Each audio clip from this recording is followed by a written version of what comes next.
Could you not do both? I have them paying that because you should really sit there somewhere. Yeah. Check every time. But I have sometimes. Because if you don't score on the tablet, Yeah. Joe's doing.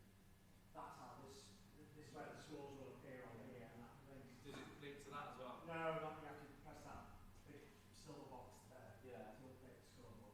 That's the next day. We need a new scoreboard.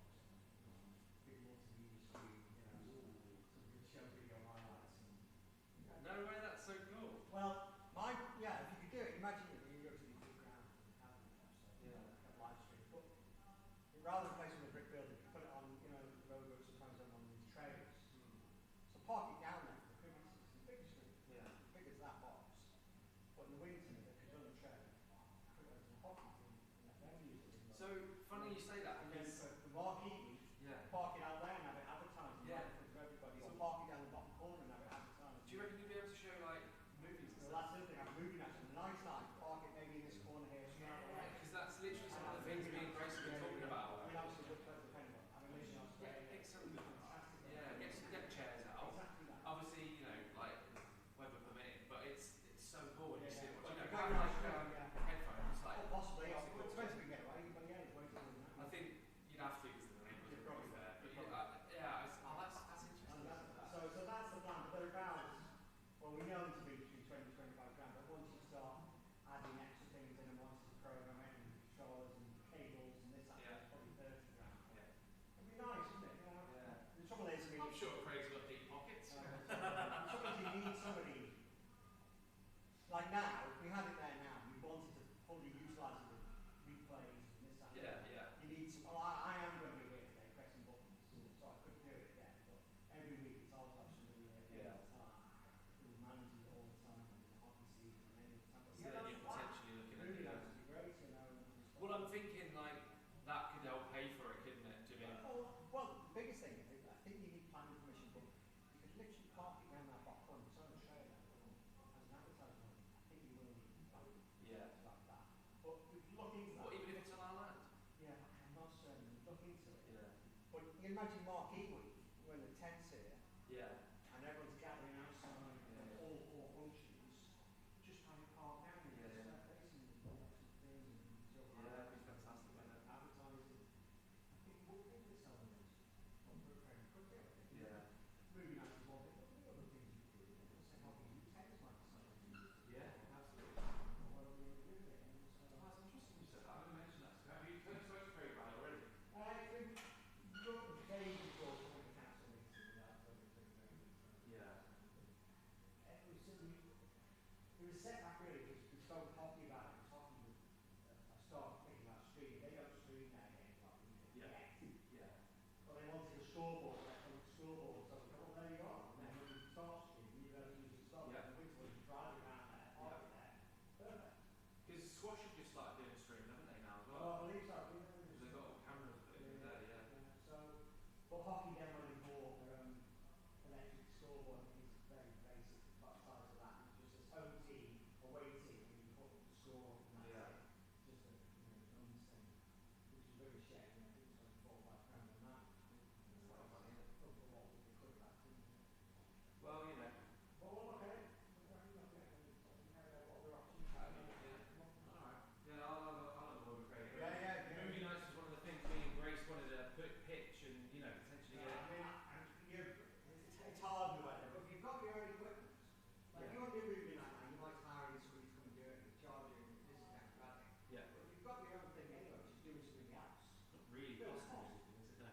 So you can risk it, whatever, junior one or second one, you know. Well, what we were going to start doing is doing it in Cranston, because obviously you've got the full screen. Maybe get some like, the only problem with this idea is obviously the story.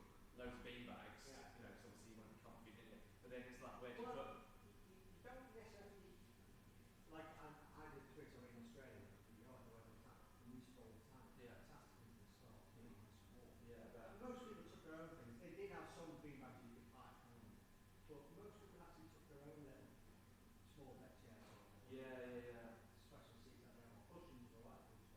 Most people took it, so you may not need to invest or store too much.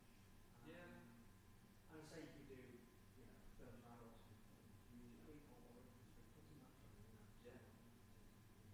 Yeah, it was a World Cup next year, isn't it? Yeah, so I think that's something we could look into. Getting, you know, like, not tickets, but you could be like, you know, Yeah. Cranston's going to be open for members, blah, blah, blah, blah. Yeah. It's no difference as well, so. Yeah, yeah, no, I mean, there's loads of stuff that we can do. Yeah, no, I just think, now we've got Grace, I think that's unlocking a little bit more now. And then obviously from the bar side, like, I mean, I've got ideas for events that I'll give to them, but yeah. yeah. No, it all worked quite nicely. Yeah. Wonderful.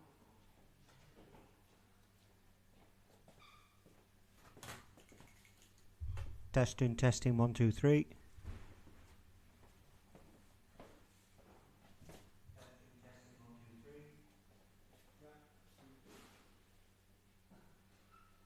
Content for 3 hours last week and I hadn't switched the microphone on. Oh, you kidding?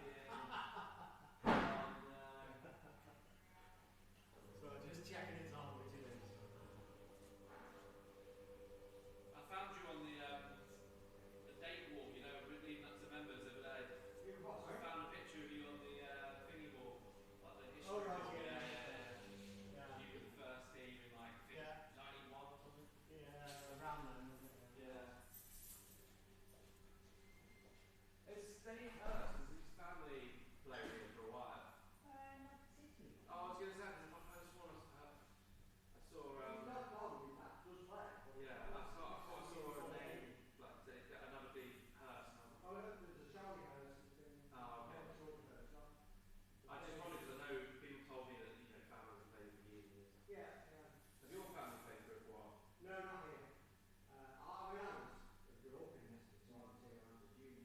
That's when my sons were. We played at rural cricket club for a while. No, then I came back. You got any kids? I got 2 kids. Did they play? Yeah, my daughter played. So that I saw them. Oh yeah, I wasn't sure. That's why I was asking. Yeah. She played for Innings for many years. Oh wow. In fact, in a campaign, I always joke about this. The Cranston shirt is named after Ken Cranston, who played England for Neston and England for 5 times. 10 years. Yeah. She's a colleague, so we can. Absolutely. It's like a campaign, I don't know. Do for the team room. There's no name for this.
Thank you. Returned cup that you asked for. Very much. I'll break the rest. Yeah, DC. Dan told me to bring it down to you. Okay. I'll talk to you when you stop in a minute. All right, no worries. Yeah. All right. Yeah, all good. Yeah. Good. Watch the boys play his first game. Yeah, absolutely. Good. Good for him. That was good experience, whatever. Yeah, that's what I thought. He wasn't missing much. There's no rugby match today. He's playing tomorrow. Plenty of time for a run. Plenty of time. He's got a match tomorrow, so it's all good. Excellent. I'll see you in a minute, DC. All right, okay, I'll be.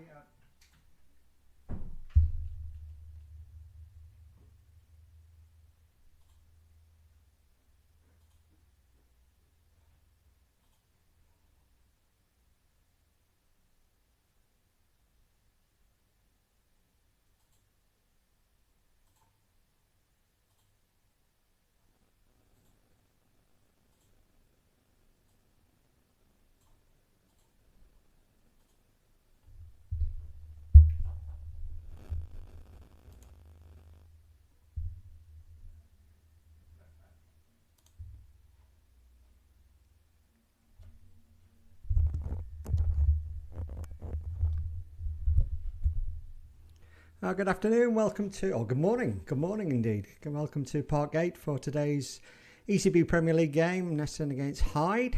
As you can see, the players are out there, the umpires are out there. We're just moving the final cover off and we'll be underway shortly. Weather is set fair, I think. The forecast is okay. It's a little bit overcast, a few specks of blue sky, but it's pleasantly warm. There's no great wind, and I don't think weather's going to be any influence today. The pitch is a little bit green. We've had a bit of rain this week. Thankfully, the ground staff are very pleased that, and as you can see, the outfield has greened up after turning fairly bare and brown, like most places around here in recent weeks. But yes, a little bit of water, and it's all nicely greened up again. So the track might suffer a little bit of help for the seamers to start with. I think it's going to be Matty Stewart who's going to open the bowling. News of the toss is that Hyde won the toss. They've elected to bat. Neston have two changes from last week. Luke Jones returns. He replaces John Clark, and Louis Davis has dropped down, and Kai Jackson's in for his first taste of first 11 cricket at Neston. I'm sure he's going to be absolutely fine. He's an exceptionally promising player, Kai. So we'll keep an eye on him, see how involved he gets in this game today. So I say everything's just getting finalised in terms of the match and the league situation. Neston require 5 or 6 points to be certain that they don't have to worry about any relegation fears. And that's assuming all the results go for our fellow strugglers. But of course, if any of Oxton, Widnes and Bowden slip up, that could be enough to ensure our Premier League safety for another year. But hopefully a win today would be the best option for us. That would move us potentially up the table. We're on the back of a reasonable run of form, three straight wins, but then that heavy defeat at Disbury last week. But let's be fair, Disbury are by far the best side in the league, and they actually clinched the league title last week. So we're just about ready to go here. Hyde just organising the final volley, and Matty Stewart to come in from the tennis court end, and that's a good start. It's a play and a miss.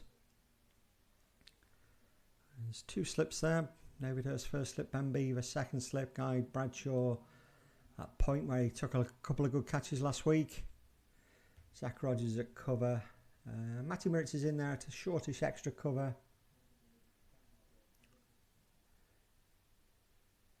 Harry Donald at mid-off. Luke Jones mid-on. Tom Jones is at square leg, just looking where Kai's gone out to. Could well be out on this square leg boundary. And there's Kai down at third man. Straight ahead. So Stewie now, I think he's permanently adopted his shorter run-up. He's had a good deal of success with it since he switched to that with a slight calf strain a few weeks ago. He's quick to get through there. Batsman not ready. And yeah, he still generates a little bit of pace there, going through comfortably to Bryce's behind the stumps. 2 umpires today, Simon Smith at the far end, Chris Rigg at the tennis court end. Hyde themselves, they perhaps slipped up a little bit over the last few weeks. They were contenders. And, you know, they're still sitting, I think, 3rd in the table. They're off the mark there with 2 runs to just Harry Donnellan sort of managed to get a hand on it and stop that ball going through for the boundary, but they've gone away for 2 runs there.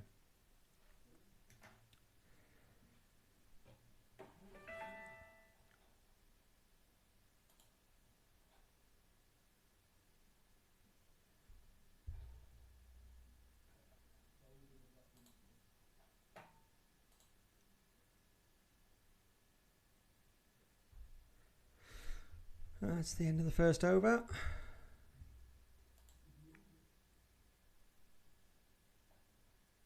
Just the 2 runs off it.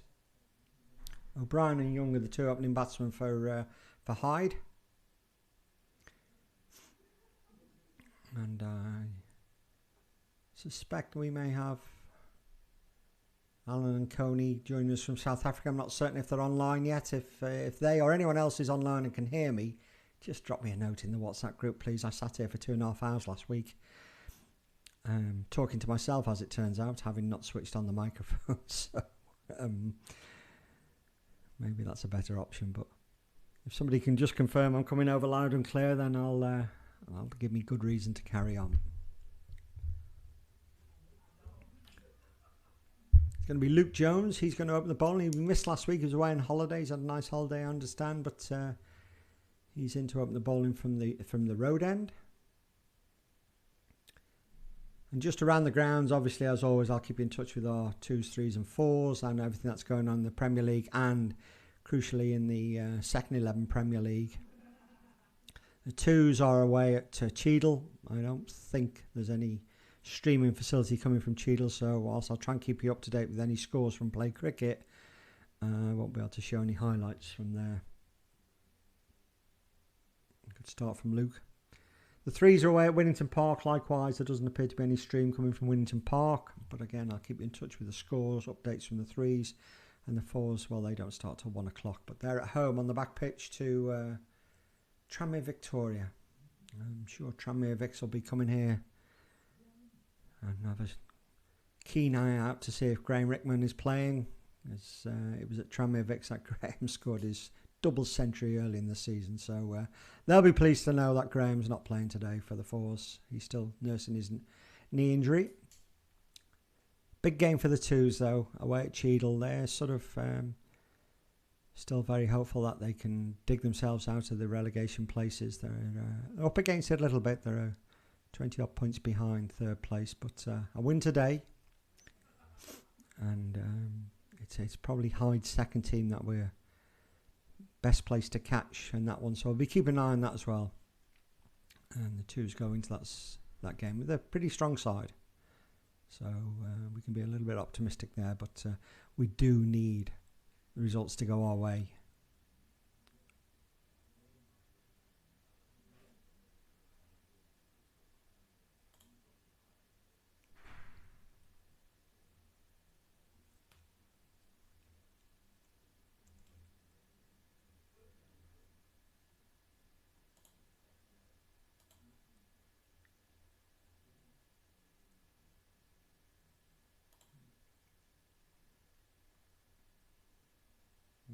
Luke settling into a nice line of length straight away there, and just the 1 off that over.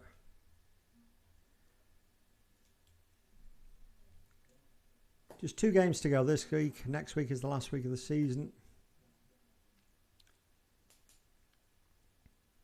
Of course, the 1s are away at Oxton next week, and that could be a very big game, particularly for Oxton. They're very much in the relegation battle. Depending on how results go today, could be a crucial game for them next week.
Well bowled. And Bryce up at the stumps there, well taken.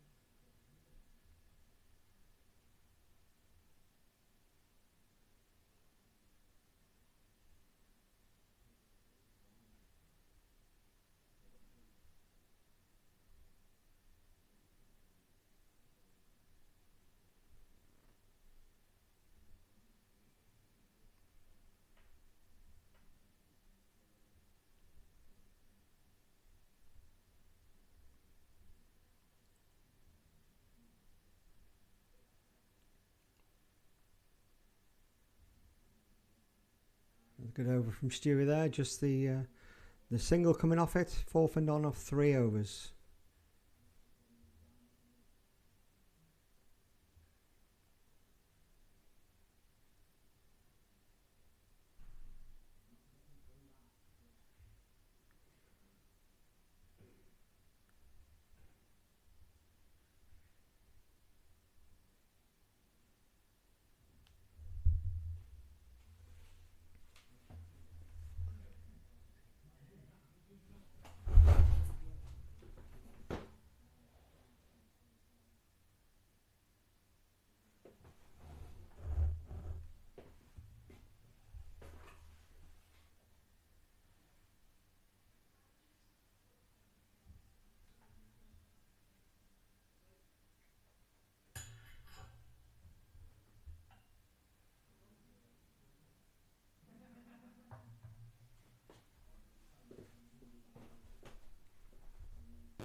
For anybody who is around the area, the bar is open here. I say it's a pleasant afternoon. And look at this. It's our first boss of the day. Double decker. Happy Al's. C22. Let's just come off the edge to Guy. End of another over.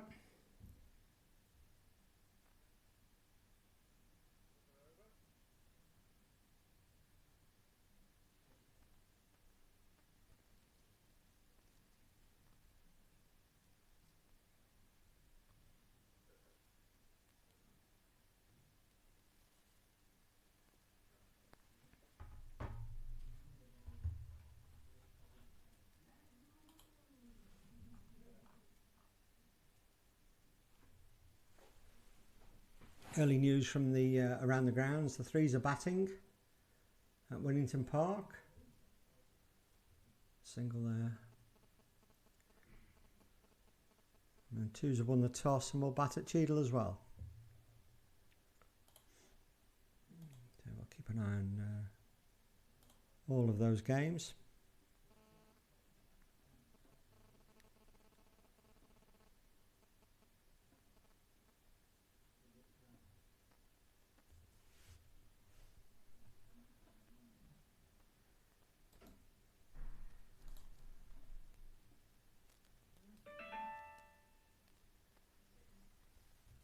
Come off the edge, and that's gone to Ben Beaver at Gully. Good stop there.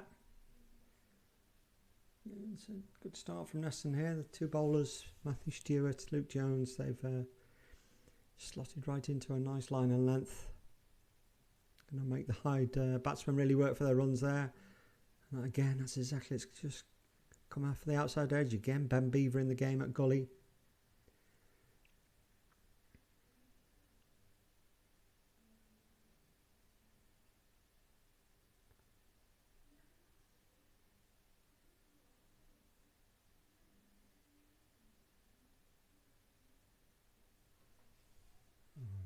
Again, this is just a three-way triangle. Matthew Stewart, the batsman, edges it to Ben Beaver at goal. That's three in the run. Stewie just needs to find a little finer nick. Oh, and he beats the bat completely there. This is great bowling from Stewie. Well taken from Bryce. He just bounced a bit. And yes, he'd been tempted to get a second slip in there at the moment. He's at first slip and Ben Beaver's round at Gully. Quite rightly so, but with that line and a bit of bounce, maybe a second slip. This one he has managed to find the middle of the bat, and it's no run. And again, just the one run off the over. 9 for none off 5 overs.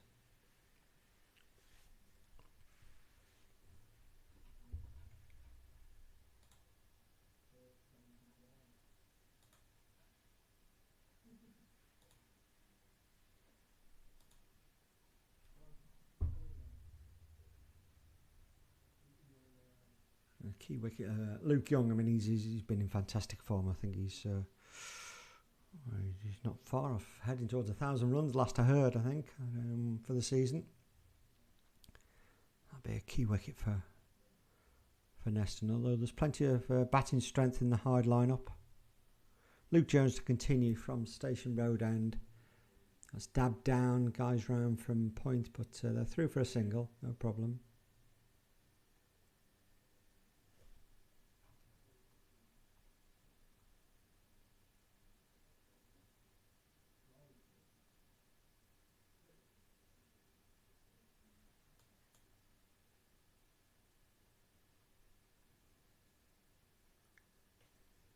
And that's Young hit that one back a point just out the reach of Guy Bradshaw. That's gone away for the first boundary of the game. Just a little bit of width there.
It's a good over from Luke again. That one boundary, but 5 coming from it. Hyde have moved up to 14 for none off 6 overs.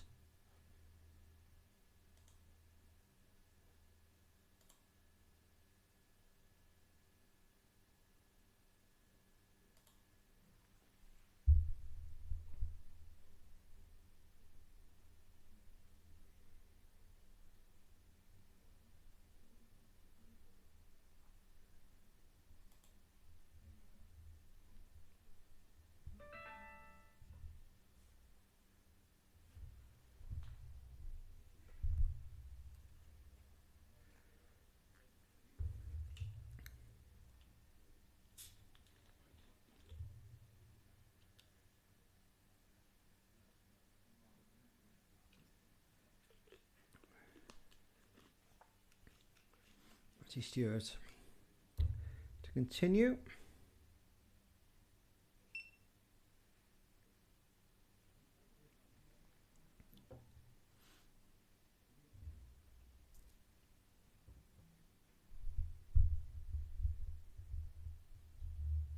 Well stopped by Matty Moritz at that short extra cover.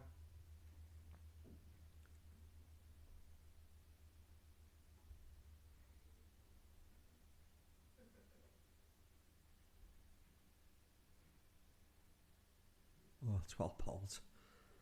That's a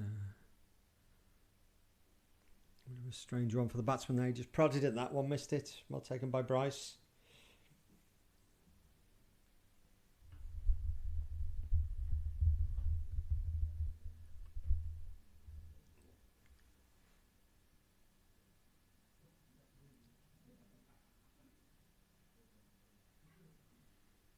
That's a good line, good length from Matty Stewart there. Making the batsman work really hard.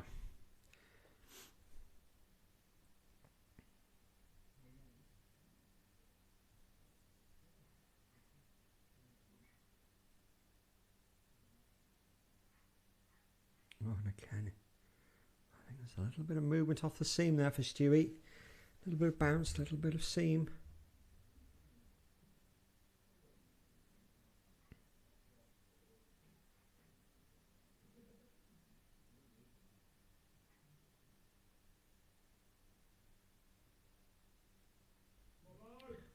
He said that one straight out to the Zach Rogers on the deep cover boundary. It is a single, but another good over from Matty Stewart there. Just the one off it. 4 overs, none for 5. Stewie, good start.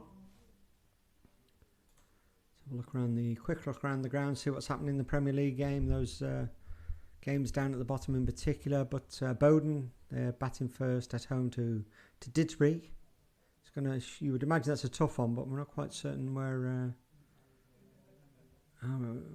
what sort of side Didsbury are going to have out there today, having won the league last week. I got a feeling it's a Cheshire Cup final tomorrow, is it? I'll need to check that.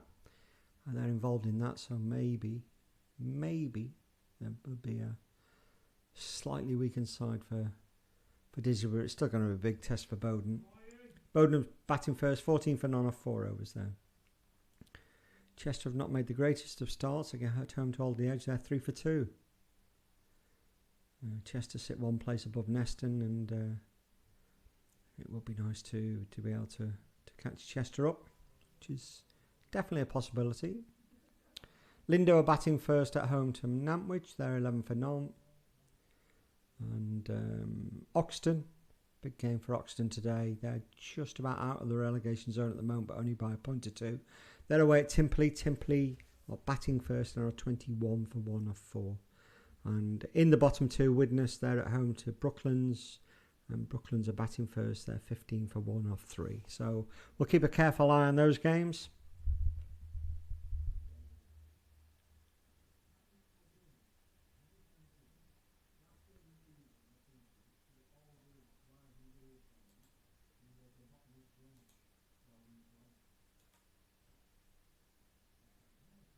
It's clipped down to square leg, and Kai Jackson in from the boundary to keep it to 1.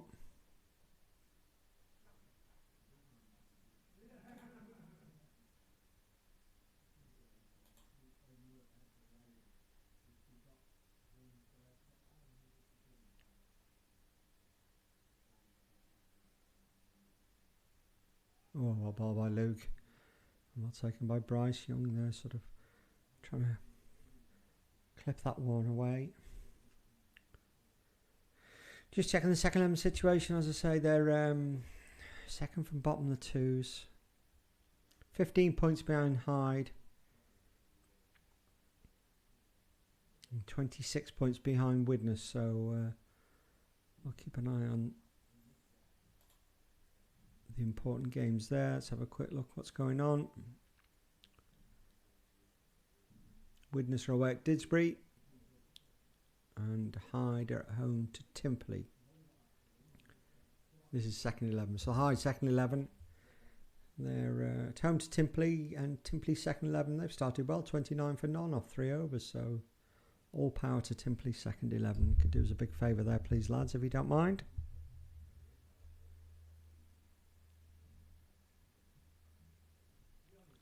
Stewie to continue. Again, he's got that line. Corridor of uncertainty, I think.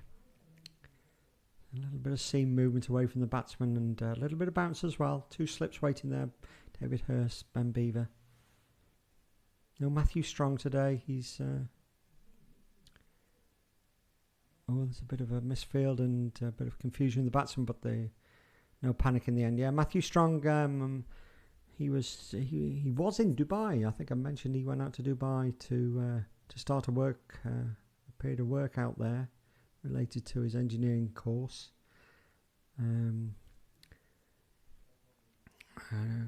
Matthew has actually returned home this week because his father Mark's not so well and he's had a bit of a spell in hospital in the last week or so.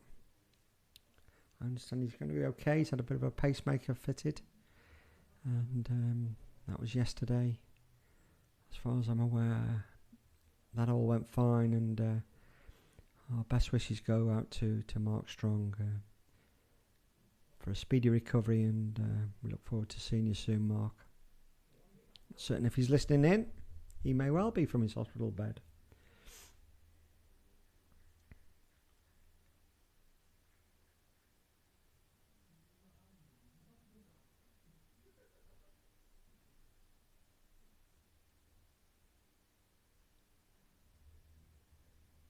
Some of the sad news this week as well. Trish Smith, father of Ali Smith, mother of Ali Smith, sadly passed away this week, and commiserations go out to to Ali and Debs and the whole family. Trish was a really, really lovely lady. She spent a lot of time down here over the years, and she was very active in her younger years, and a very keen watcher and follower of the cricket. So really sad loss to lose Trish, a lovely lady. And our thoughts go out to the family. Another good over from Stewie there. Just a single again. So it's a reasonable start from Neston. No wicket yet, but Hyde there contained 17 for none, 9 overs gone.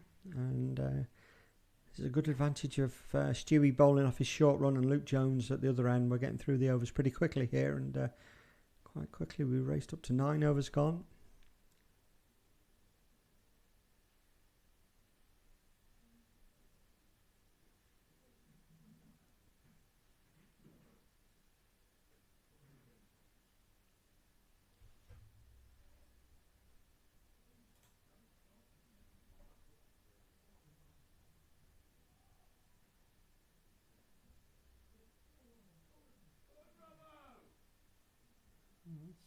Gone away. Stewie chased that down, so didn't quite make it to the boundary.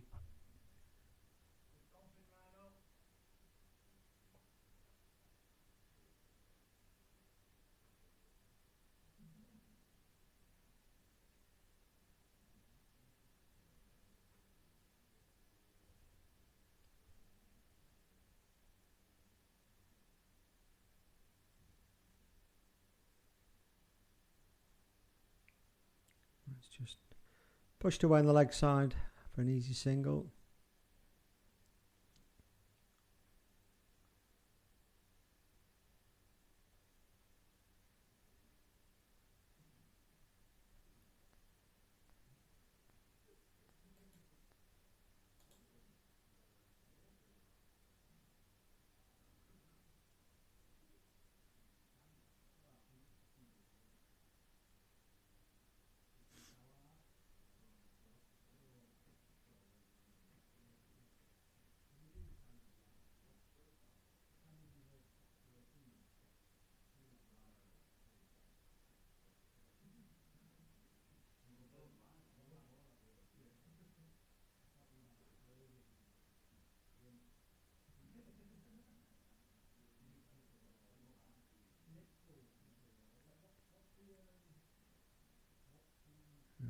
Slightly quicker, wider one there from Luke, but left alone by Luke Young.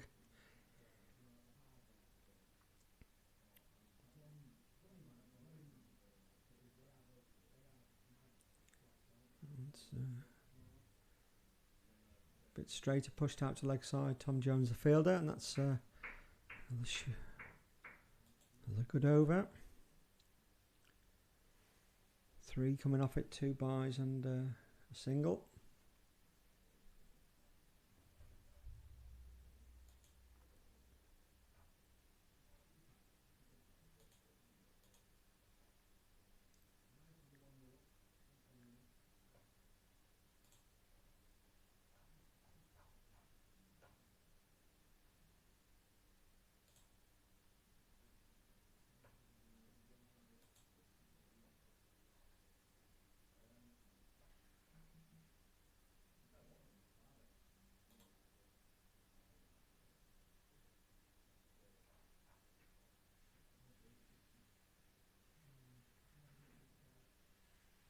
At Cheadle, the twos have made a steady start. They're 19 for none off 7 overs. Ian Gill and Chrissy Lacey.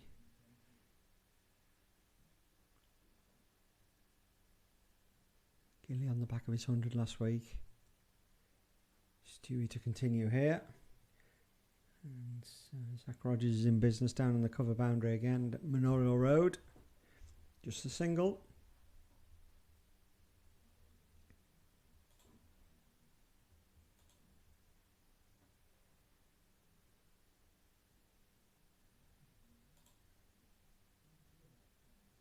The threes have made a steady start as well. A good start. 29 for none off 6 overs. Andy Twiddle 21. Jake Chrisley 7 not out.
That one's cut away, down to third man.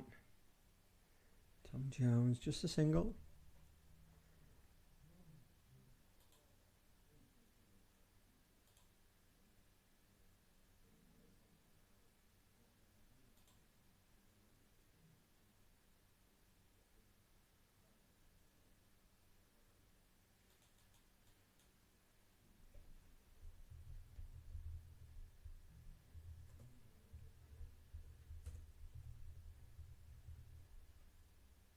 Oh, bowled again.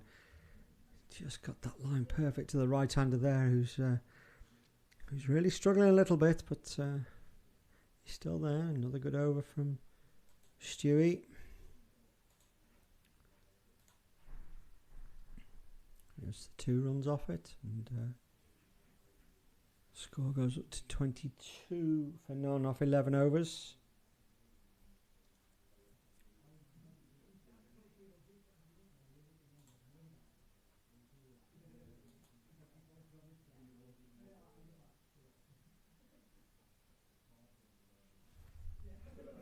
Yeah, double checking on my memory for the Cheshire Cup final, which is to be played between Lindo and Didsbury, and that's tomorrow. Yeah, so Didsbury involved tomorrow, Lindo involved tomorrow. So whether that affects the sides that they put out today or not, I don't know. But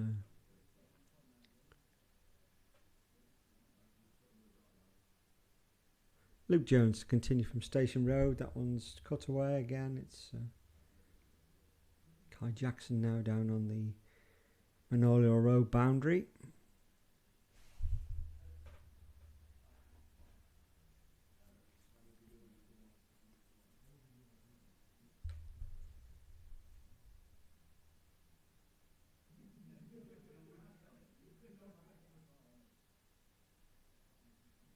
That's driven nicely through the covers. I think that will go all the way. Yes, it's gone all the way up the hill. And it's a welcome boundary for Hyde. Nicely played.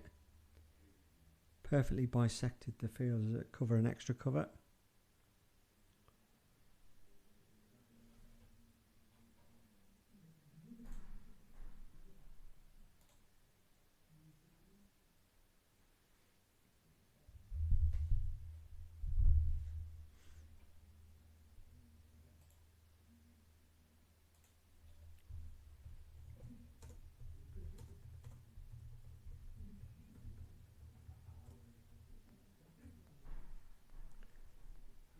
Again, that's really well hit through the same place.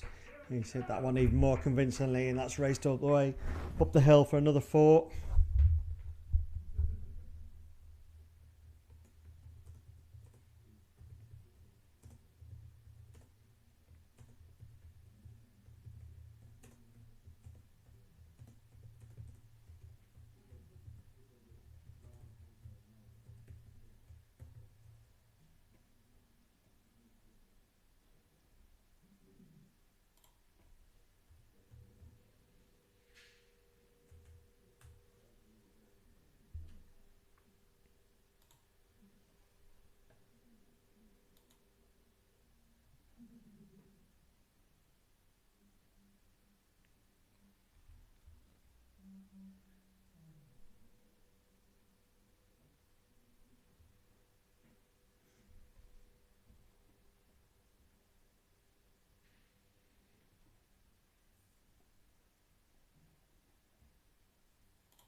Oh, again, Stewie continues to cause trouble.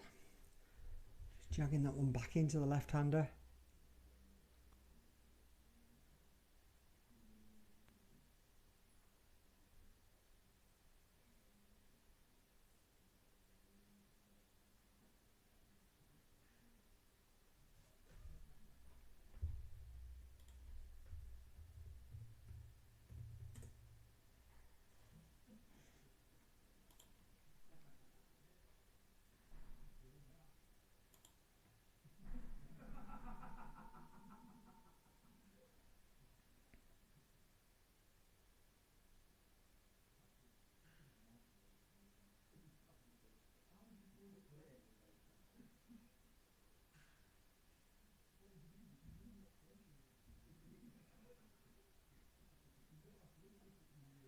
Sharp single here, but that's it. There is a gap there, so comfortably through for the single.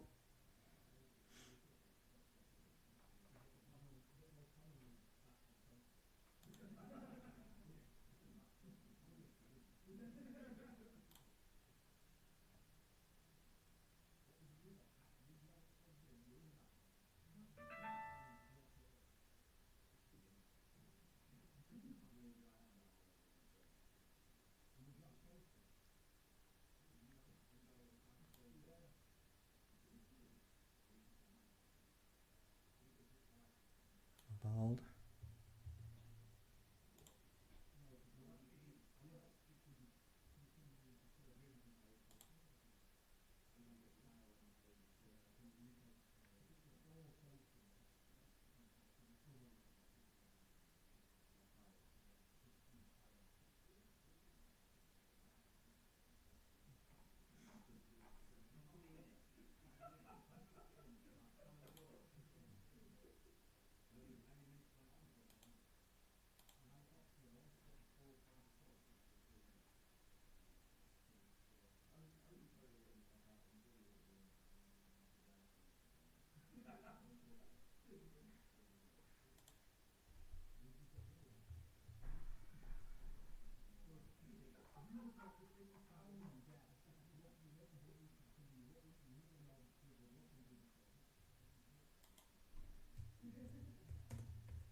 Change of bowling at the road end is Matty Moritz coming on. He's done quite a bit of bowling in the last few weeks.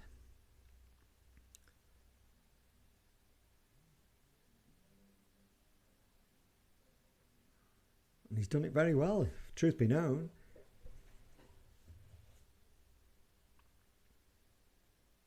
Nice and tight and steady. I think he gets it to wobble and swing around a little bit. So he goes today. He's bowling to you. That's oh my word! That's come off the outside edge and that's flown almost within reach of Ben Beaver, who flung himself at it. In fact, it's not Ben Beaver. It's Luke Jones there at a backward point. Would have been a hell of a catch if he'd got. I don't quite think he got a fingertip on it. Maybe he did. Brave effort. But,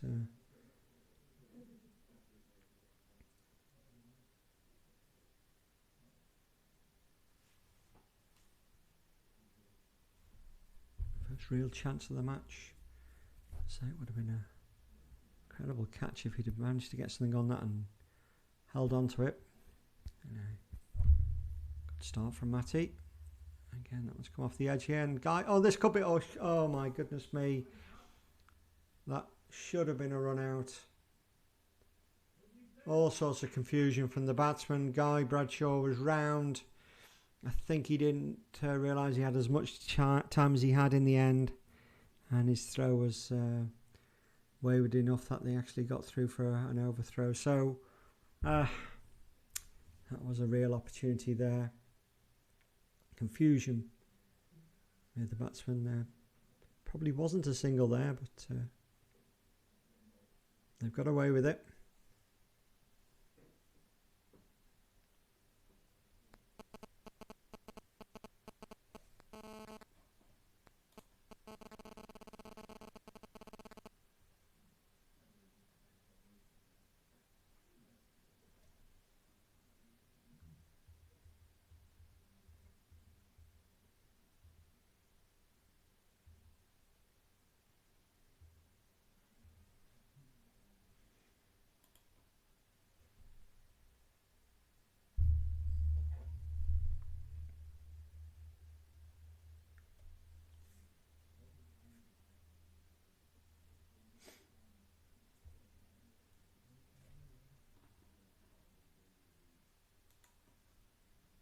Ball by Matty. Let's just go back. Let's see if we can see that run out again.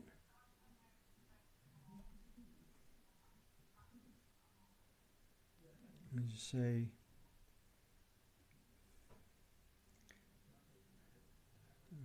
Guy just realised he had a bit more time than he did and composed himself. That would have been an easy run out.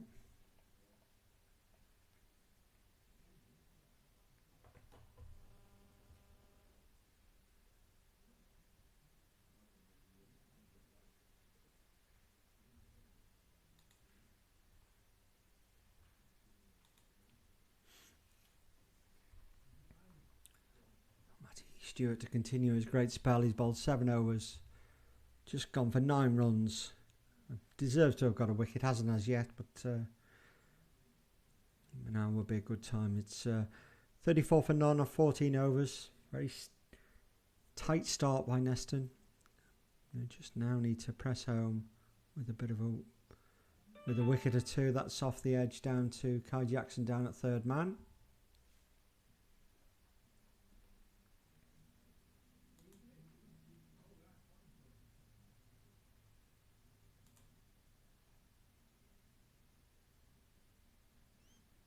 The Twos have lost their first wicket. Chrissy Lacey is out. Twos are 37 for 1 of 10. Gilly's still there, and Cameron Lee Swain is in at number 3.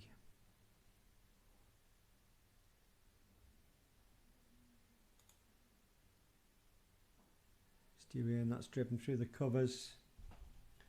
Zach Rogers is out here, and they're going to have to move here. If that hits, though, he would have been out.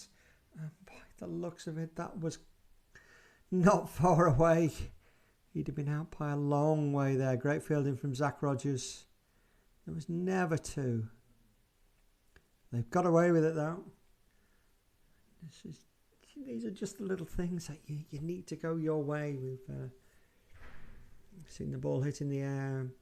2 potential run-out chances in the last 2 overs, and yet Hyde still remain with all 10 wickets intact.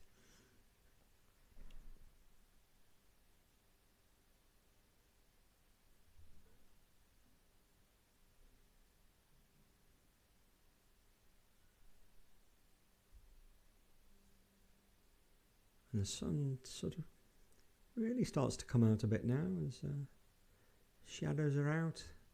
Clouds, and he's gone for a little scoop shot there, and he's picked that up nicely. That's very well played, to be fair. And that's gone away down to fine leg for 4 runs.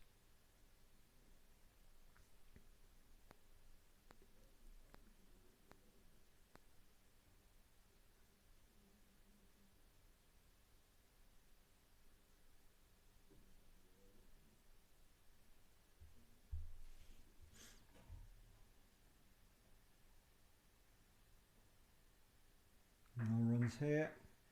Harry Donlan's round sliding, keeping it to 1.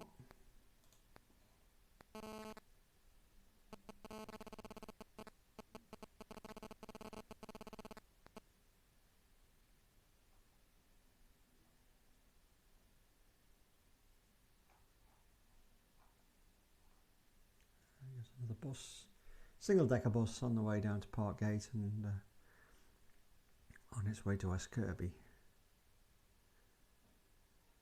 And there's plenty of room for a single. Well dropped, well judged, easy single. Matty was back on the circle a bit.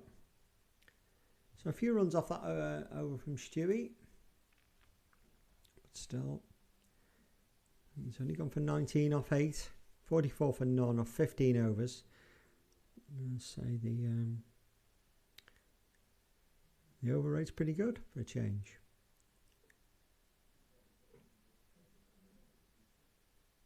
Not too much cricket around nowadays. We really are getting to the latter stage of the season. In fact, I don't think there was any significant cricket on in the week just gone by to report. There's nothing on tomorrow. So we're more or less left with next weekend, Saturday, the last league games of the season. And on Sunday we have the women's ECB national.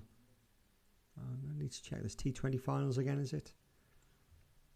I'll find more details about that. But a big event next Sunday. Last throws of the cricket season at Neston. And there's another one passed us by. 2025. These cricket seasons, they go quicker and quicker every year.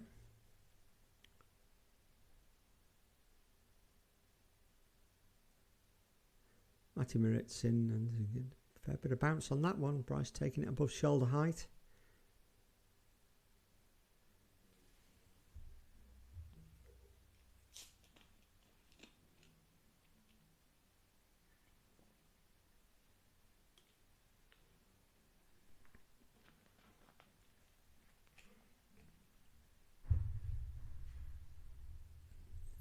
Definitely get a bit of bounce, Matty, but that's well controlled by Luke Young. Knocked out for a single down to Kai.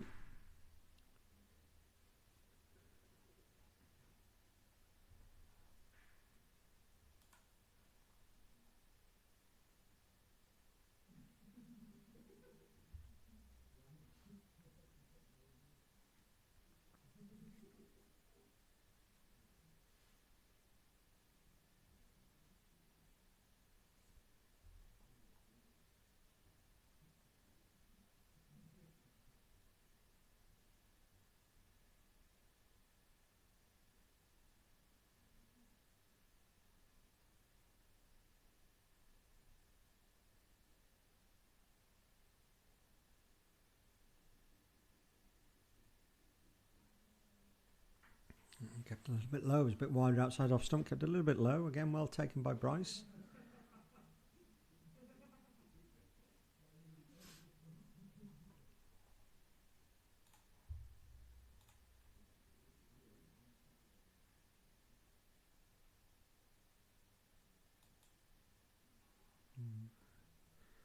Just stuck him on the back pad, but it's just jagged away down leg side, so no chance of an LBW there.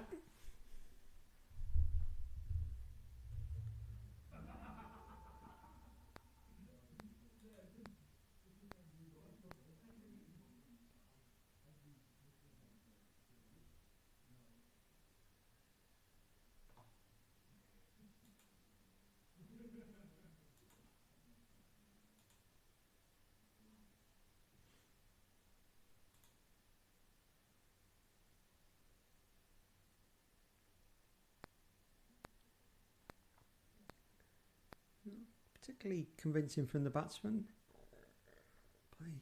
Managed to knock it down to backward square leg and through for another single, and that's another over passes by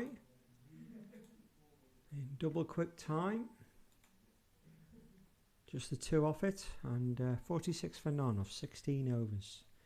Luke Young 19 not out, and Rob O'Brien 25 not out. So I suspect both sides will be relatively happy with the start that they've made, and Hyde have not exactly got off to a flyer, but at 46 for none they've got a very good base to build upon, and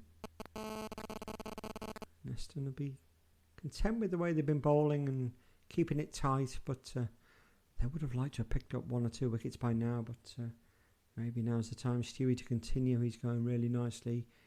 Looks like he's going to bowl through his 10 overs, and why not? He's none for 19 off 8 so far.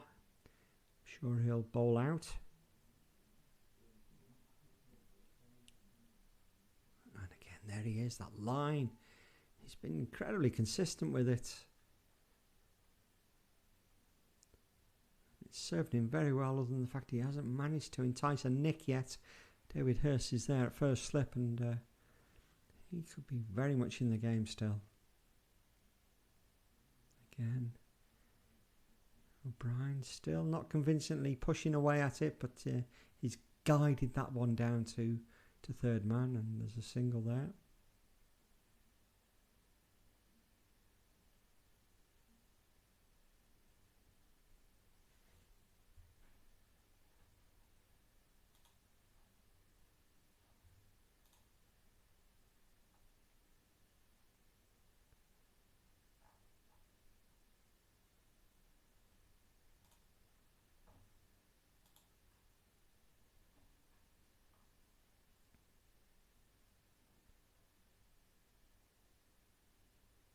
Not so good news coming from Whittington Park. After a decent start, Neston have now slipped to 38 for 4.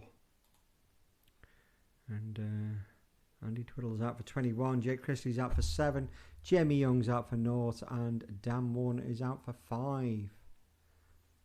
Now it's hugely important. The threes are already relegated. Rooted at the bottom of the division there. But Gareth Jones and James Welsh. Nice to see James Welsh back. He hasn't been around much recently. Well, she gets up to all sorts. That one's popped up and away, and somewhat's been given here. But Matty Moritz is down at third man. He's round. It's only one run, but it's a bye. Yeah, James Welsh. He's been working. He's been on holiday. He goes away and does some work with the DP World Tour. I think the golf. I think he goes on course and helps the cameraman on the course. It's a great delivery from Matty there. It's the end of his 9th over.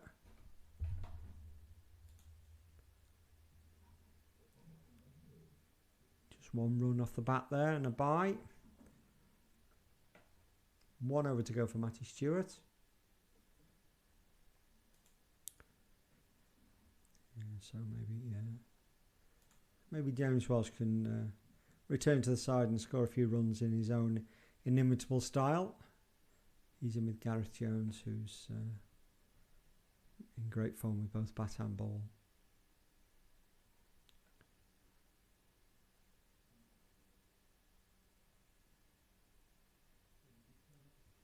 The 4s are at home to Tramovics, but as I say, they don't start till 1 o'clock. Which probably means they'll finish later than any of the other 3 games around. They certainly did last week. 4th 11 had a late finish last week.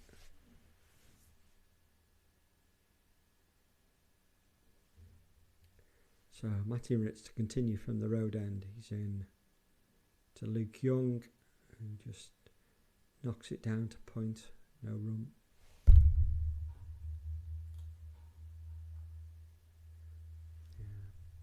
Hyde sit third at the moment with 303 points. As I say, they were challenging for the title. Up until a few weeks ago, they had a bit of a bad run and slipped away. But they're still third and still a very strong side.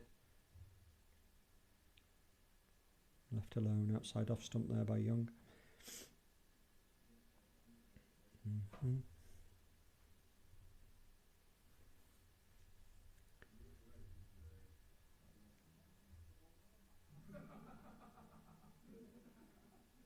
Dave Fitzsimmons outside here, high player. He's timeless, I think, Dave. He's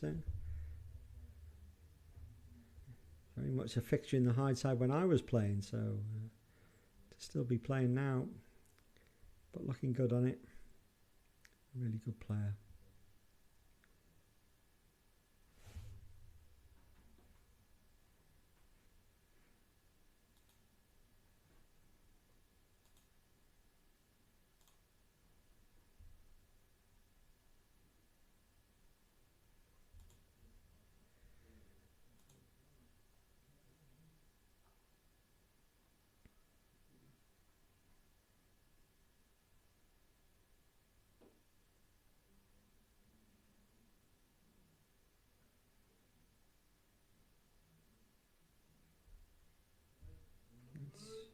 Just a single.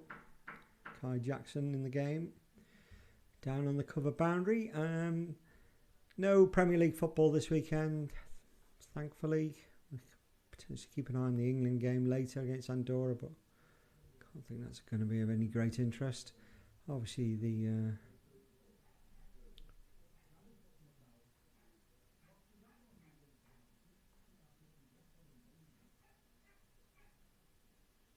lower leagues are still playing today. Ball Matty. And of course the big game of the day at the Diva Stadium. Cheshire against Scarborough, so we'll definitely be keeping an eye on that one. And keep an eye on the Tranmere game as well. Who are Tranmere playing?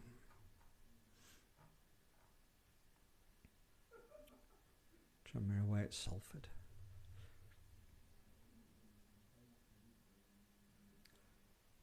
one's hit way off the back foot, and very well played, to be honest. In the air for a little bit of time, but in the gap and up the hill, punched away for 4 runs to O'Brien.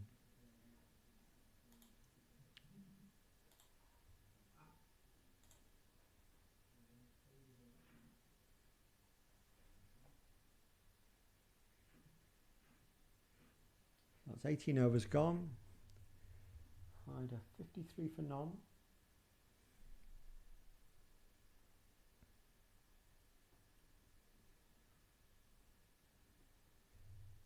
And Matthew Stewart will be coming in for his 10th and final over.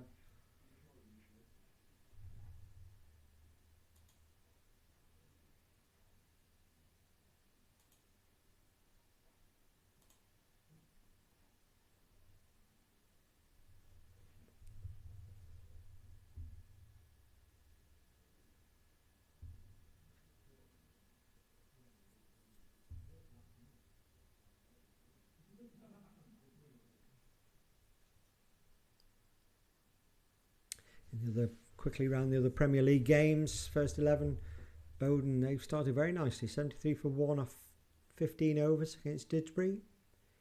Chester 47 for 4 off 12 overs at home to Old the Edge. Lindo 76 for 3 against Namwich. Go through for a single there.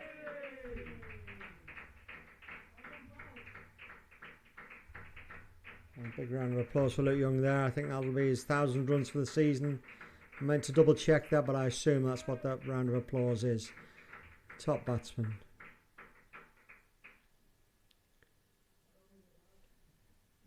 Yep.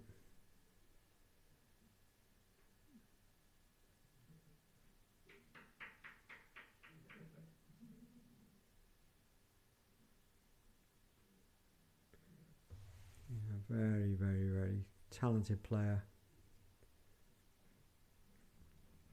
And congratulations to him. You can get out now, Luke. That's fine by us. A quick handshake from David Hurst there for recognition of that quite an achievement. Doesn't happen too often. Back on the scores. Oxton 08, Timpley 53 for 2 off 14.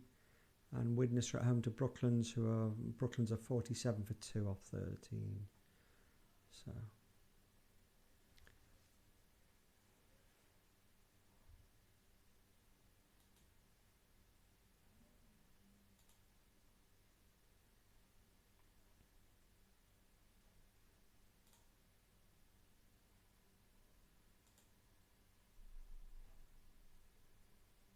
the wicket has gone down in the 2s. Ian Gill is out. He's out LBW. LBW at Hyde. Say no more. 36 to Ian Gill. Chrissy Lacey was out for 11, and Cameron Lee Swain and Christian Hackett, although not out batsman there. There's 15 overs gone, 55 for 2.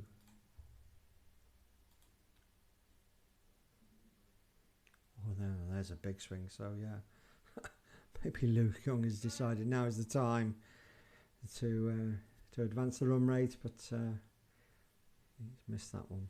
And that's a great spell by Matthew Stewart.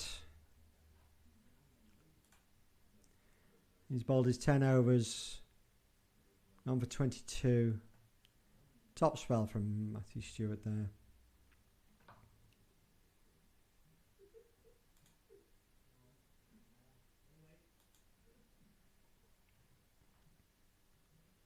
Another wicket gone down for the 3s.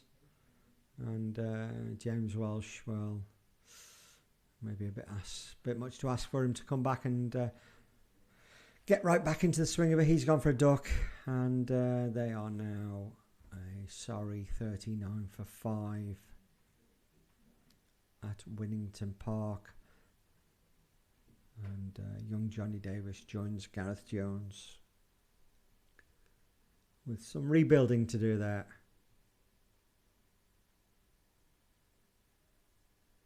Meanwhile here, Matthew Moritz is continuing from the the road end. He's bowling to O'Brien, who's punched that away through. Long on, it's gone through mid on. A lovely on drive for 4 runs.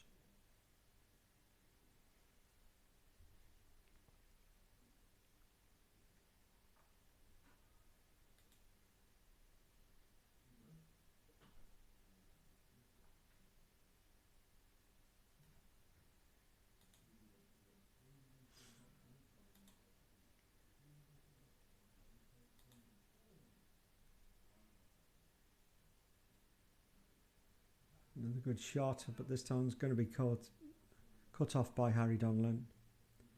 But they're through for a single.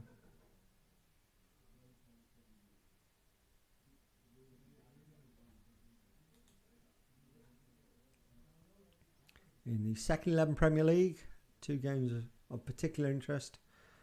Hyde against Timpley. Timpley second 11 are 76 for 1 off 15. And the other game that could well affect us, Widnes second 11 at Didsbury. Didsbury are 58 for 1 off 15 overs. That's pulled away. There's nobody at square leg, but running round from mid wicket is Zach Rogers, and this time they're not even going to think about a second, and quite rightly so. Well fielded by Zach.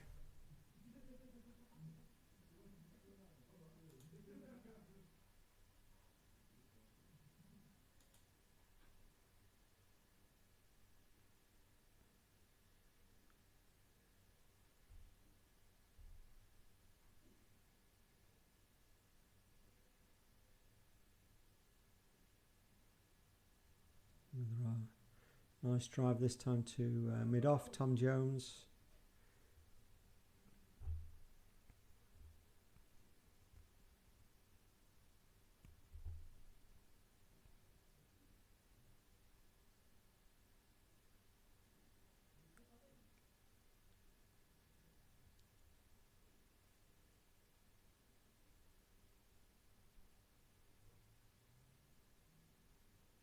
Oh, that's short and pulled away. 1 bounce over the boundary for 4 runs.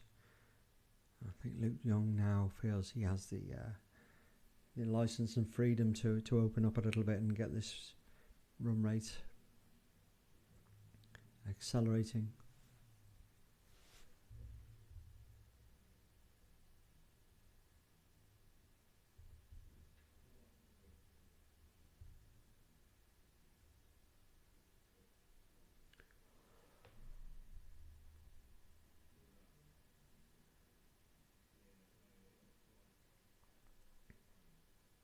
A better line from Matty.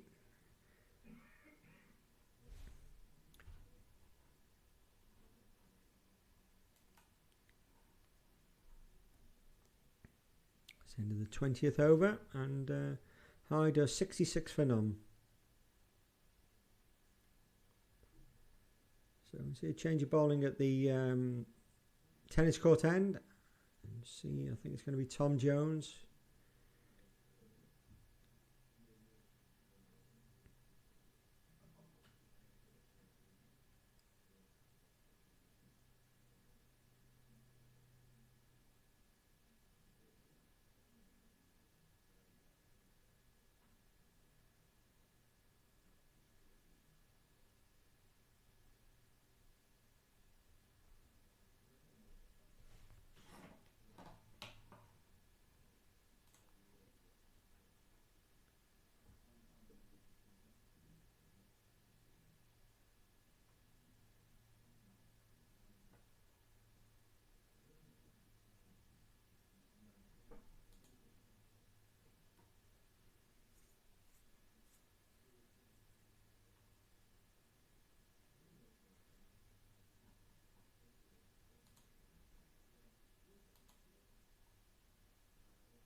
Tom's in for his first delivery.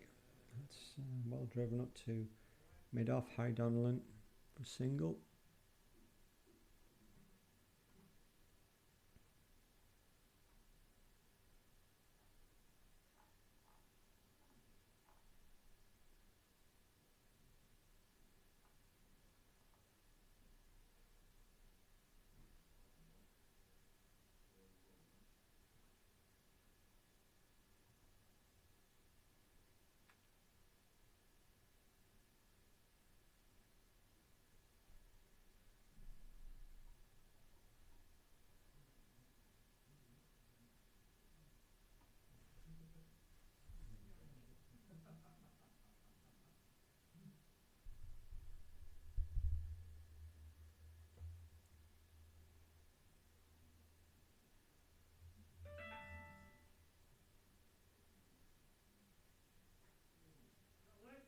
Clipped off Luke Young's legs. That's going to go down to a long leg, and Stewie's round very quickly with a diving stop. Well fielded by Stewart, but they're back for 3.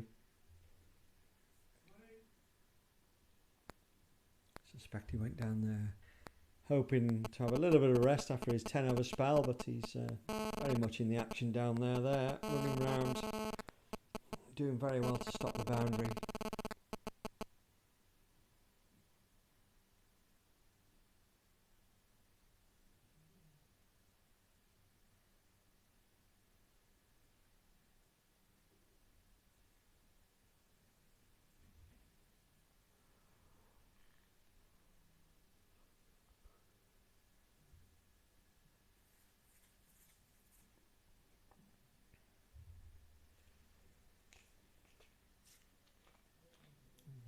Jones, he's going in very smooth run up Tom.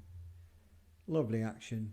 Threw it very quickly, and I think that's beaten O'Brien for pace if nothing else, and threw it a good height to Bryce.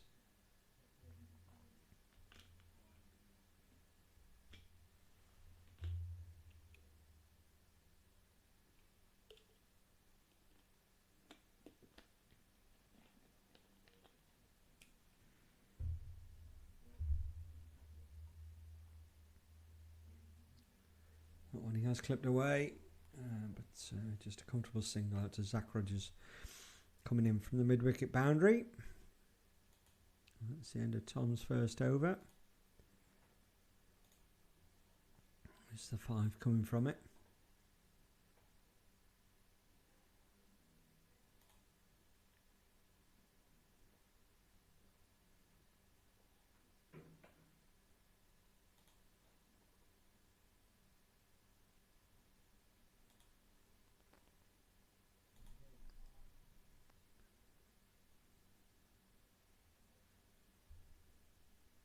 Bowden have lost another wicket in their innings against Didsbury, 87 for 2.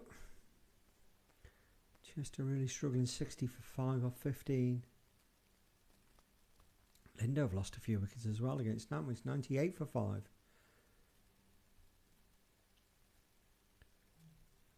Timpley, they're going okay, 56 for 2 against Oxton. And Brooklands have lost a third wicket, 58 for 3 at Widnes.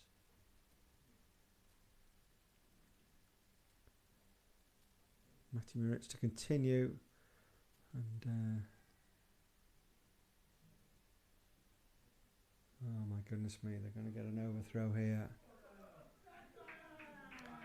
Yeah, we went out to Ben Beaver. He got down long barrier, came off his knee and bobbled away for a single, and then the throw came in from Tom Jones, hit the stumps and away for an overthrow.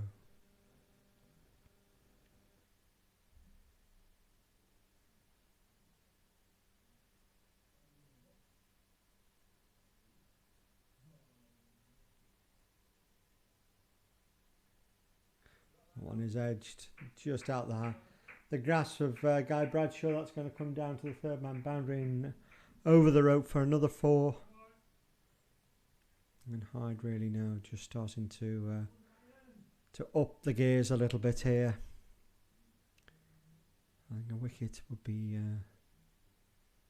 very handy at the moment, just to change the momentum a little bit after a reasonable start from Neston, but as is always the case, if you're not getting wickets, then the batsmen quite often get back on top, and they are starting to do that here now. Starting to play with a lot more freedom, a few more shots. They got used to the pace of the pitch, and any movement that's out there. It's another single there for O'Brien.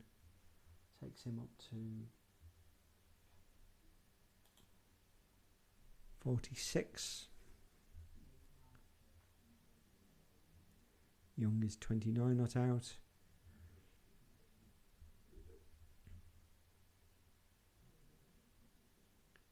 And a few spectators already here at the ground. Sure, it'll build up as the afternoon goes on, particularly as the weather stays fair. The clouds will come over a little bit now again, but it's still very pleasant. It's warm out there, lots of shirt sleeves. There goes C22 up Station Road.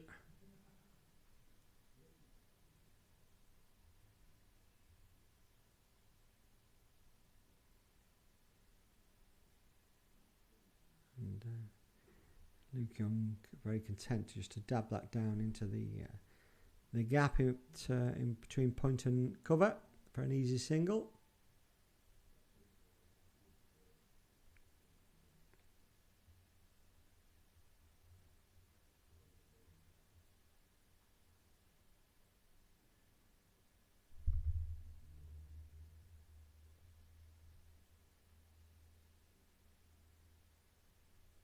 Oh, it's short and pulled away. It's in the air.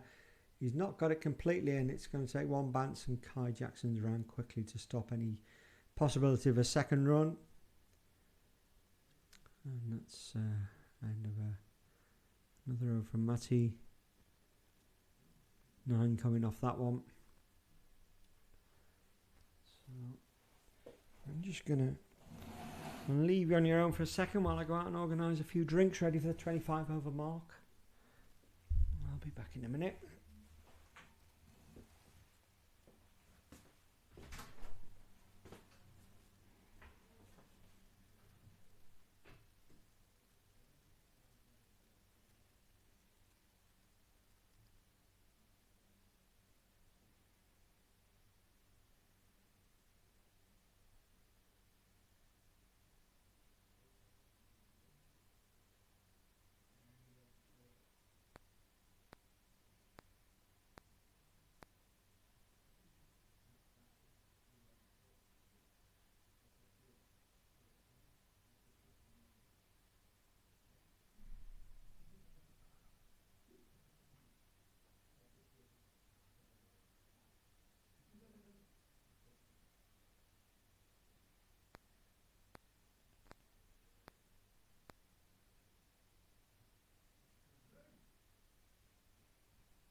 look at that, you turn your back for a second and we get a wicket. So, and I missed it myself, so I'm going to sort of just backtrack on the...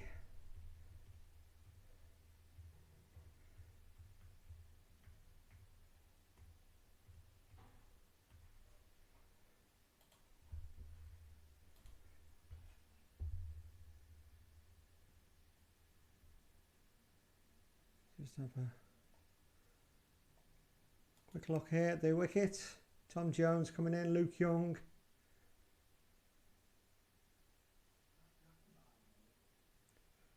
That's a great delivery, to be honest, isn't it? So, first wicket has gone. It is the important wicket of Luke Young.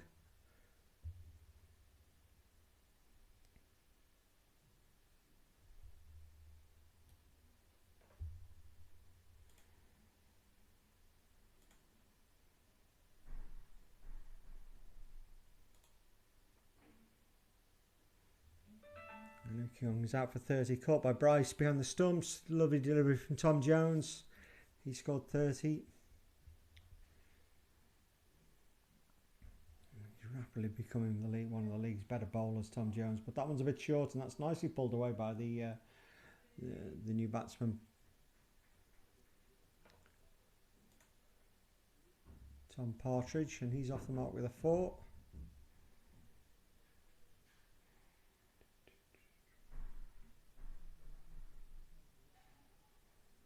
Hyde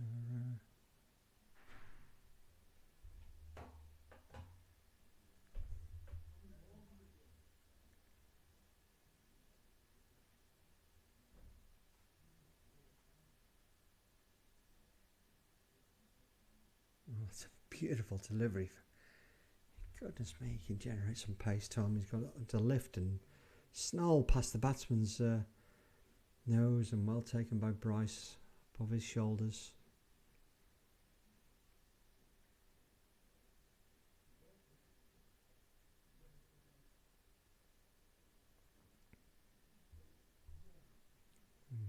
Tom in again. That's off the pads. Reasonable shout, probably pitched outside leg stump, I would imagine. There's a good over from Tom Jones, and he's picked up the first wicket for Neston, and he does pick up some prize wickets, Tom, and he's got another one today with Luke Young.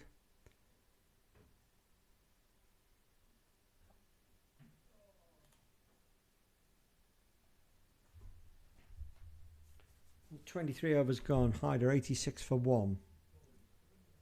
And we're going to see a bowling change at the Station Road end. Harry Donlan's going to come on to replace Matty Moritz.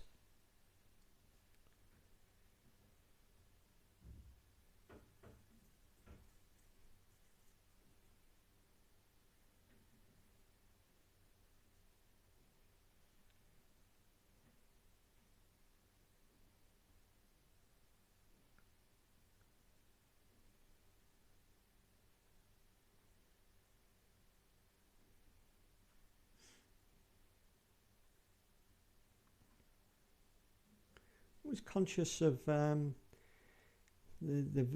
screen you're seeing there. I mean, I can't adjust too much in real time, but I can adjust the amount of zoom that we have and how much you can see.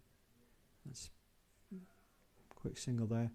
So at the moment it's zoomed in to sort of focus on more or less the pitch length and the two batsmen, just to get a better idea of what's happening in the batting. But of course, when you get a catch like that one off Tom Jones taken by Bryce, that's out of your view. Now I can, not easily, but I can zoom out a bit, and you're the viewers. If you would like to see a wider angle view, you may not see the batsman. And it may be a case that maybe that's a better thing when Neston are bowling, to be able to see the bowlers running in and be able to see the slip cord and the wicketkeeper. And then when we're batting, maybe go back into the view that you've got at the moment, so you can better see the batting strokes. So if anyone has any great preference, put it in the WhatsApp group. Harry's dropped that one short, that's pulled away, but only a single.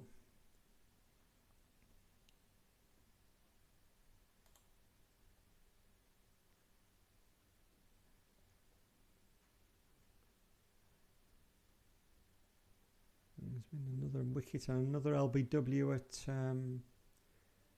Hyde. This time it's Cameron Lee Swain who's been given out.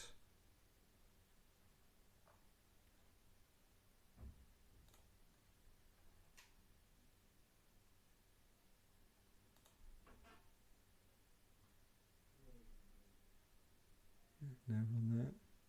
Yeah, Cameron Lee Swain's been given out LBW. He's gone for 11.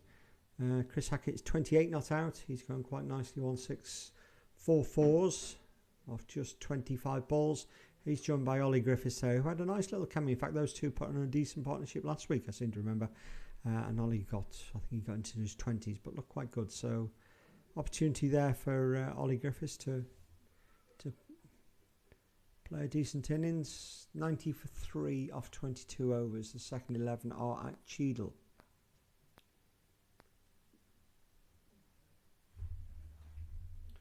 Here it's 88 for 1 off 24 overs. There'll be one more over and then they'll have the drinks break. Brian is he's on 49 not out.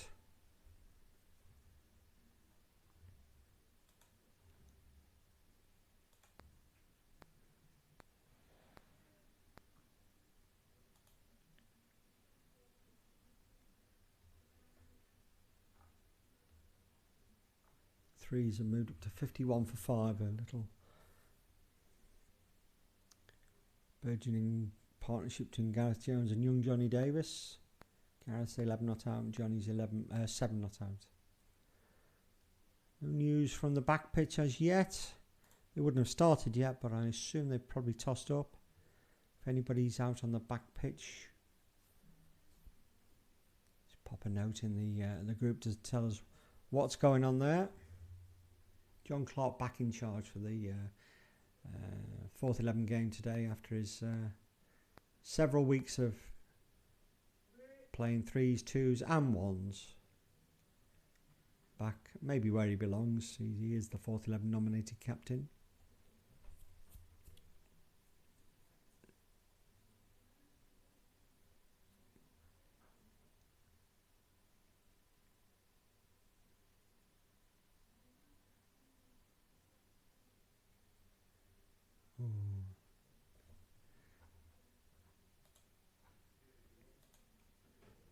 Partridge advancing down the wicket there, but okay.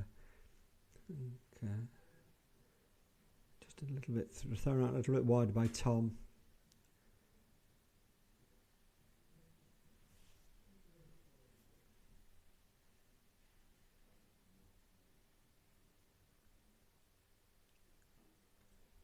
That's it away to effectively cow corner, and Kai Jackson's round quickly. Oh, and he's made a bit of a mess of that one, I'm afraid. Kai slid in for it, and it's gone under his body and over the boundary for 4.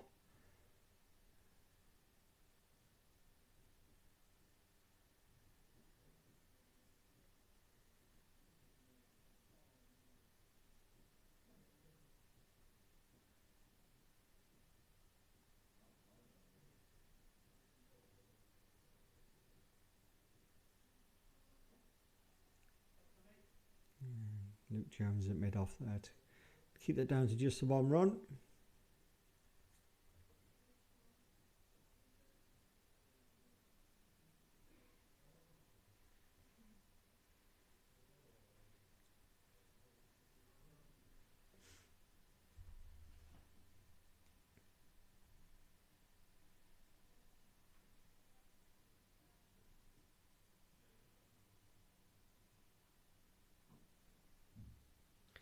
Straight at Ben Beaver, no run there.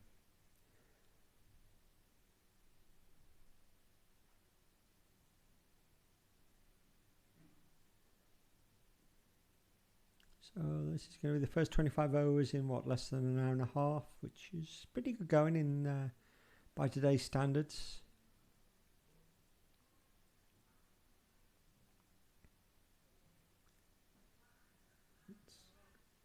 Again, up to Luke Jones at mid-on, but he's back on the circle, so it's an easy single. That's 50 for O'Brien. He's played very well, led the attack, and that's 25 overs gone. Hyde 94 for 1, and that's drink. So I'll be back with you in a couple of minutes.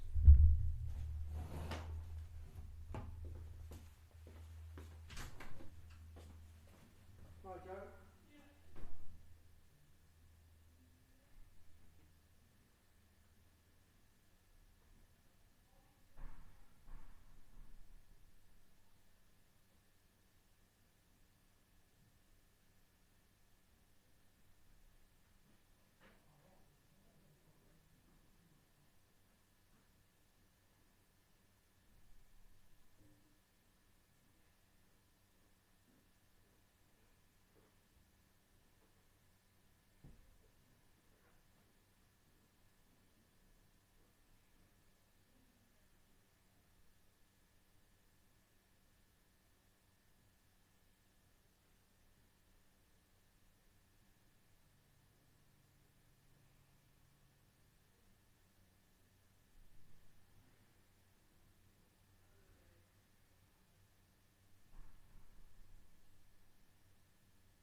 Okay, so we're back in, up and running. Harry Donnellan continued from Station Road end.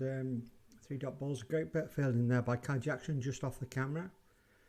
So he stopped at least a couple of runs there.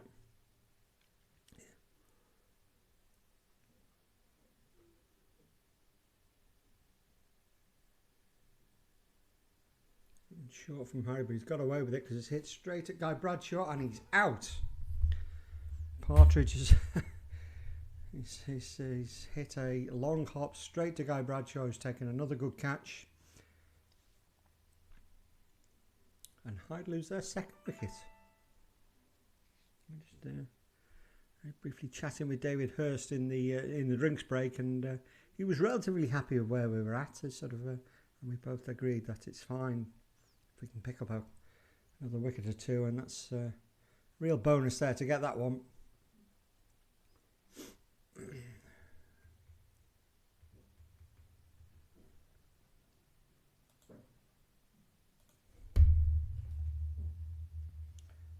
Let's have a look again. You won't see the catch. This is the thing about not being zoomed out. Donnellan into Partridge. Drags it down. It's short and pulled away, but the one man at mid-wicket straight into the Chester Guy Bradshaw, and he's taken a good catch. And Hyde lose their second wicket, 95 for 2. And Drinks has brought a wicket, as is often the case.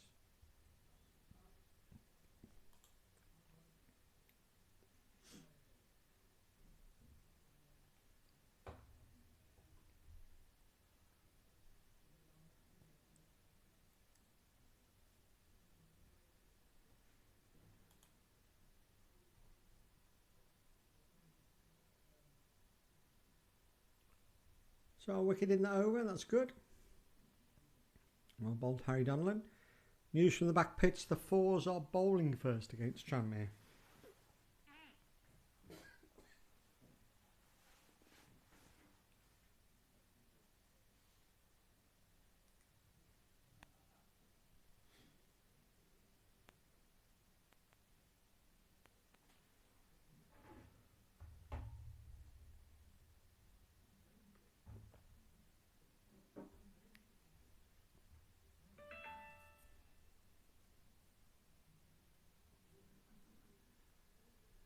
A bit of sight screen movement. The left hand has gone, the screens are being pushed together. Still Tom Jones to continue from the tennis court end.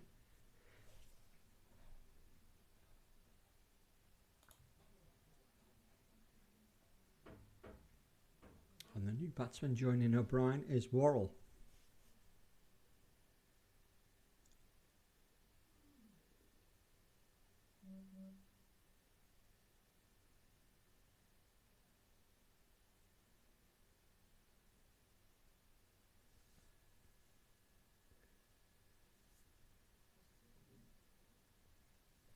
Single down to fine leg. Matty Moritz is down there with the customary and trademark sort of floppy white hat, both preferred by both himself and Matthew Stewart, and back in the day preferred by myself, to be honest. Never been a great cap person.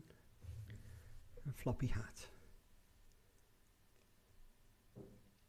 Not too many caps out there. Well, that's short from Tom. That's pulled away. I think I can't see the boundary at the top end of the ground here, but somebody's out there. Of course, yes, it's Zach Rogers. It's always Zach Rogers out in the boundary, and he keeps it down to 1 run. Yeah, look around the field. Zach himself's got a cap on. Matty Moritz has got the white hat. Bryce has a cap on. Hursty's got his cap. Guy Bradshaw's got his cap with his sunglasses on top of him. That's wide down leg side, and it's not going to be given. So the batsman's having a long look at the umpire. Seemed to be quite wide. Maybe he just clipped the pad on the way through. I don't know. But, I don't think we've had any wides or no balls. A couple of byes maybe. Tom Jones, he's sporting a new haircut. He's in smoothly to the crease and he bowls. That's pushed back to him, and Half stop by Tom, but Matty Stewart there at mid-off. No run. Again, the sky's cloudy, but it's bright. The clouds are high. It's famous last words. There's no great sign of rain. There's slightly greyer clouds coming in from the south, but I don't think there's any rain around. Famous last words. That one's short. A bit of room outside off stump, and that's cut away down to third man, and Harry Donlan's down there.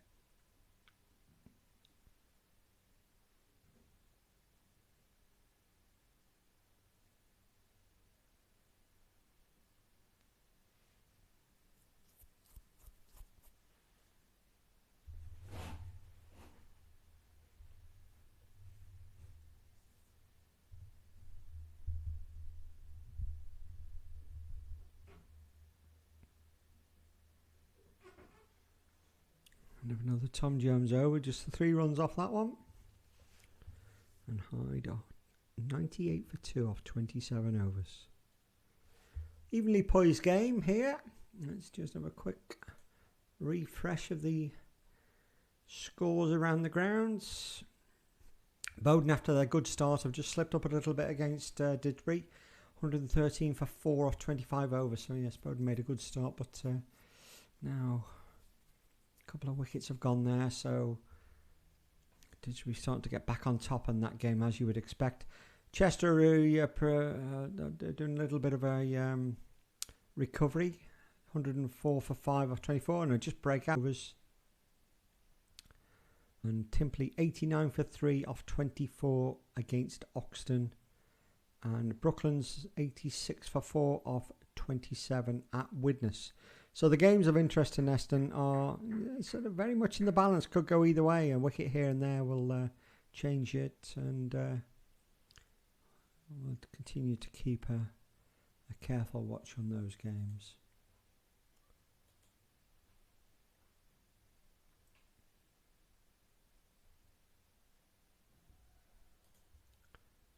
He's in again. Let's just knock back to the bowler. No run. Twos have lost another wicket. 100 for 5. The twos now. So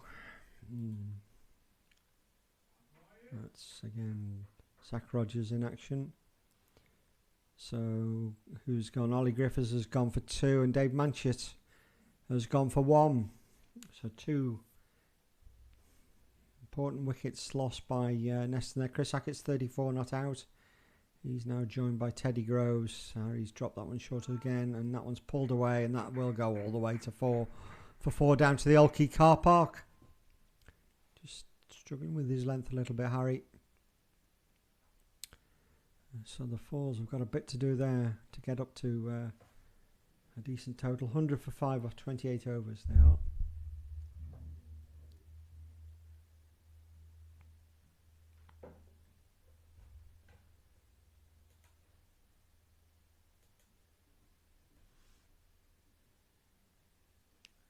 Just on the back foot, just guided away down to Luke Jones at long leg, long leg. That's end of an over. The threes, mini recovery continues by the looks of it, and Gareth Jones and Johnny Davis putting together a little bit of a partnership. They put on 34 so far to take Neston threes up to 72 for 5 off 25 overs. So it's very good. Johnny Davis has faced 48 balls, doing the world of good. From the tennis court end here, Tom Jones to continue. He's into his 5th over now, 1 for 20. It's clipped away nicely off the legs. Again, Zach Rogers. Very important fielding position for him out here. He spends most of the season out in the boundary. He's very quick around the boundary. He's got good hands, and he's got a great throw. So a very important fielder for us. And generally, I keep shots like that down to just the 1 run, where anybody else there may be 2. playing a miss. Expansive straight drive, off drive there. It's past the outside edge through to Bryce.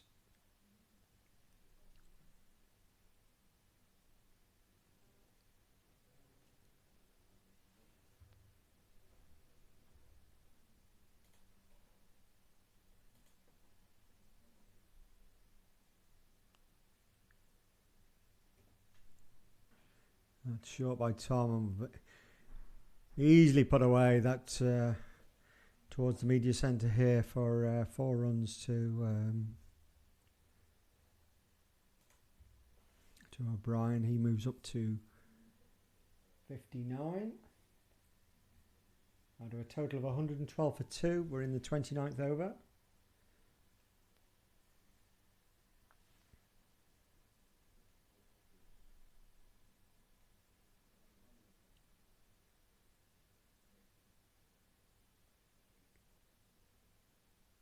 Oh, that one's bounced awkwardly in front of Bryson. It's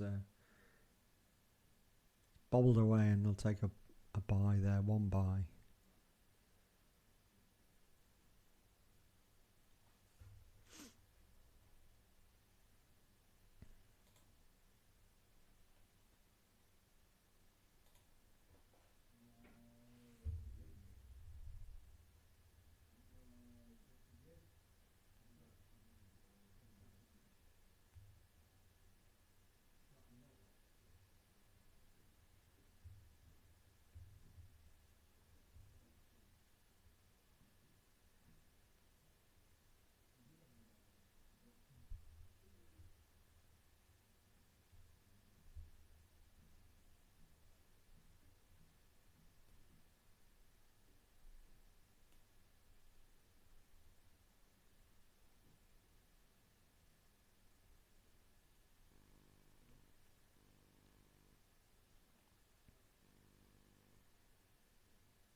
It's the end of the 30th over, 29th. Where are we up to? That's the end of the 29th over. 114 for 2.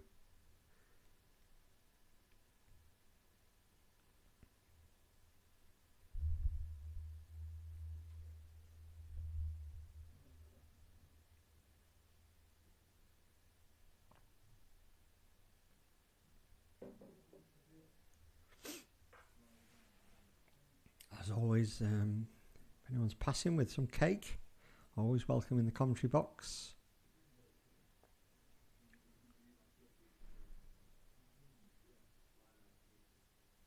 If anybody wants to stop in for a bit of joint commentary, that's always welcome as well.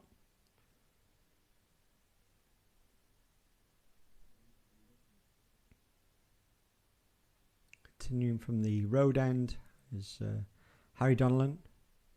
He's in for his 4th over. He's 1 for 12 at the moment.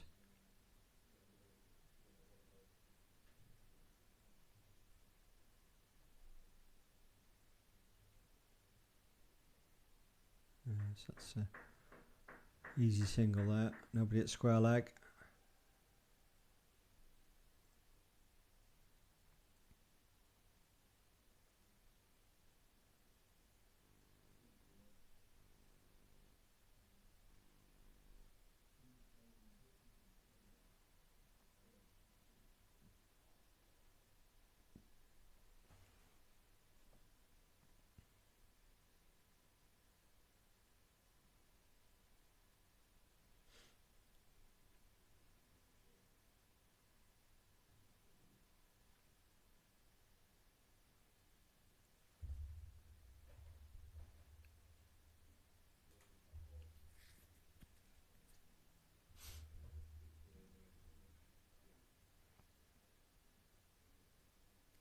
Punched away through the covers again. Zach Rogers will do the fielding, and as always, there's just the 1 run.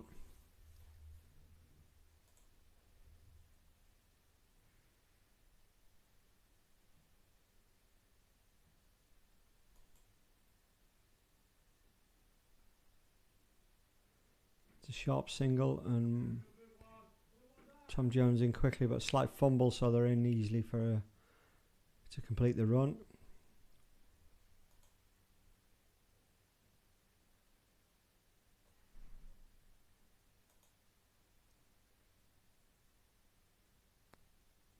Oh, that one's just bitten a little bit and popped a little bit, but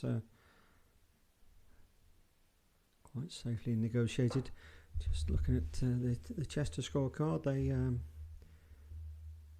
now 6 down. Chester 108 for 6.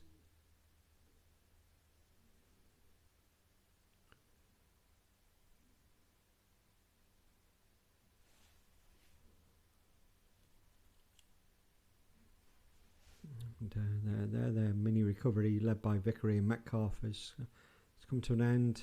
Both of those batsmen are out, and Pat Roberts and Jack Williams now are batting for those. So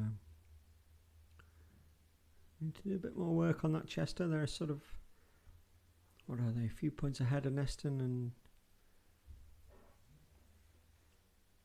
safe from relegation, I think, but little mini battle as to who finishes higher in the table. Meanwhile here, we're going to see a change of bowling. Tom Jones is having a rest, and Guy Bradshaw is going to come on at the tennis court end for his first bowl of the game.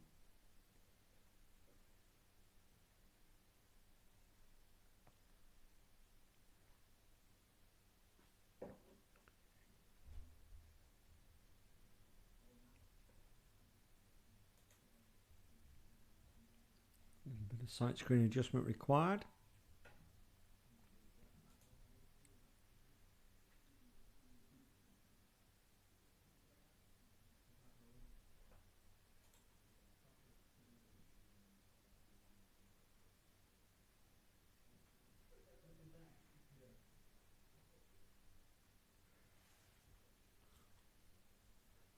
While we're waiting, just a quick look at the Bowden versus Didsbury card. My worry is that the Didsbury side might be maybe resting one or two of the Cheshire Cup final tomorrow, but I can't see the full side there. But the bowling lineup looks their normal: James Green, Alex Young, Steve Green, Nick Anderson. So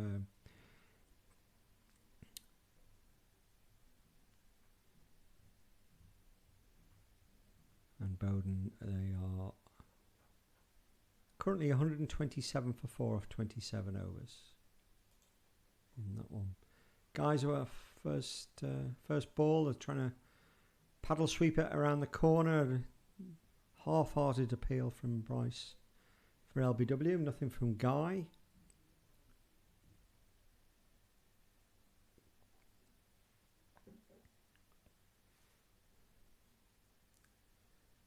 Guy coming around the wicket to the right-hander.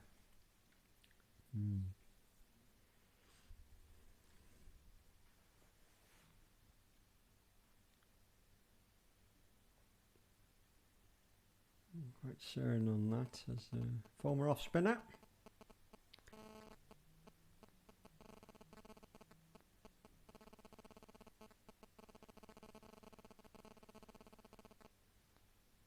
Well, it's a sharp single and Harry's in. Quickly through, safely home. Yeah, it's a funny thing, this round the wicket to the right hand for an off spin. I mean, to be fair, Guy turns it a lot more than I've ever done, but what a strange delivery that was. I think Morrell decided in advance he was going to try and lap it around, a reverse lap as such, and Guy turned out to be a full toss, which confused everybody. That one, he's gone for a big shot over the top. He's got it over the top of Tom Jones. That's going to go away for 4 runs down to the tennis court end.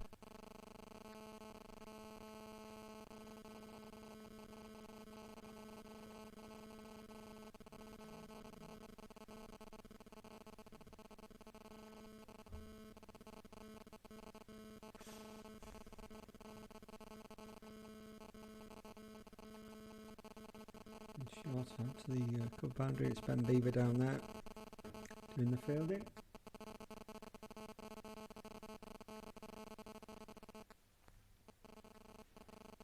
Seven coming off Guy's first over.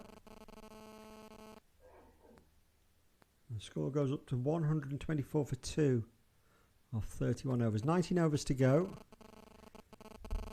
What would you expect off 19 overs? I think Hyde will be looking at I want to add another 150 or so. to a very competitive 260, 270.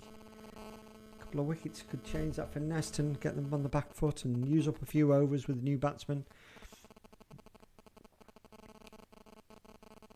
No ideal for Neston to keep them below 200, but that's going to take some wickets. It's only going to happen if we can keep the wickets falling. So is Harry Donlan coming in from the road end, and that's just very delicately dabbed wide of David Hurst at first slip, and Kai Jackson's going to come round and sweep that one up for 2 runs.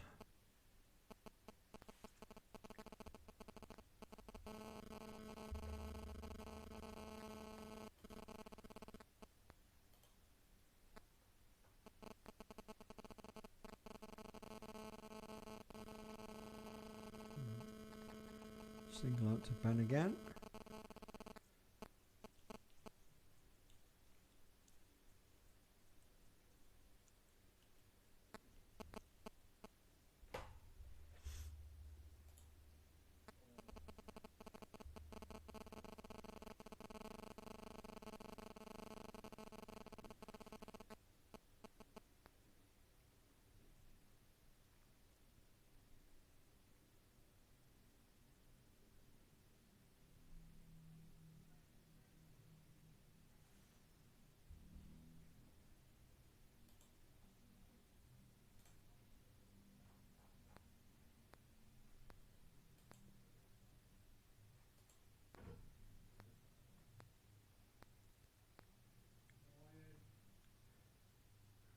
And well run single there.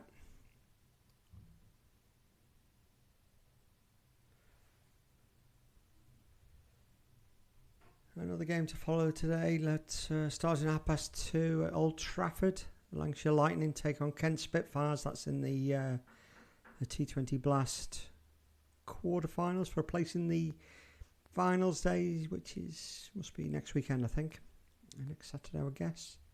So we'll keep an eye on Lancashire Lightning against Kent Spitfires. They've got a decent enough day. There shouldn't be any problem with the weather with that. Harry Donlan has been hit out all the way. You just about see Zach Rogers. He's thrown in a bit of a dive. I'm afraid it's beaten him and he's hobbling up. He's landed badly on that, but I think he's okay, and it's gone for 4.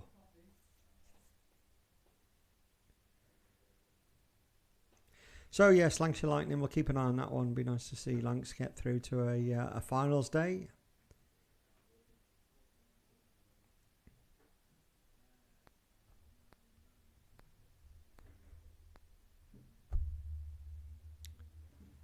I'm at Old Trafford on Friday. It's the T20, England against South Africa at Old Trafford on Friday night. So Wendy and I have booked a couple of tickets. We haven't been to Old Trafford once this year, so I'm hoping the weather will be all right for a nice evening on Friday night.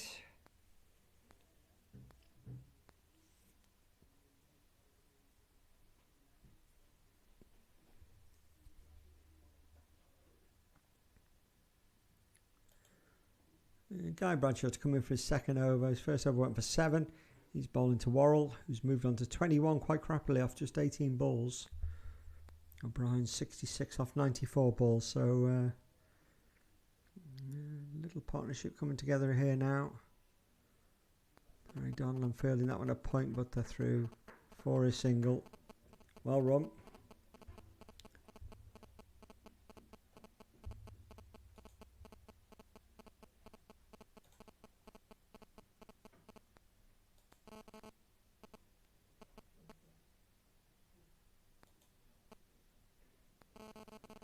Oh, that one's come off the edge. It's gone past Bryce's gloves and past David Hurst's left hand. So that was a catchable height. But I think we're going to see a signal. No, it's crikey. It's gone away for Bryce. That must have popped and maybe just clipped Bryce's glove. So it wasn't a chance.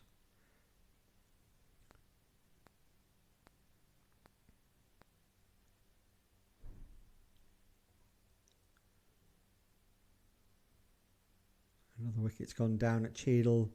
The second 11 have lost Chris Hackett. He's out for 34. Out stumped. You can more or less picture. Oh, and there's There is a slash and an edge, and that's gone past David Hurst's right shoulder. Well, just out of reach. It wasn't really a chance. It went very quickly, and it was a bit too far away from him, but it was in the air. And a bit unlucky there for Guy. He's found the edge, but it's cost him 4 runs. Yeah, Chris Hackett's out stumped, 34. So the 2's in a little bit of trouble now. Teddy Groves is out. He's also out caught and bowled. And they are 111 for 7.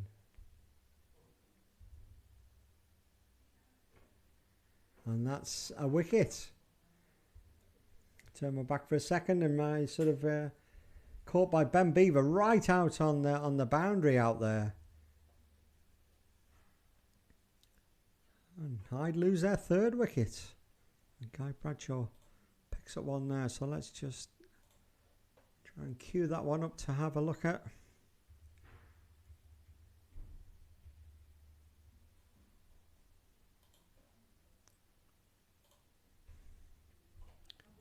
And it's Rob O'Brien, who's out for 70, so that's a big wicket.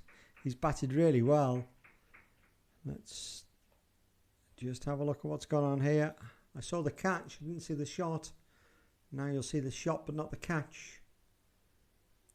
Guy's in. O'Brien's hit that one. And that's gone a long way in the air out to cover. And right on the boundary that was taken by Ben Beaver. It was a good catch. He judged it very well. So he's hit that really well, but he's hit it in the air, and he's cost him his wicket. So Hyde lose their 3rd wicket. Guy Bradshaw picks up his 1st. And the score is now 140 for 3, and we're in the 33rd over. So this is exactly what Neston needed, is just chip away with wickets just to stop Hyde really running away with it. Get the new batsman in. Try and eat up a few more overs. Very evenly matched at the moment.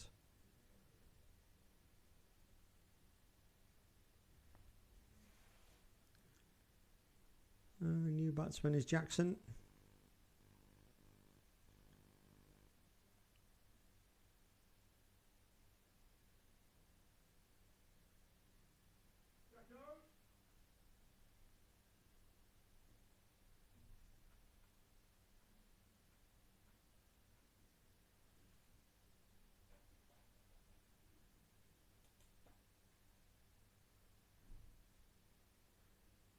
Oh, that's rocketed away to the boundary. A bit wide from Guy, and that's cover driven. It was only about 15 yards to the right of Ben Beaver. But really, before he had even had a chance to move, that had flown over the boundary. So a wicket in that over, but a couple of boundaries as well.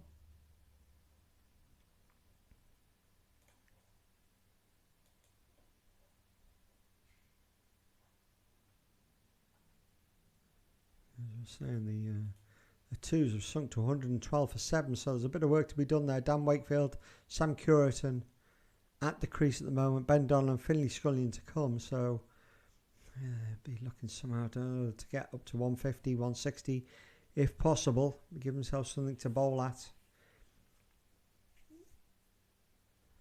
Meanwhile here it's Harry Donlan in from the road end. Nicely played and pushed out to Matty Muritz down at long on for a comfortable single. It brings the new batsman onto strike, Jackson.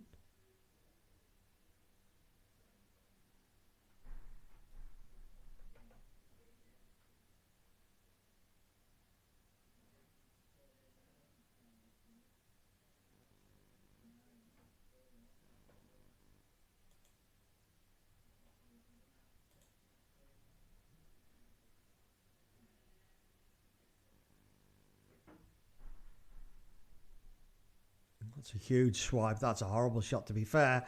And Harry Donlan has bowled him. I'm quite certain exactly what was going through Jackson's mind there, but he's played a horrible hoik, to be honest. and it's just bowled him off stump. And yes, Neston pick up their 4th wicket.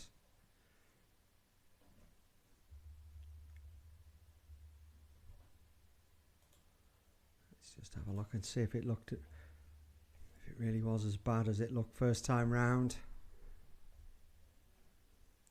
This is Donlan into Jackson. He's trying to hit it into the Old Key car park, and he's just gone on and bowled him.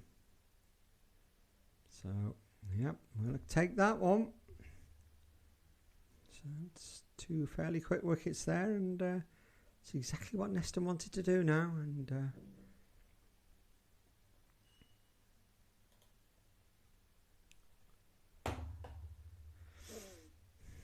the new batsman is the aforementioned Dave Fitzsimmons.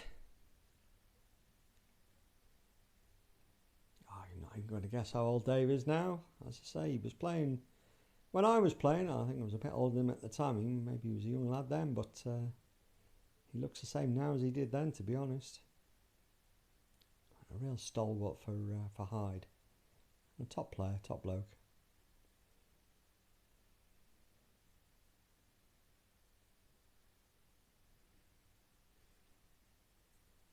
Certainly a good player to have coming in at number 6. But Harry will be buoyed by that. That's his 2nd wicket. He's 2 for 25. He's in his 6th over.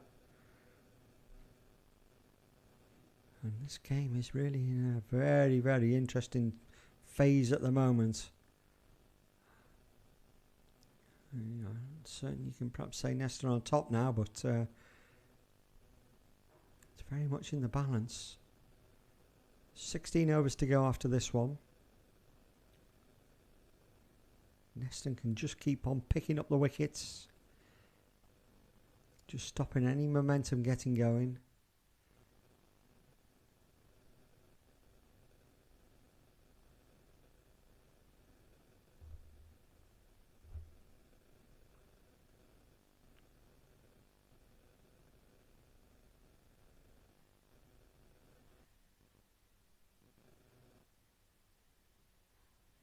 Turned around the corner, hasn't gone far, and neither Bryce or Hurst are interested in chasing that one up. So Luke Jones has to come in from the boundary to field that one, but there was only ever a single there.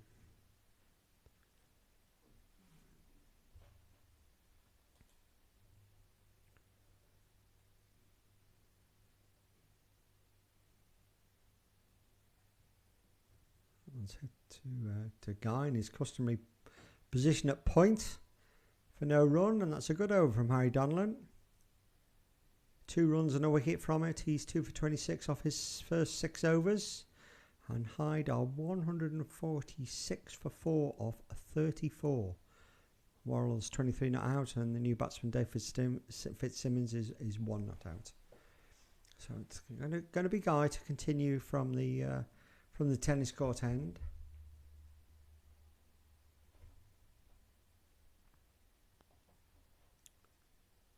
This is, when you look back to the beginning of the season, this is a far more disciplined bowling attack, I think. I mean, a reasonable measure of that is the amount of extras that were given away in terms of wides and no balls. And at the beginning of the season, we had some nightmares.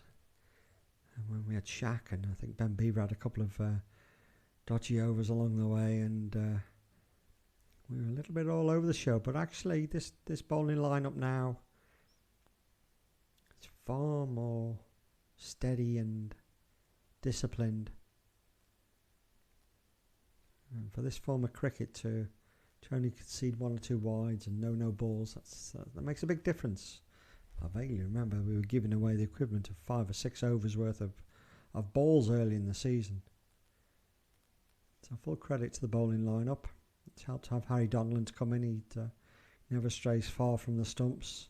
Tom Jones coming back to fitness has been a real boon as well. And yes, it looks a far more balanced. And Matt Merritt has been a very useful addition to that bowling lineup. Matty Stewart coming off his short run up. It's bus central there. He's held up by the 2 bikes there, the bus, if you can see him coming up. one swept away, and that one will go all the way for 4 runs. Guy just straying down the leg side, and the bus ambles its way up Parkgate Road, held up by the 2 cyclists, but it's off and running and away. Next stop, Chester. When I say next stop, Chester, it goes all over the place before it gets to Chester, and it probably won't get there for another hour yet, I would guess. If it's the C22, it goes via Williston. If it's the C22A, it goes via Burton. So I believe.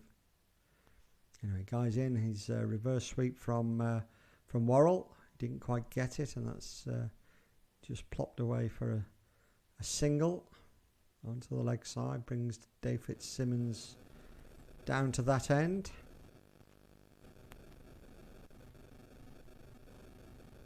Matty Moritz comes into the circle from long leg.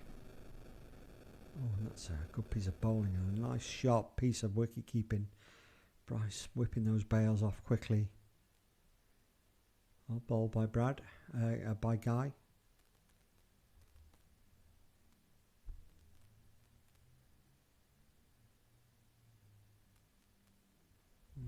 Pushed into the gap.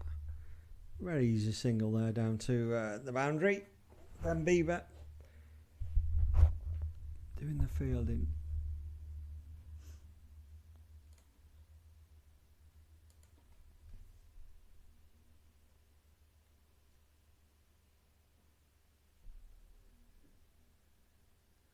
Going to push for 2 here. Zach's had to go a long way, so they will get 2 here.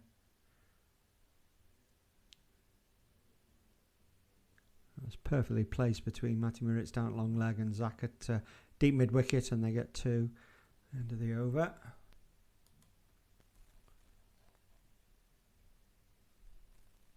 Nine coming from it. And the score is up to 155 for 4. 35 overs gone. 15 to go.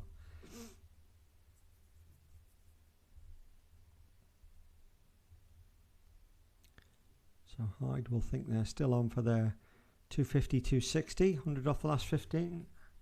If all goes well for them. But they are now 4 wickets down. So 1 or 2 wickets for Neston would switch that equation back towards Neston. As I say, very interesting phase of the game here. Harry Donlan, he continues.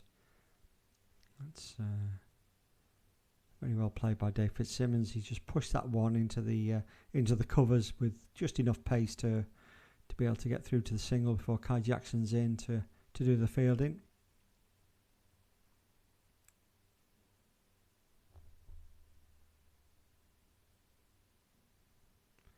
Very keen to get on the back foot, Worrell. He's even when the ball isn't there, and there's a bit of a fumble down there, which has allowed them to come back for 2. And I think that was Matty. He just stumbled a little bit just as he was about to pick up the ball. It just threw him off a little bit, and he fumbled the ball, and they're back for 2.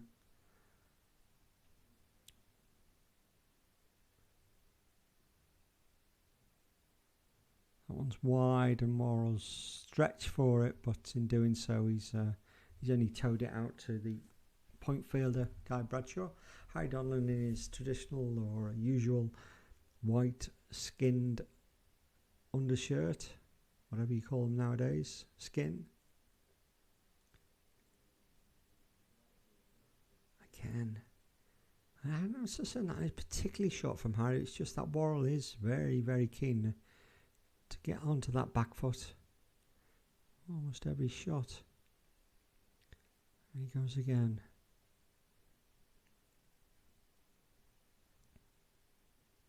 So he'll be looking at it for anything which is just slightly short. Well, he'll be in a good position. So we just need to keep this ball up to him. There we go. There's the one. It's just onto the back foot, and that was only just a little bit short. And yeah, Ben Beaver's got round very well there, and he's got a good hand on it, and he's saved 2 runs there. So 5 coming from that over. Harry Donlan's bowled 7 overs, 2 for 31.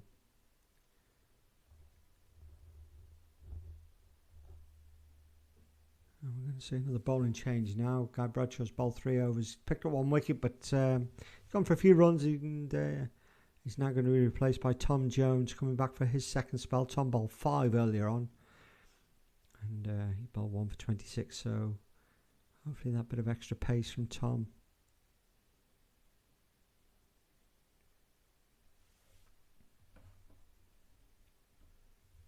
Requires another screen move as Tom's going to come over the wicket.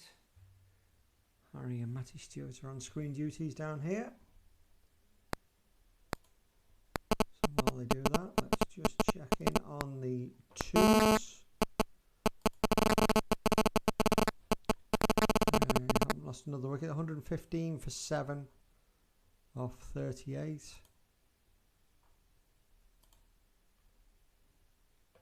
I'll tell a lie, just as I talk, Dan Wakefield is out. Tan's been bowled for 11 and they're now 118 for 8. So Sam Curriton is not out, and either Finley or Ben Donlan will be coming in. So the 2s, they really do need to find a few more runs from somewhere there, you would have thought.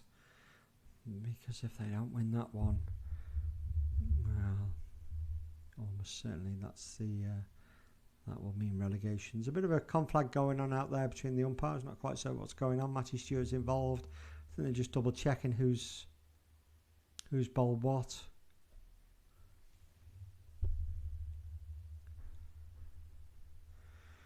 What would this be about?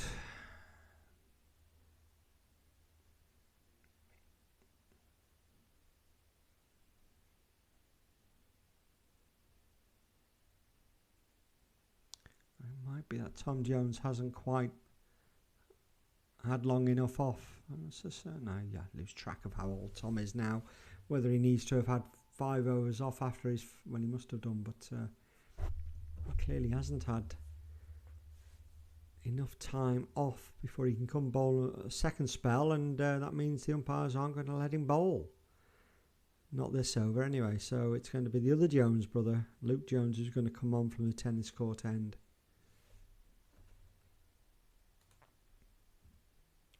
Luke bowled 6 overs earlier on. He put on for 21, bowled very well, to be fair. And whether he'll now come on and finish his spell, I don't know, or whether he'll just bowl the 1 over required to allow Tom to come on and bowl from this end. Let's see how this one goes, I suppose. He's bowling to Dave Fitzsimmons. First ball's hit out to Hyde, and he's that one slipped through his fingers and fielded by Ben Beaver for a single.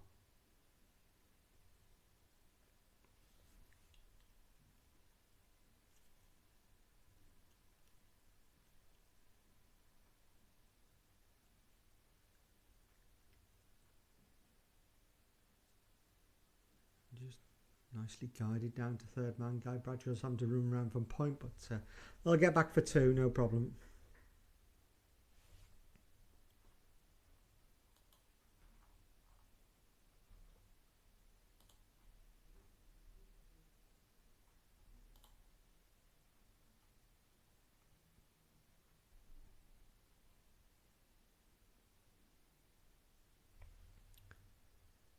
A single down to long leg. Matty Moritz does the fielding.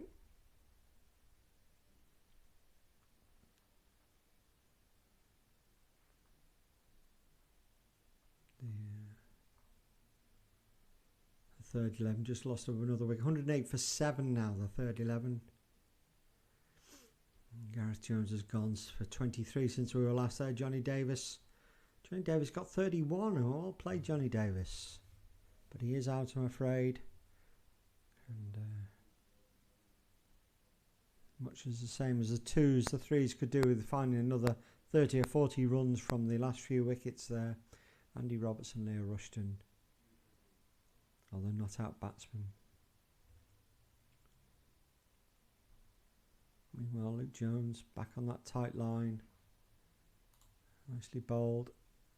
4 off the over. 164 for 4, 37 overs gone.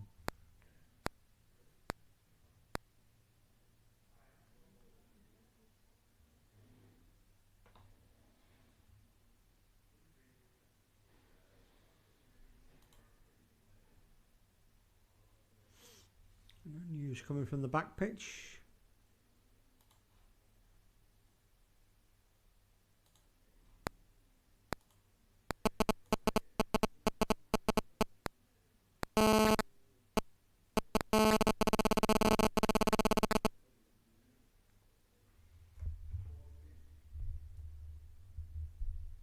Harry Donnell in from the Station Road end.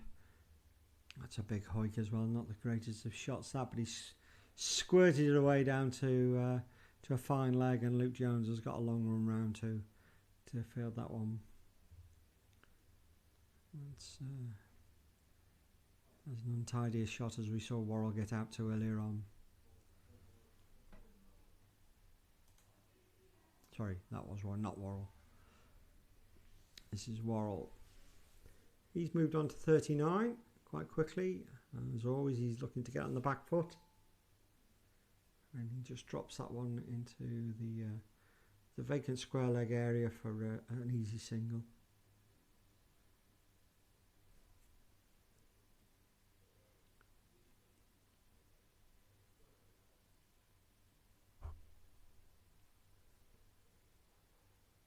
Oh, that's almost done for Dave Fitzsimmons. Don't know if it was a quicker one, but he only just managed to drop his bat on that one, Fitzsimmons. But he's got away with it.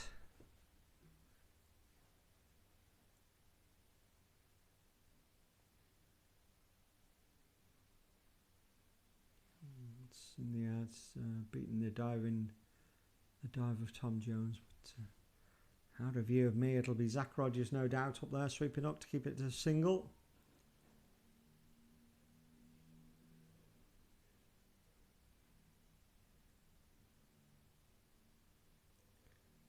And Worrell, he's on the front foot to sweep that one around. He's got it fine. It's another long chase round for Luke Jones.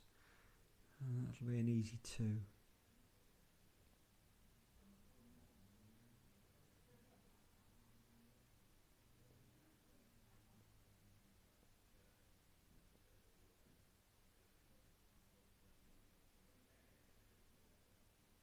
Not quite certain how that happened. He's dangled the bat to that. I think it's got an inside edge. And for the third time this over, Luke Jones has an even longer run round to get that one. So after a bit of hesitation, they are back for 2 there. And all that running means that Worrell needs a bit of a drink. And we have 39 overs gone here. 172 for 4. No, 38 overs gone. 172 for 4. Worrell 44 not out. Fitzsimmons 6 not out. So these two just steady the ship and keeping the run rate going. 12 overs to go.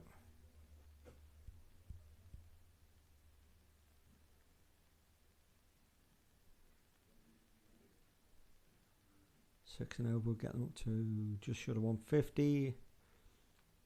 8 and over, what's that going to be? 170 or 270 odd? It is to be Luke Jones to continue.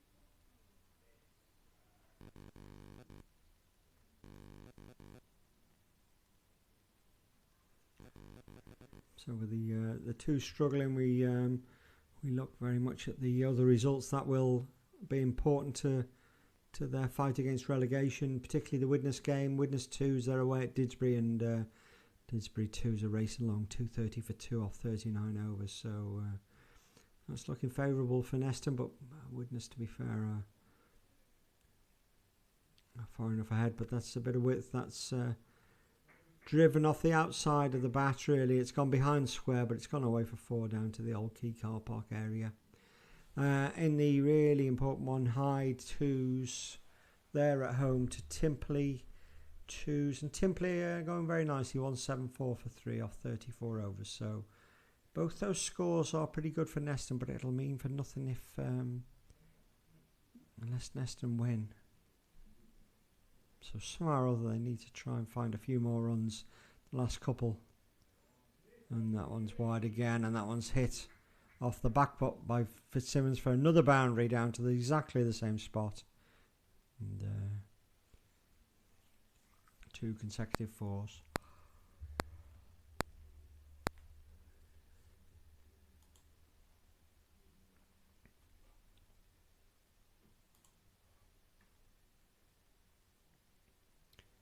And equally important in the first 11 Premier League, the Bowden game. Bowden first 11, 169 for 6 or 37 against Didsbury. Chester, they're 154 for 9 or 36 against Alderley Edge. Lindo, 183 all out. Lindo, they maybe have their focus more fixed for tomorrow's Cheshire Cup final. There's another shot by Fitzsimmons out to the cover boundary, but that one's swept up by Ben Beaver. Oxton at Timpley are 157 for 4 or 34, so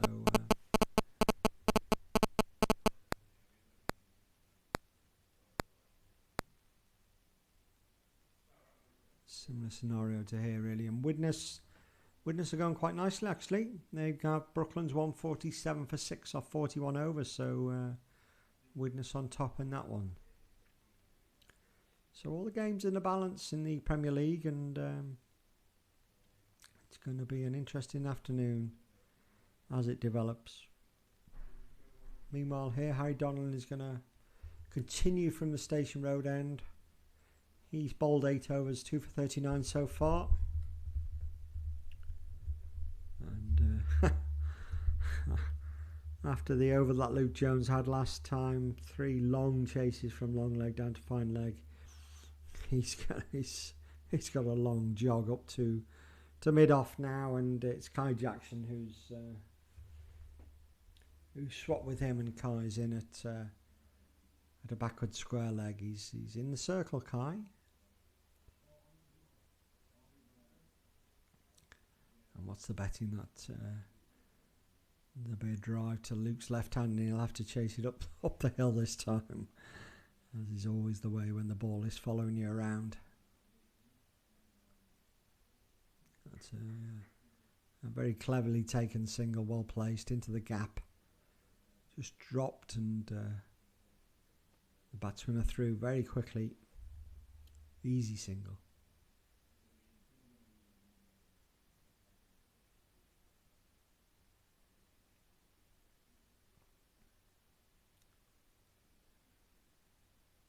Really well fielded by Harry there. He had to be very quick to his right hand side, and he had to avoid the non-striking batsman. And he's pounced on that one and kept it to a dot ball. He's in again. This one's swept in the air, but it's gone very square, and it's raced away down to the square leg boundary for 4 runs. Takes Worrell up to 48 off just 37 balls.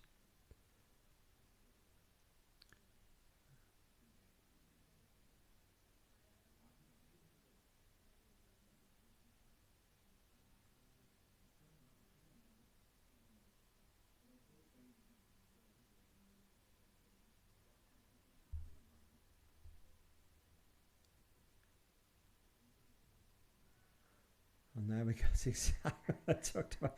You can't see it now, but that's been lofted away to Luke Jones's left hand, and Luke's had to chase it up to the boundary, but it's beat him there for 4, and that's 50 for Worrell. That's been a nice knock. And it's thrown the balance very much back to Hyde, and they've raced up to 190 for 4, and they're only in the 40 overs. Still 10 overs to go after this, so you know, any thoughts of 250, 260 would have been, as far as they're concerned, now upgraded to 280, 290. If they can go 8 or 9 and over off the last 10 overs, they'll be creeping up towards the 280, 290, God forbid, even the 300 mark. But that's 9 overs bowled by Harry Donald. He's gone for 49 runs, 2 wickets, 10 off that last over. Now it is going to be Tom Jones coming on to bowl.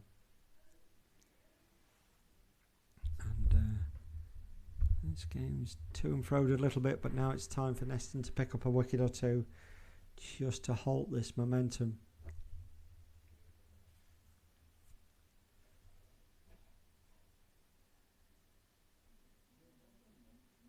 Nothing else. We're looking to pick up those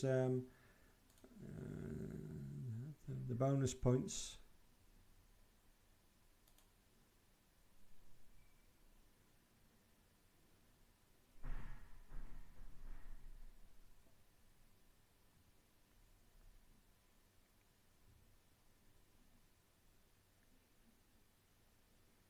Six points Neston need to be mathematically safe.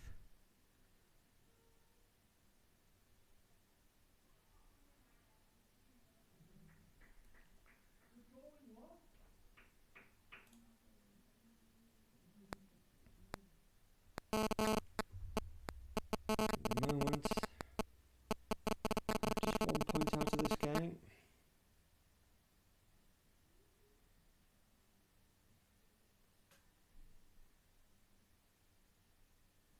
Oh, goodness me. Simmons has just dropped the bat onto that, really. It wasn't so much a drive, he just wafted at it and it's flown away down to the point boundary. Using the pace of the ball, and that's another boundary. So Hyde are really picking up the momentum here. Neston really need a wicket now.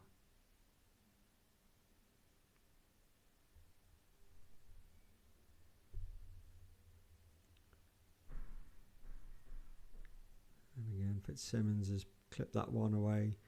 Luke Jones back in action again.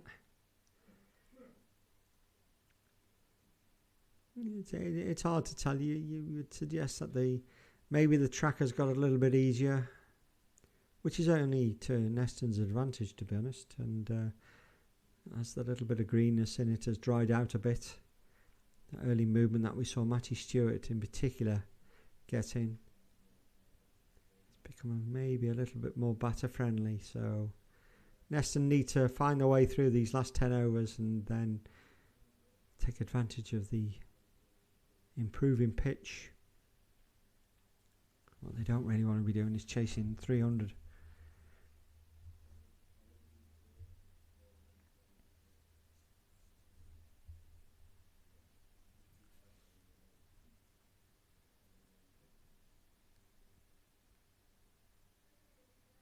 A ball by Tom, but he's in around quickly. Oh, and that was sharp single, and I don't think Tom, it would have been that far away had Tom followed through and hit the stumps. Probably would have been home, but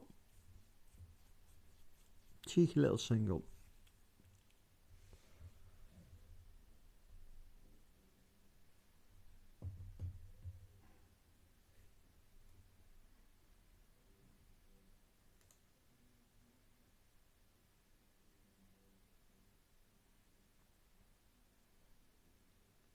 Once it's straight at Guy, backward point, no run there. End of the over. 8 coming from it. 199 for 4. 9 overs to go.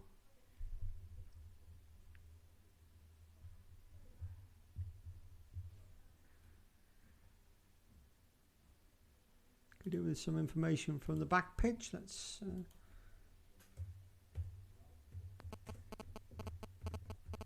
put a little message on, see if Mark Ferry or anyone on the back pitch can let us know what's going on there.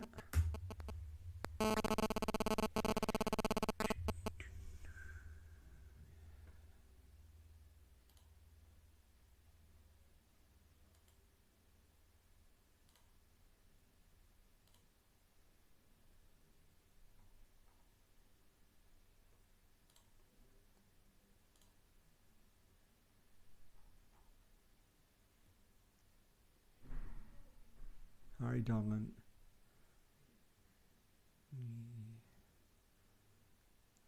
Jabby stab at it from Dave Fitzsimmons. He misses it completely. Bryce takes the bails off, but there's no chance of a stump in there, so it goes down as a dot ball.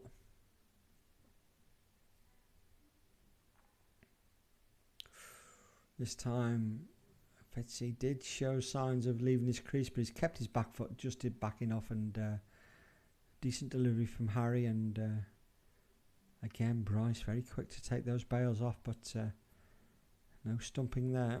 So it's 2 dot balls. And dropped there for another dot ball. This is good.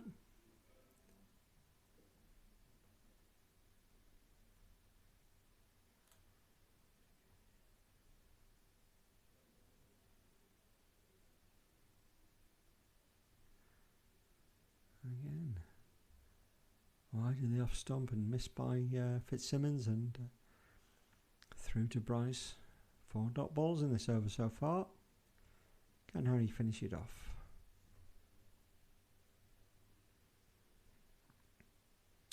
I'll just be a single there. That's pushed out to into the covers. Guys round from point, and just a single.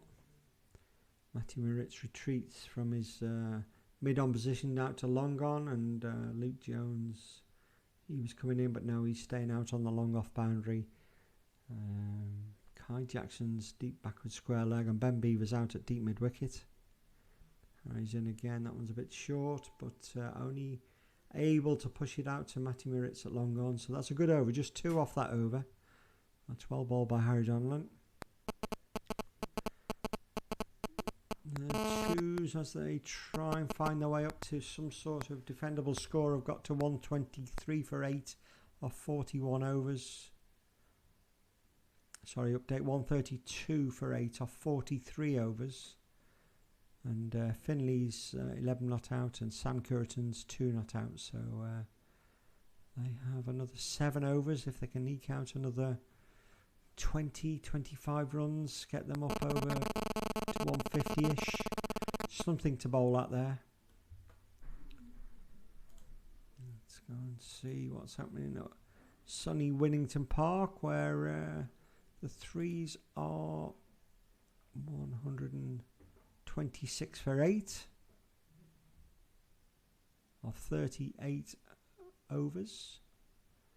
And Andy Roberts, 16 not out, a late replacement Andy for Louis Davis. And Leo Rushton's out for 7, and Toby Rashid is 1 not out. Nice to see Paul Stimpson playing this weekend. Not seen too much of Stimo this year. Tended to play 1, miss 1, and but he's out today for the threes, and that'll help when we come to try and defend whatever total we end up with there. Meanwhile, Tom Jones is coming in from the tennis court end here, and Worrell's advancing down the track, and he just bottom edge that. It's just dribbled out onto the leg side, but they're through for a single.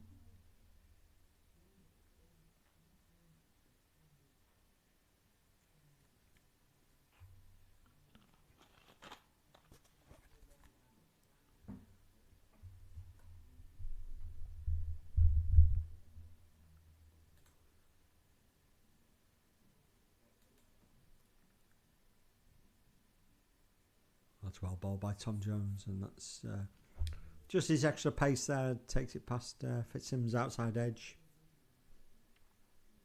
Well bowled.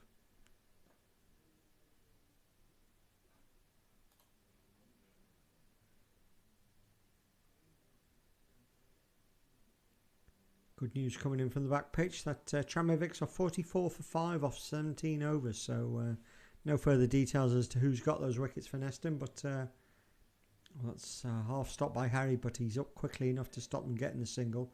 Yeah, 44 for 5 after 17 overs. Tramovics are against our 4th 11 on the back pitch, and there's been another wicket in the threes game.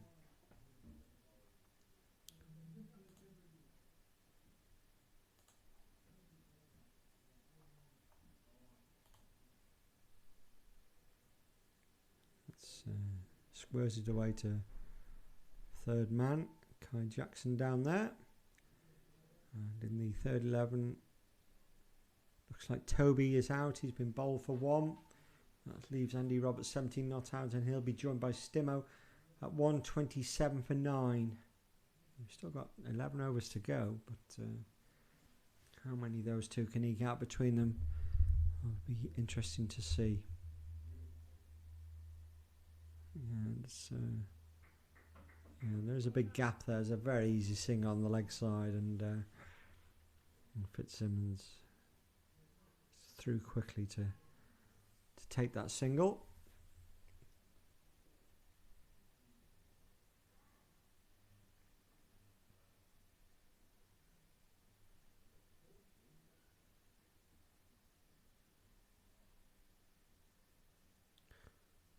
That's driven up through wide, mid-off, and Matty Stewart ran quickly to keep it just to the single. End of the over. Just the 4 singles coming from that, so that's pretty good. Again, we prefer the another wicket or two, but 4 singles, accept that.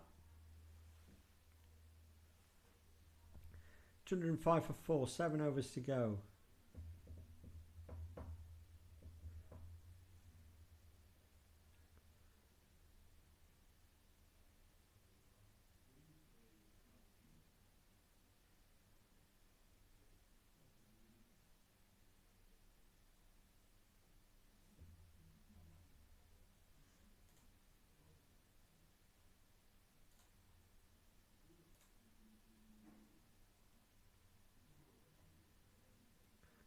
Bowden have lost their 7th wicket against Didsbury, but they've got it up to 192. Still got 8 overs to go there, so Bowden are going to get 200 plus and very much in the game.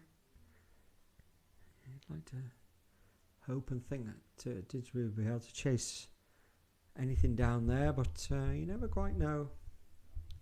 I say Chester 167 all out, Lindo 183 all out. Timpley are now 198 for 4 off 39 against Oxton, so they've sort of get themselves into a good position for a bit of a flurry in the last 10 overs, and sort of fingers crossed that they can put themselves out of sight of Oxton there.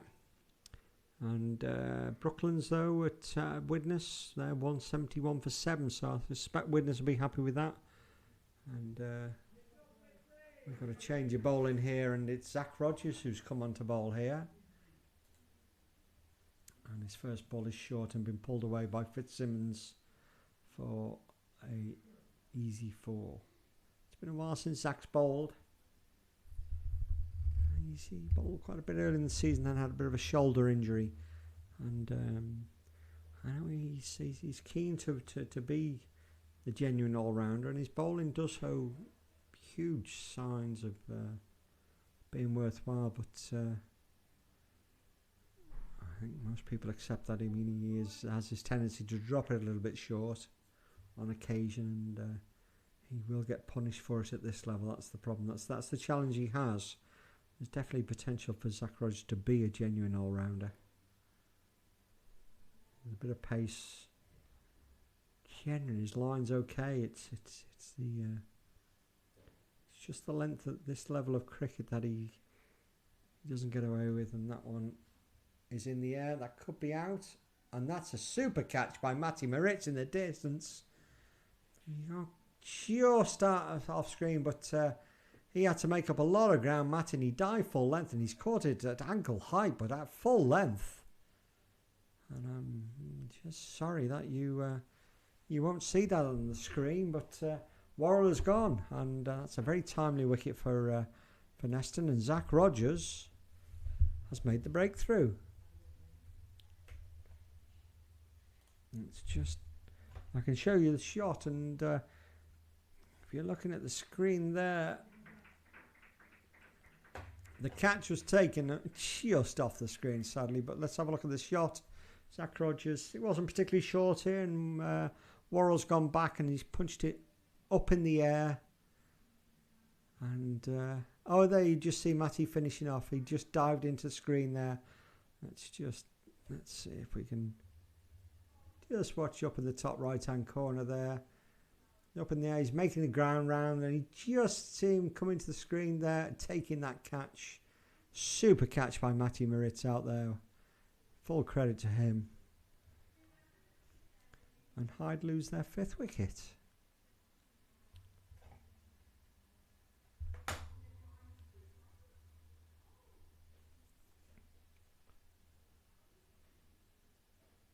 And it was the dangerous Worrell who he scored 58 off 46 balls, so he's gone. And Hyde are 210 for 5 in the 44th over.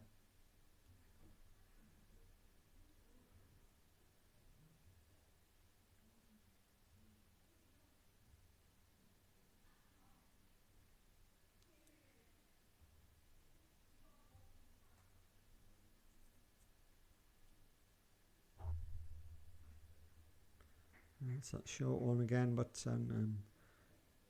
punched away by Bo, the new batsman. He's off the mark with a single.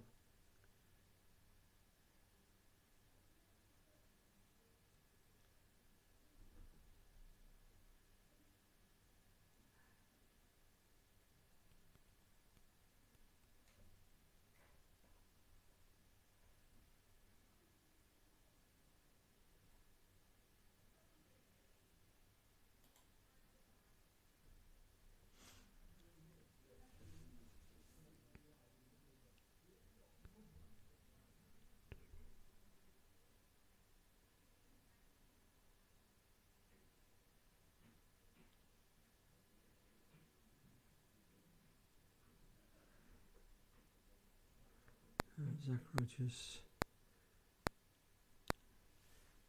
Fitzsimmons happy to just push forward, just angle the bat down, and he'll take the single to the David Hurst at short third man. And Zach Rogers bowls his first over, 1 wicket for 7 runs. So, very crucial wicket there for Neston. And again, this game really is interesting. Obviously, I mean, we have no idea how Neston are going to fare when they bat, but this has been a real battle between the two sides at this stage. There's 6 overs to go now, and 212 for 5. Neston will be hoping to keep Hyde to less than 250, and Hyde will be looking for a bit of a flurry to get up to 260 maybe. Well, it's Tom Jones. He's coming into bowl, and the sweepers on both sides of the ground have been very busy today. It's Ben Beaver out there on down at the Memorial Road side of the ground.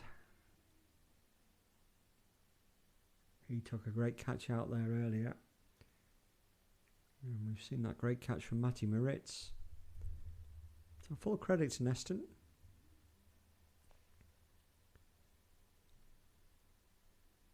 Bowled and fielded very well. Tom Jones now running in. And, that's through Bow and through to Bryce.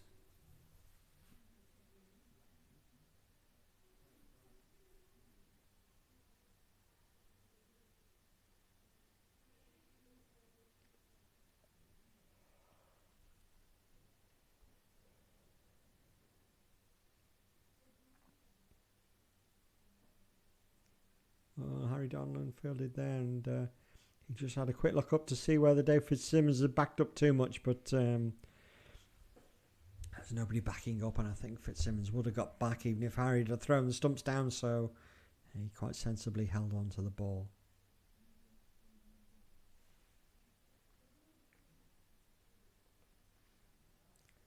And there's a bus going down the station road this time.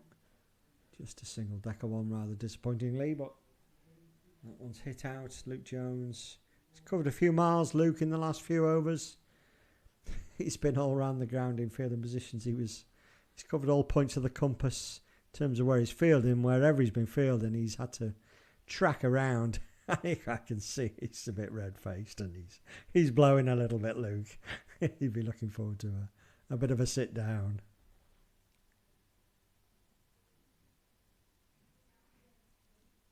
That one's wrapped him on the pad, popped up in the air, and there's nobody there in the circle saving him one. Everyone's out in the boundary on the leg side, and they go through for one run.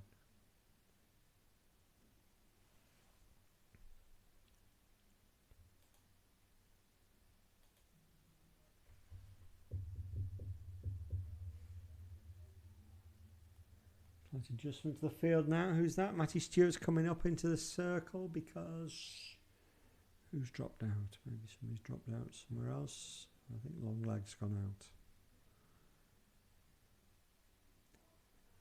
Oh, that one squirted away. I don't think he was trying to hit it square on the offside. He was trying to hit it straight, I think, or fairly in the V, and it squirted away over Point's head, and I can't see up at there out of view, but no doubt that was Zach Rogers running round, stopping the boundary, keeping it to 2. Another over gone from Tom Jones. He's bowled 8. He's bowled 1 for 42. As always, he's bowled very steadily. And just 5 overs to go now. So Neston can just keep this nice and tight. Maybe pick up another wicket or 2. That 5th wicket means they've got 2 bonus points. 2 of the 6 required to ensure safety are in the pocket. Another couple of wickets here would add another point. There's a bonus point for getting 3 wickets. Another one for getting up to 5. 3 bonus points if you get 7 wickets, and 4 bonus points if you get 9 wickets down. So at the moment we have 5 wickets down. We've picked up 2 bowling points which are in the pocket whatever happens to the result of the game.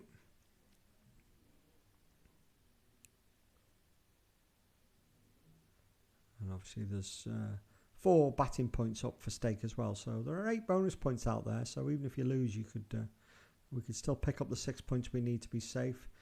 Fitzsimmons driven that one comfortably out to the offside. That must be slightly right on. They've gone for a second run there, and after a slight hesitation from not so much Fitzsimmons, he was committed to it, but Bow wasn't certain about it. But the ball came into Fitzsimmons' end, and he's home for the 2.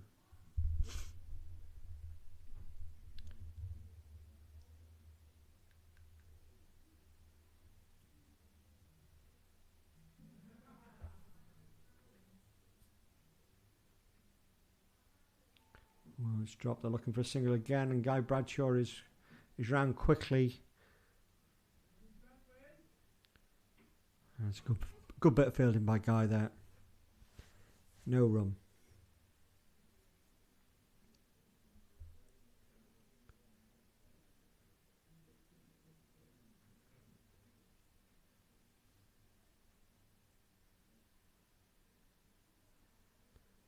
It's a short one from Zach, and that's easily pulled away, but straight down to Matty Stewart, well positioned down at a deep backward square leg, really, down by the big hedge, and got away with just 1 run from that.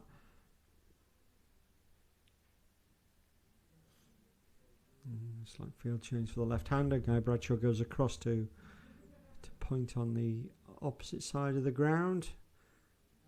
And Matty Miritz has been pushed back to long off,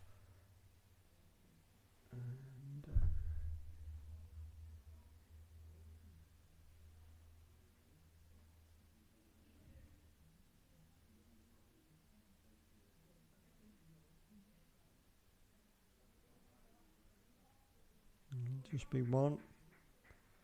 Kai Jackson there at cover.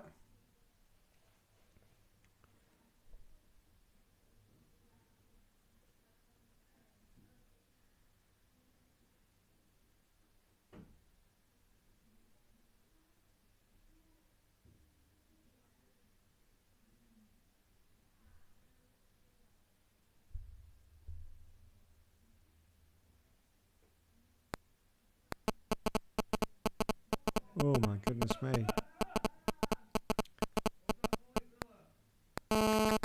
That's either slipped out of Zach's hands, or I'm not quite certain, but it's a beamer effectively, and it's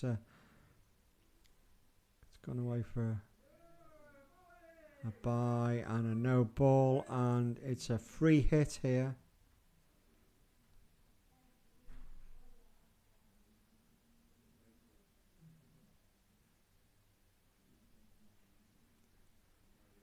So Bo will be looking to maximise this. That's the first no ball of the game. And that's short. Hit away, it's caught, but obviously no run. They get the single.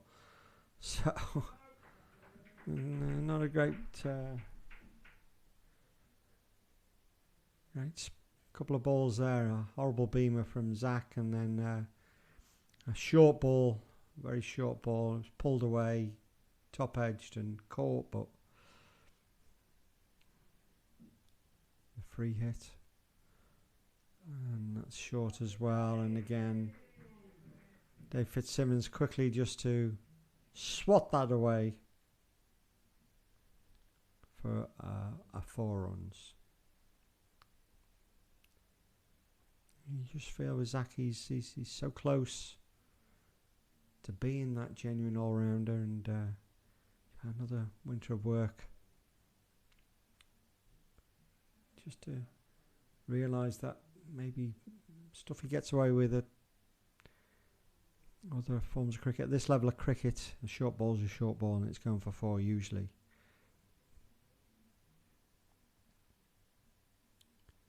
But I think he's got the potential. I can see Zach Rogers, Tom Jones opening the bowling for Neston.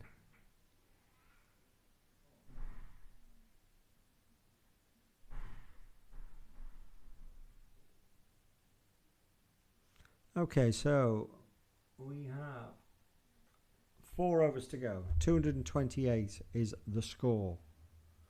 Tom Jones is continuing from the tennis court end. A bit of sight screen adjustment as he plans to come around the wicket to the left-hander. So the screens are being split. Just checking that they're okay for the right-hander for when Tom comes over the wicket.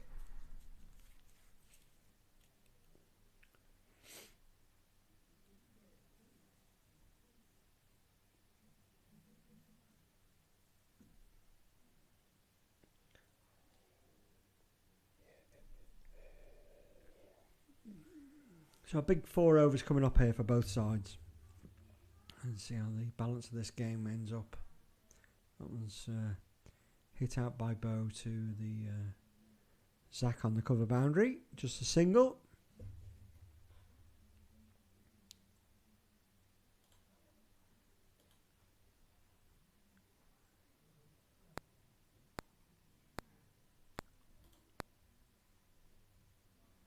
And some good news coming in from the second 11 in that the twos are doing exactly what we hoped for. They've got it up to 158 for 8 off 49 overs. 1 over to go there, but 158. They'll have taken that. Fitzsimmons here has hit that one for 4. There's nobody out on the square boundary there. We've got a man down at third man and 1 at extra cover, but 4 runs there. Sam Curtin 18 not out, Finlay Scullion 14 not out. So just what the doctor ordered there, and they've got 1 over to go, and they're going to end up 160-ish. And that'll give them something to defend. They've got a reasonable bowling attack with Ollie Griffiths and Sam Curtin, Finlay Scullion, Ben Donnellan, Teddy Groves, Chris Hackett. Leg by there. So well done to the twos there. Certainly very much a fighting chance. And in the threes, let's have a look at the threes. The threes are all out for 128. So a little bit of recovery there along the way. In the middle order, Johnny Davis 31. Andy Roberts ended up on 80 not out, but Toby was out for 1. And Paul Stimpson made a duck. That's beautifully driven. That's a lovely looking shot. And again, Luke Jones scampering around. And this time he keeps it to 1. A bit of a loose ball, but no No overthrows. So 128 all out. The threes. They're going to have to bowl well, but they have Paul Stimpson in the ranks. Gareth Jones, Jake Chrisley, Andy Roberts, Leo Rushton. So Toby Rashid. Plenty of bowling in the third 11 there.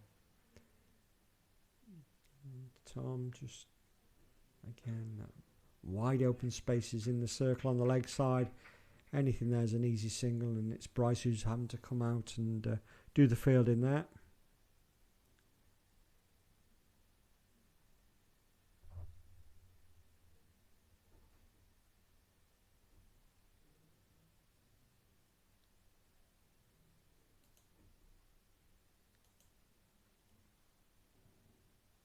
Oh, that's well bowled by Tom.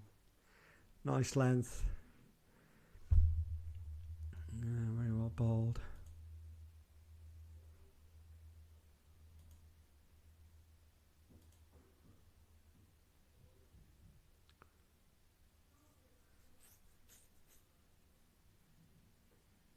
Three overs to go. 236. 4, 5.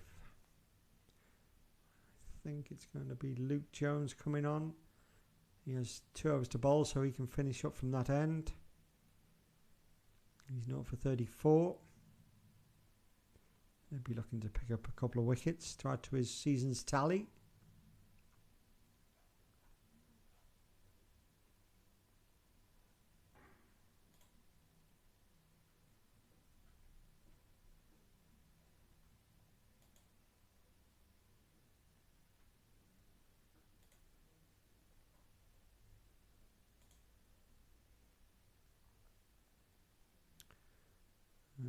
And back in the Premier League, let's just have a look at that. Luke Jones throwing that one out wide, but he's not signalled wide. Well taken by Bryce, no run.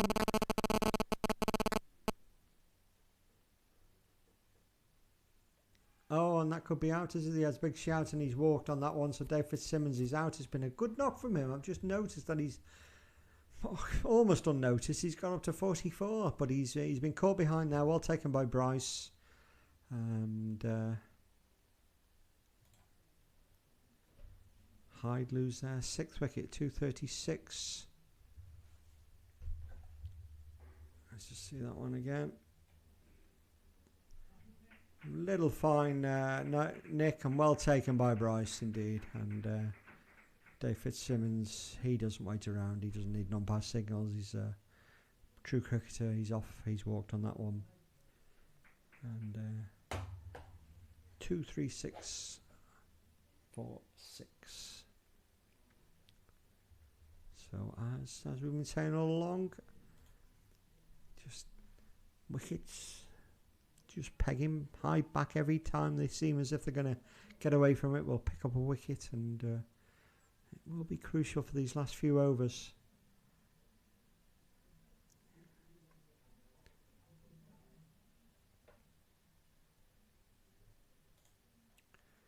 Meanwhile, at Bowden, their first 11 there, they've sort of lost a few wickets. They're 208 for 9 off 45 overs. Bowden against Didsbury. Yes, and you'll probably, whatever they end up with there, unless you'd imagine that Didsbury should be favourites to beat Bowden there, but you never know. Luke's in again, and quick single here, but they're going to get through. There's nobody backing up there. I don't know why, but guy's done that. That's a crazy bit of fielding, really. And they're going to go through for a buzzer. So they'll get 2 runs there. That's the new batsman Dowse, who's off the mark with a bonus run. He's up to 2. So Chesterbourne Hall, they were 167 all out, we know that. Audley Edge haven't started their reply yet. That one's hit straight at Tom Jones at cover, no run.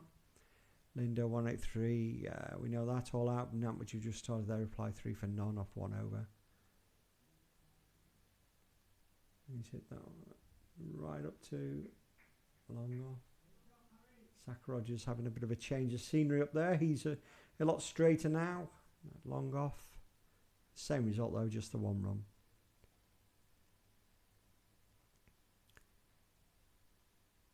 Timperley have moved on to 240 for 5 off 43 overs against Oxton.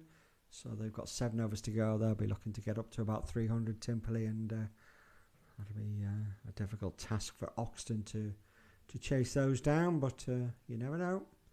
And in the other game at the bottom, Widnes against Brooklands, they've been losing wickets steadily, and they're 198 for 9 off 48. So they're going to get 200-ish, and I'll fancy their chances, and Widnes are going to have to bat reasonably well to win that one. But so at the moment, you would say at the bottom in the Premier League, Oxton, they're going to struggle. Bowden got up against Didsbury, and maybe Widnes probably the best placed of the bottom 3. Looks like they're going to be chasing about 200 and early 200s. So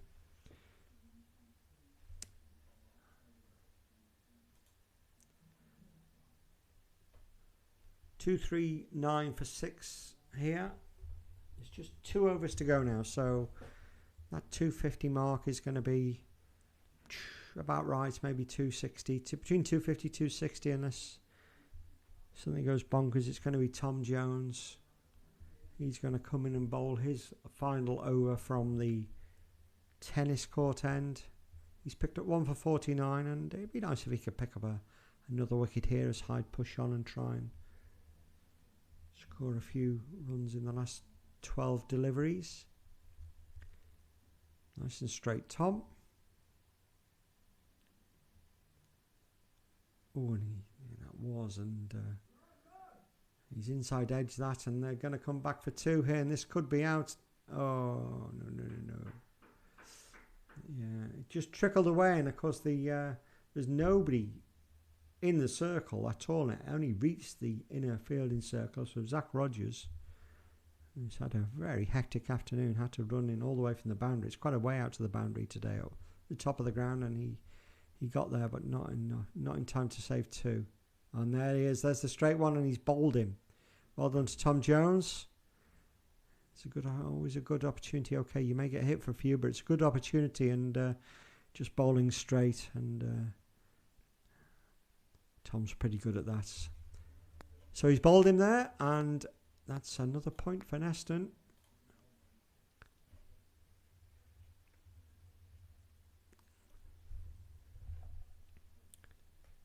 Just go and have a look at that delivery from Tom.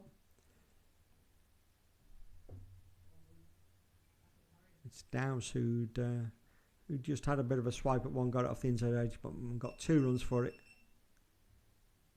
Played exactly the same shot here, but been bowled. Quite certain what that beeping was.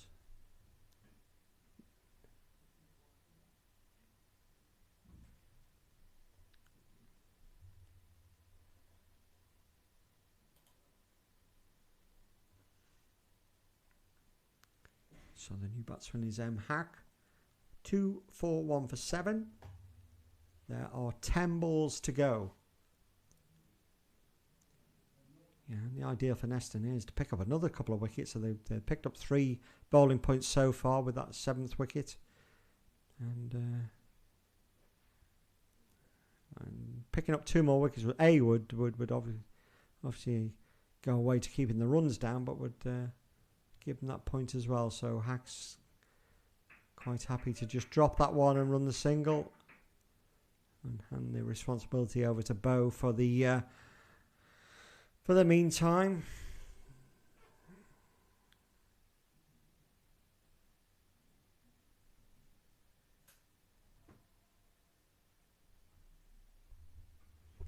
I don't know, what are we saying? Is this something like a par score? I don't know, maybe slightly above par. It's hard to say.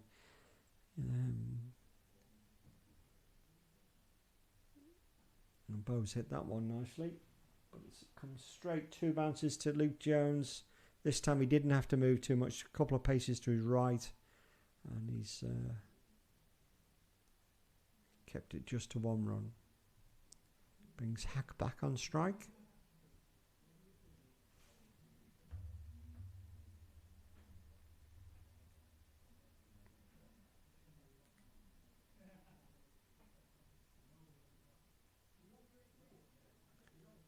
No run there, well bowled Tom Jones. And the news from the back pitch, we're not getting any detail, but Tranmere Vics are 47 for 7 after 23 overs. So fours are going really nicely on the back pitch. And oh, look at that double-decker bus. That is. It's come back again. It's been up to West Kirby. It's turned around. It's on its way back, and it's now on its way via Parkgate up to Chester via Williston, probably. That's a wide from Tom. He's straight down leg side. Hacks had to swing at it, but through to Bryce, but it is a wide. Okay, so what have we got? 7 balls to go in the innings. Looking forward to a nice cup of tea and something to eat. No cake as yet. Don't quite know what you have to do to get a bit of cake around here.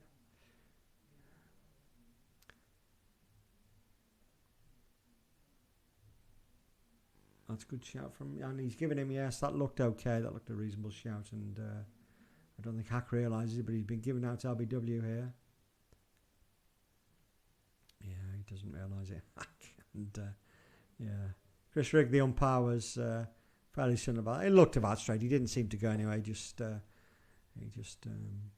more or less stuck in the crease, sort of a tentative forward defensive shot. Let's just have a look at this.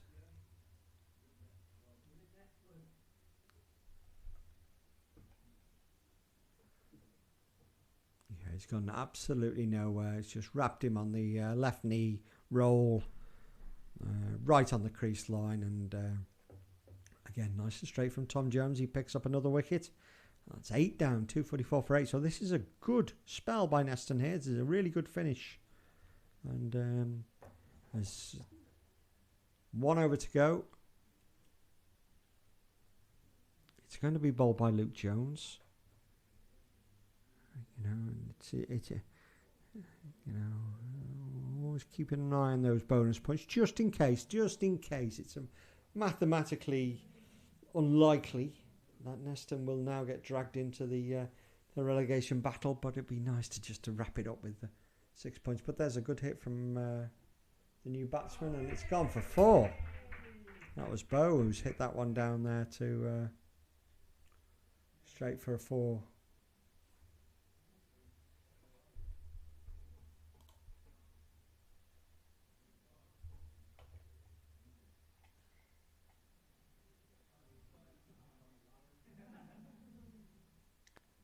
The swing of that's gone to the same place, and this time it is cut off. Again, Matty Merritt's there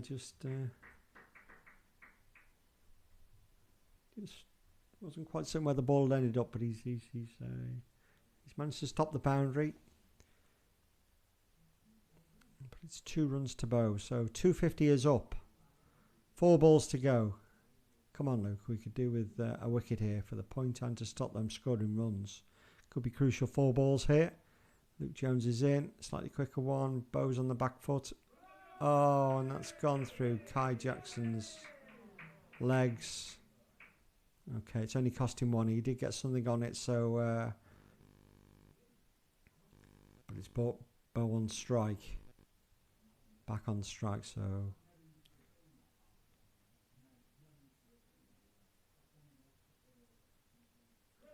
And this one's coming out, and Harry Donlan's out on this boundary now, and they're going to come back for 2 here. This should be run out, and is run out. Well done, Harry Donlan. Bow's gone. He had to risk it, and a good bit of fielding by Harry Donlan. He was quickly in off the boundary, picked it up cleanly, and the batsman just took a gamble that the throw was going to be poor, but it was perfectly into Bryce's gloves. He didn't have to do anything other than just flick the bails off. And Bow goes, and that was a useful little knock from Bow. But there is that 9th wicket. It means we do get the full bowling points, and it's they did get 1 run there, but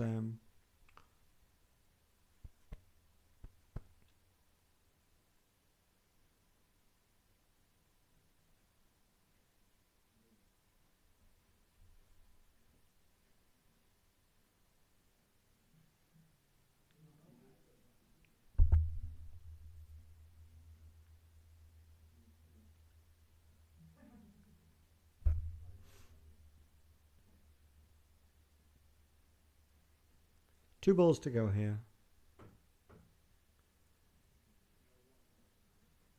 Just need to double check. There was a run there. They were run out on the second, so I don't think that's gone down in the scorebook. I'll just check with Joe at the end of the innings that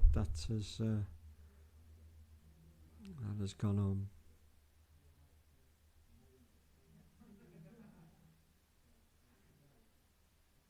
Ball by Luke.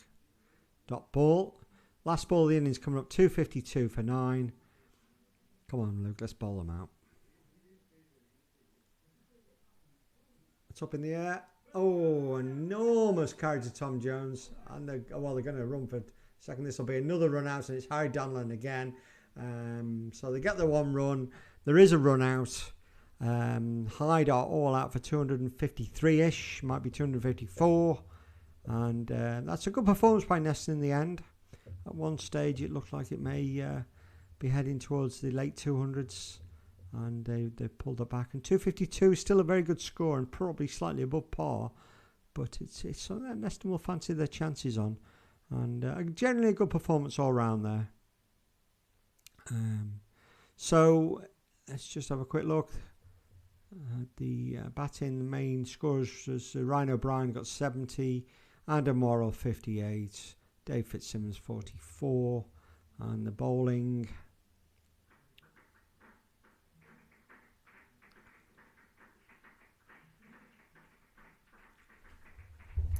Right, I'm just going to leave it there. I'm going to go and get something to eat. I'm going to sort this score box because I think there's 2 extra runs to go on to that score, to be honest.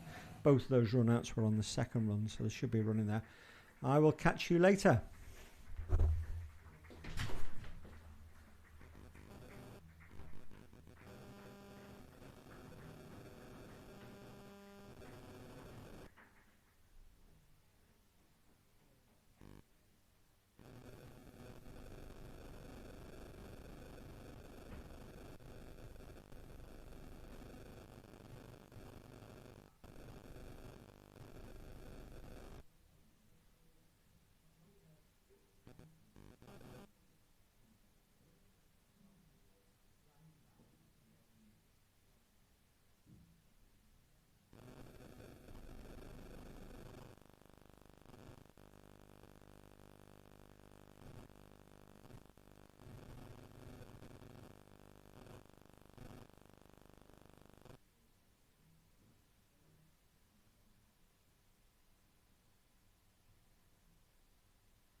Okay, welcome back. We're all set to go for Neston's reply.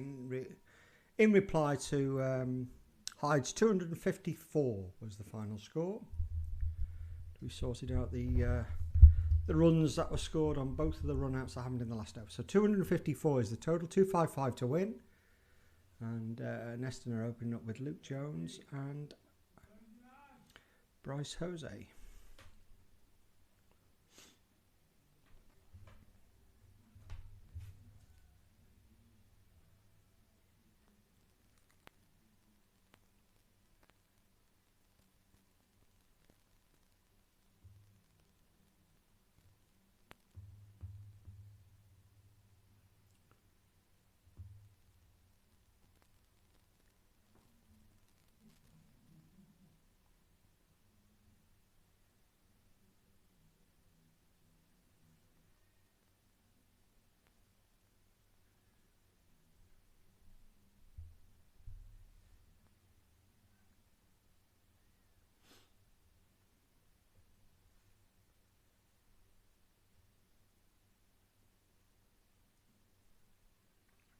It's Jackson opening the bowling from the Station Road end.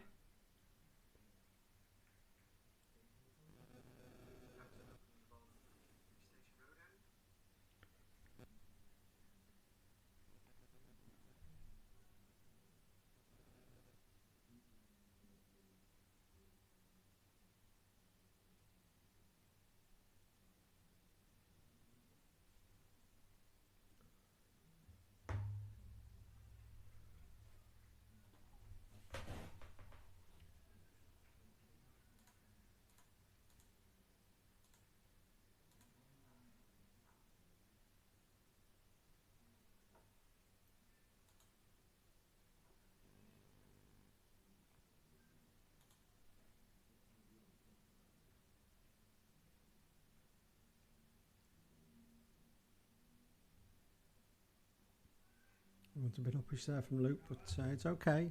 Just short of the man at that short, straight, extra cover, wide mid-off position.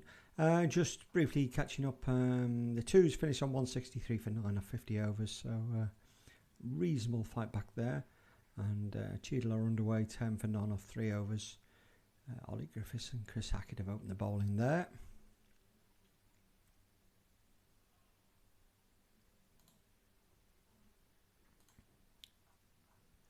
The threes were bowled out for 120. Excuse me. Threes were bowled out for 128, and Winnington Park are yet to start their reply. Top scorer there was Johnny Davis. Well done, young Johnny. The fours were Tranmere were 64 all out on the back pitch. A good performance. And news is coming in straight away that Cheadle have lost their first wicket in the second leg. Hack's got a wicket, so Cheadle are 22 for 1 now.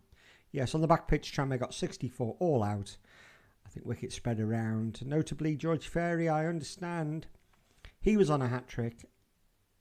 A hat-trick ball was popped back to him for a dolly catch, caught and bowled, and apparently he put it down. So, unlucky George, but great performance. And I think, speaking briefly with John Clark at half-time, he's planning on letting the youngsters take the top 5 or 6 places in the batting order, and hopefully they can. It'd be nice if they see us home for a victory there in that game. So obviously we'll keep up to date with all those scores as they go through. The threes and fours of less significance, let's put it that way, and nothing really to play for. The threes are down, fours are mid-table mediocrity, I suppose is how you want to put it, but always nice for them both to win as well. And but the twos is absolutely crucial. And looking around, I think not only do we need to win, but we need sides around us to just a single there sort of. We need sides around us to lose as well, and so far that's looking quite likely. Widnes are 2 places above us and will be difficult to catch, but they're chasing 325 against Didsbury, and the side that we're really looking to catch, Hyde, they're chasing 312 against Timperley. So, to be fair, other sides are doing their business for us, and we just need to find a way of bowling Cheadle out for less than 164 to keep our hopes very much alive. If that was the case, that one's bounced, that's gone high in the air, it's hooked. Oh my goodness me, he's put it down at deep square leg. I mean, Luke got himself in a good position there to hook that one. Then it seemed to get big on him, and he sort of squashed it up a bit. He's still got a good amount of bat on it, and it's flown out to deep back of square leg, where the fielder nonchalantly sort of let it drop to about waist level and put it down. So a bit of a let off there for Luke. Let's hope he can capitalise on that. Don't know. Actually, maybe I'll tee that one up on the replay. That same fielder is in action again for Bryce here.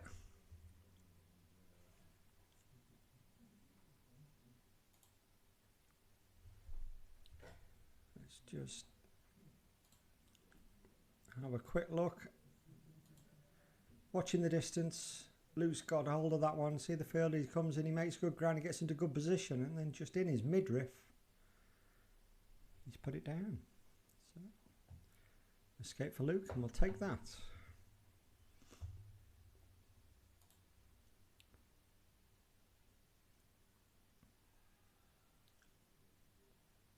Runs off the pad, that's away for a leg by, chance for buzzers, but no, it's okay. And in fact, it's not off, it's a run.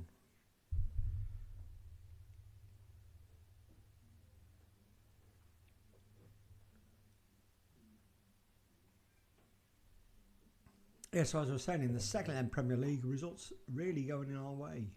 And in the first 11 Premier League, those 4 bonus points we picked up there are crucial, and it may matter little what happens elsewhere. If we can, basically we need to score, if we score 100 runs, we will get 2 batting points, and that will secure our safety for the season.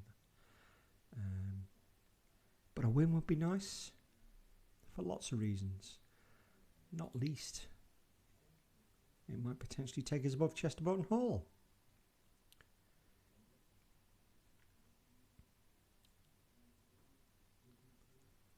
So none of the other games have started after tea yet, so nothing really to report.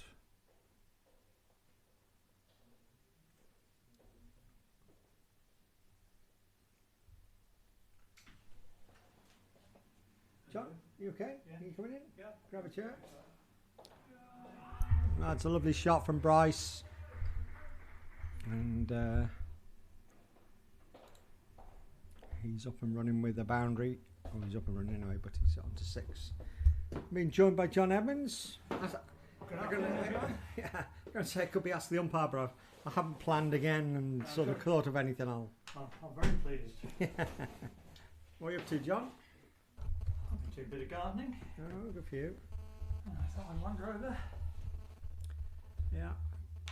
Well, it could be an interesting game here. It's a very interesting first half. It's quite a battle between bat and ball. 1 minute they were sort of looking to get on top, and then we get a wicket and we'd haul it back, and I think we'd probably take 250 odd or whatever in the end.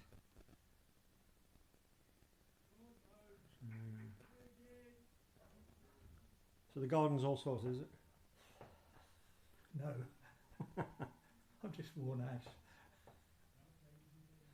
Oh dear. How are you? You alright? Very well, thank you, John. Very well. Yeah, all good. All good. Just keeping a careful eye on all the other fixtures to make sure that we're okay. But we picked up 4 bowling points there, and we need 6 to be mathematically safe, the first team. So. Oh, okay. And when you get your 2 points batting? When we get 100. Oh, okay. Yeah. So you'd like to think we can get to 100, wouldn't you? It's a funny old game. Don't be saying that. I mean, that's all assuming that the other 2 of the other 3. And well, he's got that very fine as well. That's gone away for 4 down to the score box. And played by Bryce.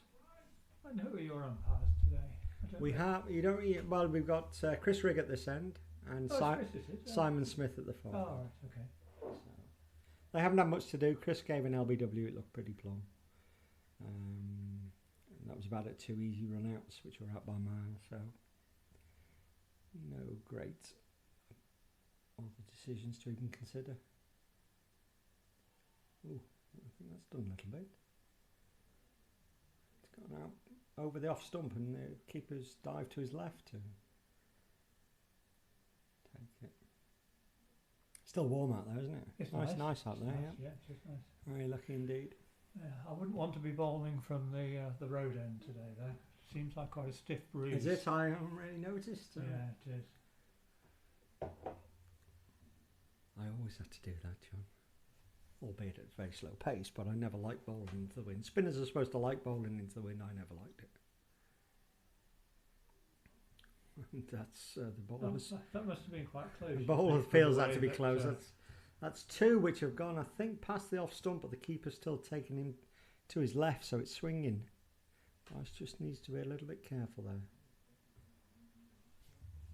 Yeah, the trouble with bowling into the wind is the batsmen are hitting with the wind.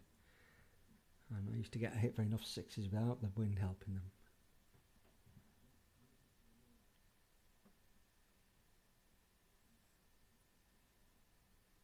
And Bryce advancing down there and thinking better of it, pulling out.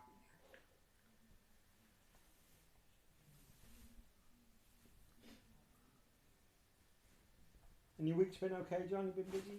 Yeah, I've been away. Went down to visit a friend who lives in Hertfordshire. Okay. Lovely little village called Cheney's. Right. And we spent a day in St Albans.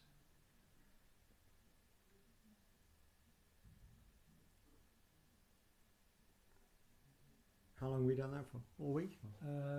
2 nights, so sort of effectively three full days. Mm-hmm.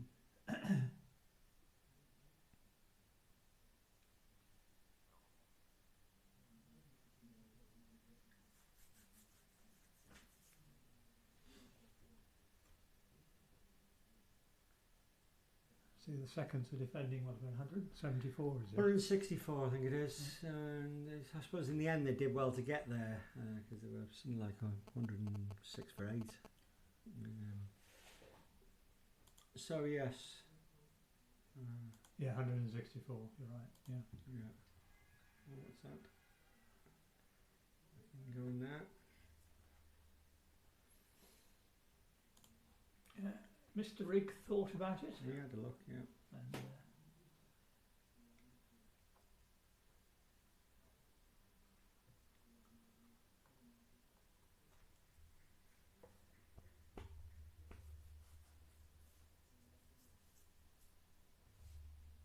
And 1 week to go after this, John. What's your plans for the winter then?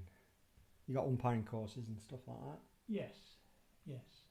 There's an umpire development course that is going to be the next stage from the entry level.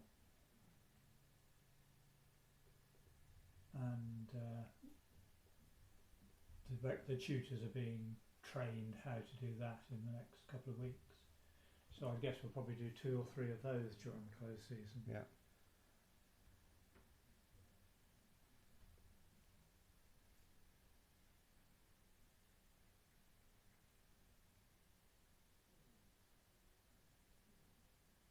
Yes, it's depressing how quickly the cricket seasons go. Yet another one passes by almost quick as a flash. Well, how are you going to use all your My free winter? time? Well, I tend to play even more golf in the winter than I do in the I summer, see. strangely enough. I get out probably 3 times a week in the winter, weather permitting.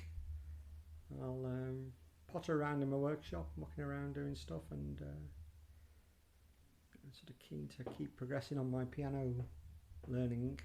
So,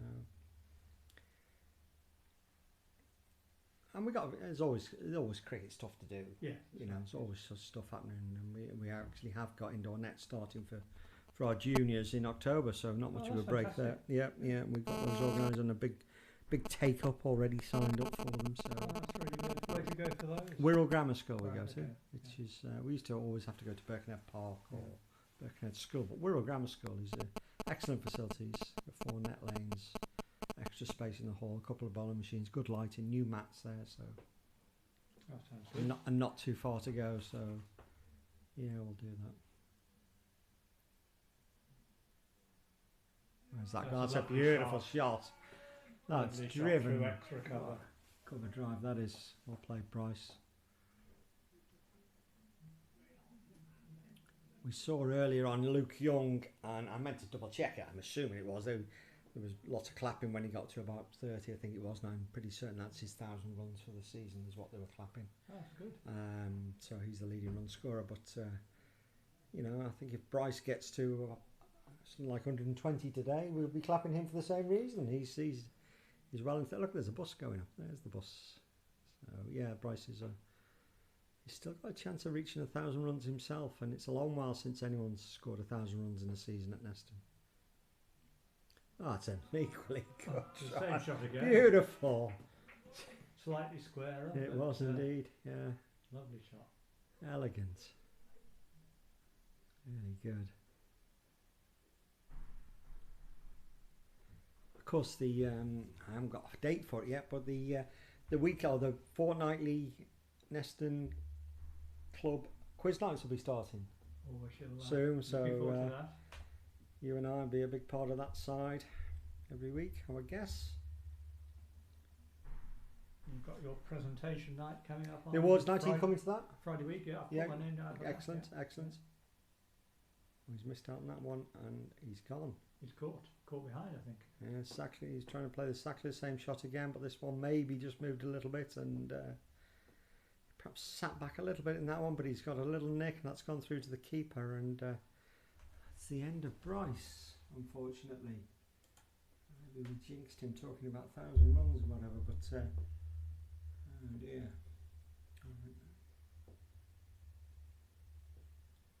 Just seemed pretty innocuous. Let's put the replay of that up.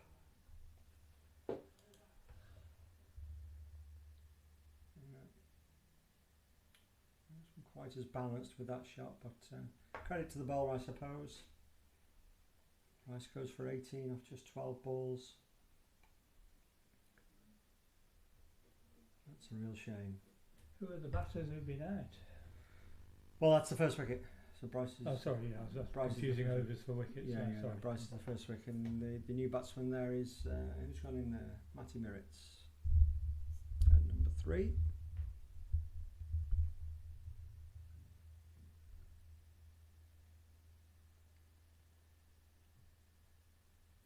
For 1.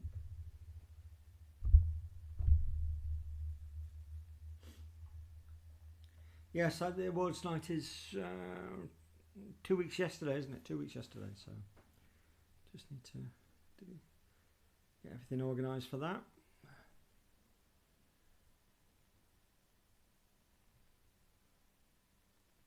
We don't normally have it so close to the end of the season. I mean, it makes good sense to do so, and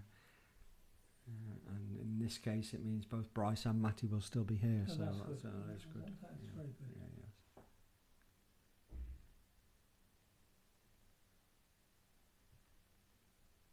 Have all the finals been played now? Cheshire Cup final tomorrow. He's given him. That's 2 wickets in space of 3 balls. Luke Jones has gone LBW.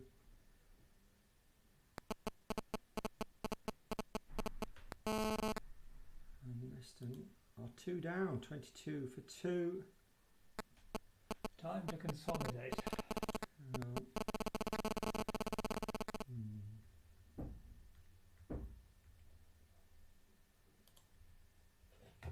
This one looked pretty straight. Jackson from on the wicket. I think Luke particularly goes anywhere here.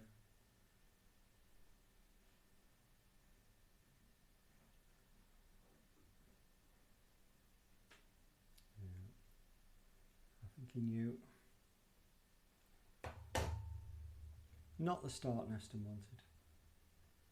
A chance here for well, it's Ben Beaver going in at number 5. Well, that's nice to see. For number 4, wasn't it? Yeah, sorry, number 4. Yeah, Ben Beaver in at 4.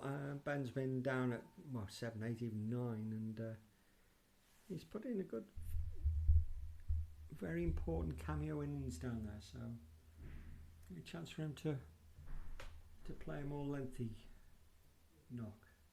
He did at Nantwich, to be honest. When we played Nantwich away, he went in fairly early and occupied the crease for quite a long while.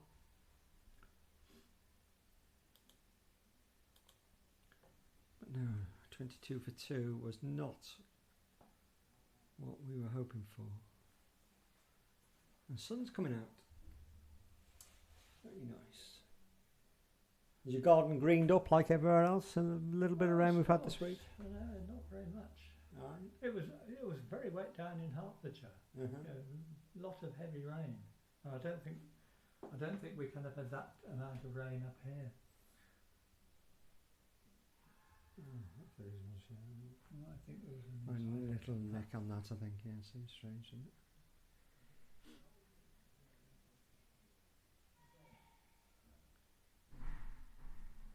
I tell you, I did have an ask the umpire. I'm going to try and whether I can find it. It came up on YouTube. What would it be?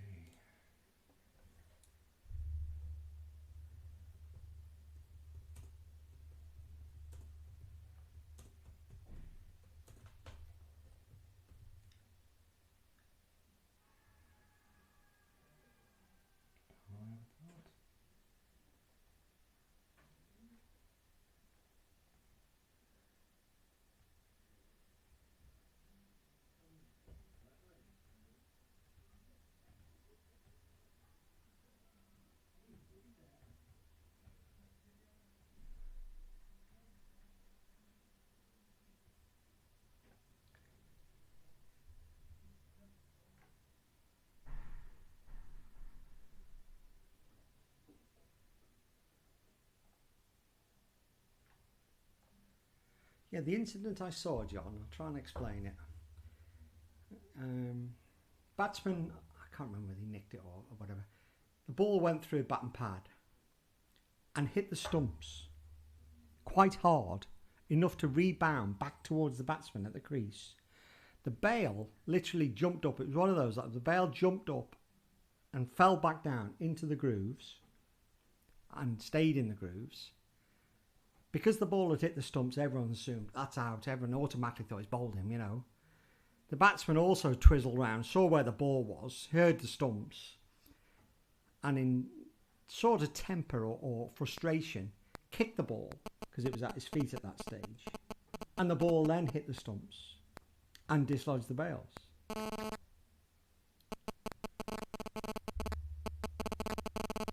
He was out. He walked and it was out. Now, my only doubt is, you have to be. The shot was completed, was it? I don't know. You remember that? I don't think he was out. He completed his shot, and he wasn't necessarily defending his wicket as such. The ball was never going to hit the wicket. It had hit the wicket, but it rebounded to him. He wasn't kicking it to try and stop it in those stumps. It had just rebounded to him. I need to try and find it because it was quite incredible that the bail stayed in the grooves. But I think the shot was completed. He hadn't been bowled. Well, that's edged and gone for 4. Your thoughts? Well, my initial thoughts are that it's not touched any other player at this point. No. It's hit the stumps. Yeah. The bails have come out of the groove but have gone back into the groove. Yeah. And the batter, having heard the noise, believes that he's out, kicks the ball in frustration, and it breaks the stump. Yes. And the bail comes off. Yeah. I'm trying to think why that isn't out bowled, even in those circumstances. Because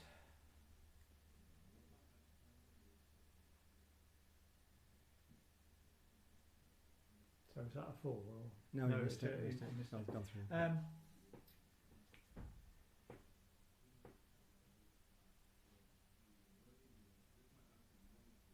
I mean, I can't see the fact that it has hit the stumps and rebounded would stop it being out bowled. really? Because not hit wicket. No. Because you can only get out hit wicket if the wicket is broken by the batter or some part of their equipment. So it's not hit wicket in those circumstances. I wouldn't have said the ball was dead at the point. No, it definitely wasn't dead. He kicks the No, ball. it could have been run out. But this thing... Because is it any different to the way that the final wicket fell in one of the test matches where the backspin of the ball took it took it onto the stumps? Well, I think it is different because I think that is still the action of the delivery in some shape or form. It's whether effectively the delivery... I mean, am I right in saying that if the batsman plays a shot and then decides to set off for a run and in doing so slips and his foot kicks the bail over, that's not out? And setting off for a run... It is setting off, yes. You can be out hit wicket either in receiving the ball or setting off your first Oh, really? run. Okay. I mean, it is in one of those two circumstances. Yeah. But let me put a different situation to you. The bowler bowls the ball.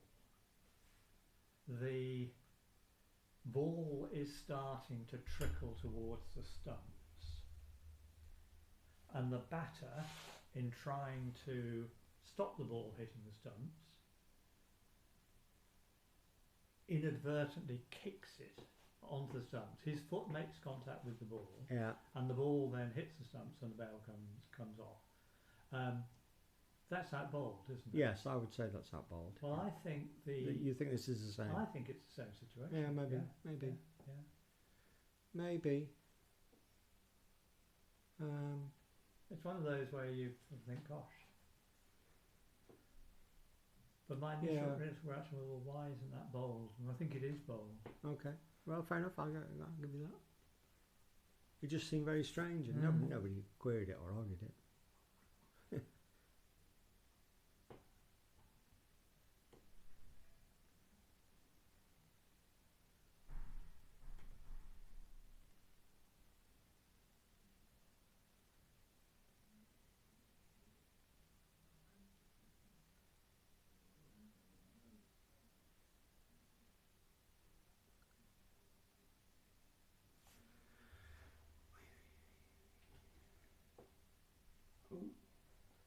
This isn't a particularly convincing start by Neston here.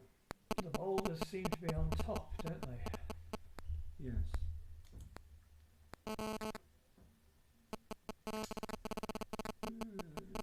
Neither of the new batters look to be set. No. Far from it.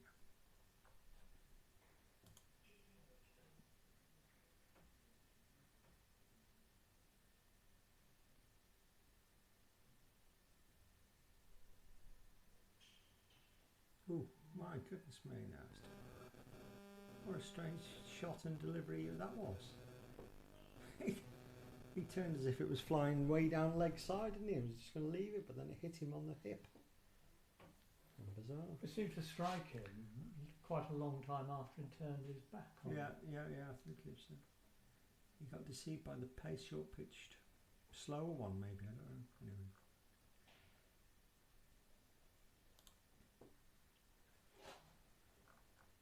The threes have made a good start. We've got Winnington Park 30 odd for 3. And Leo Russian's got 2 wickets and Gareth Jones has got a wicket, so it's an excellent start by the threes. Twos.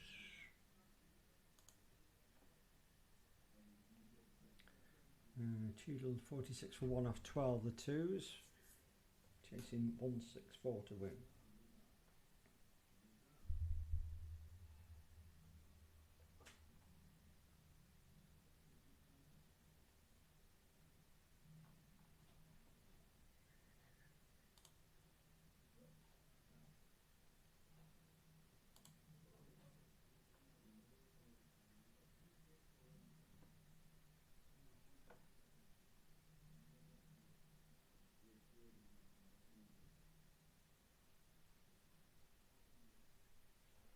I forgot all about the T20 Blast quarter final. Lancs Lightning against Kent Spitfires. Kent are 153 all out.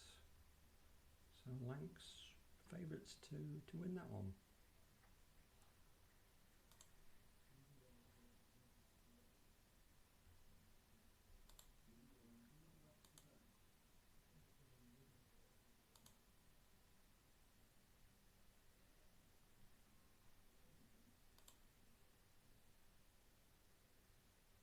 No game for Coventry today now, full of international players presumably. Yeah. Right. I'm just trying to find the current round of scores in the Premier League. I've got them here. What's the second 11? Didsbury 41 for none off 11, chasing Bowden's 223. Good. Oddly Edge 84 for 2 off 21, chasing Chester's 169. Nantwich 118 for 3, chasing Lindow's 183. And Oxton 35 for none off 7, chasing Timperley's 267. Widnes 31 for 2, chasing Brooklyn's 207.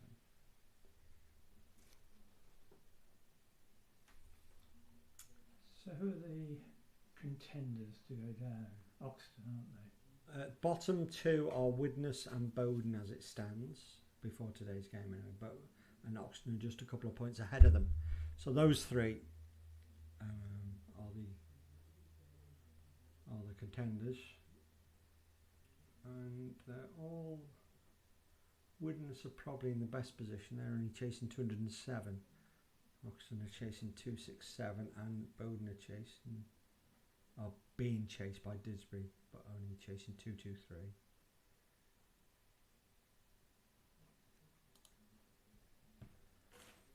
Just to get down to the important games in the football, where I've got to scroll down miles to get to Chester 0, Scarborough 1. God,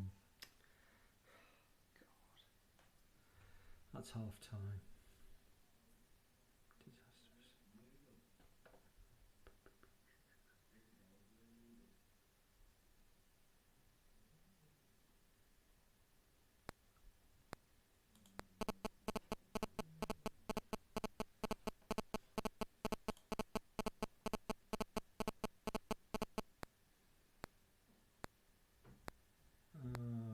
He's just hit that straight at extra cover. Sharp catch. It was a sharp catch. Came very sharp just at his left shoulder. And that's 3 down for Neston. Matty Moritz goes.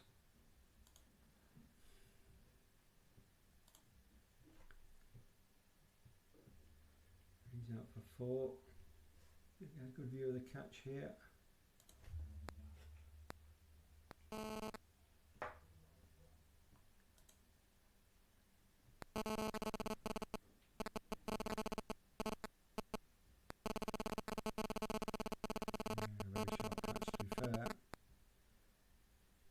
Hit the ball in the air, you run the risk of getting caught.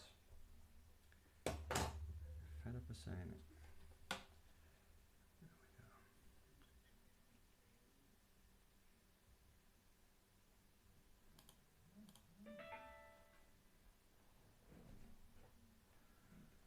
we go.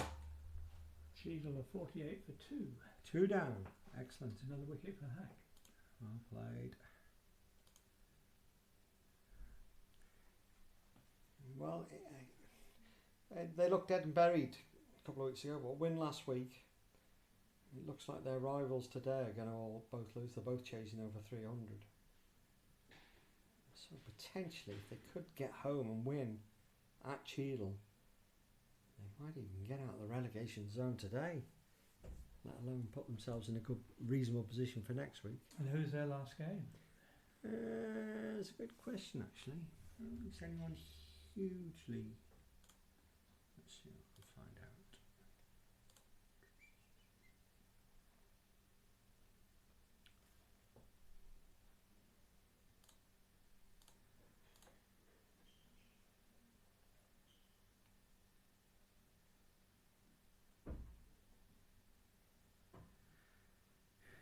Brooklyn's at home.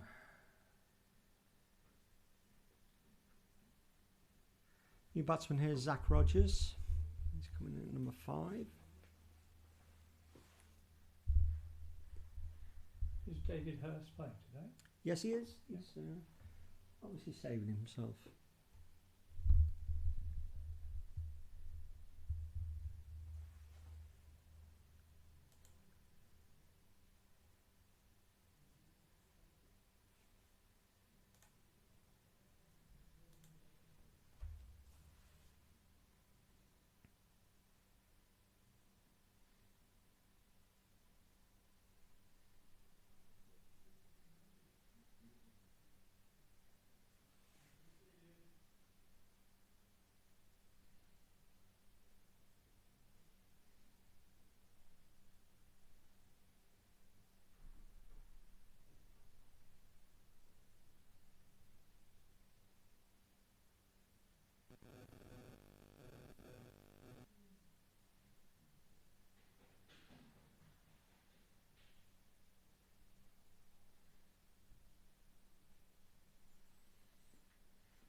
That's the end of the 8th over, 28 for 3.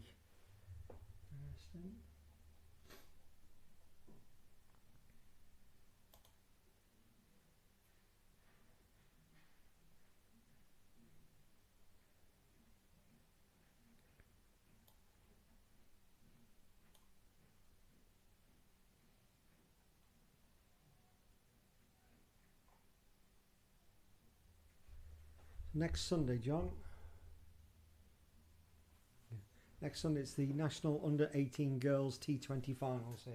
Oh, Yeah, okay. and so in front of somebody did tell me the teams involved. Lancashire's one of them. I think Leicestershire was one. Maybe Hampshire. There's semi-finals and Yes, finals on a yeah, Sunday. that's right. Yeah. Oh, lovely. So that will be the very last cricket of the season here. Let's hope the weather stays nice. That'll be a good day here.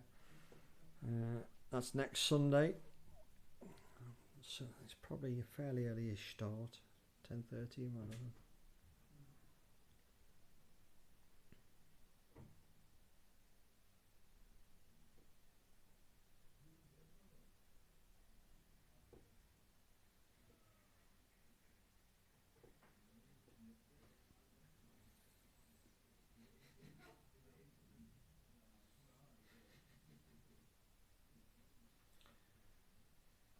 Can I have my ball back? Yeah.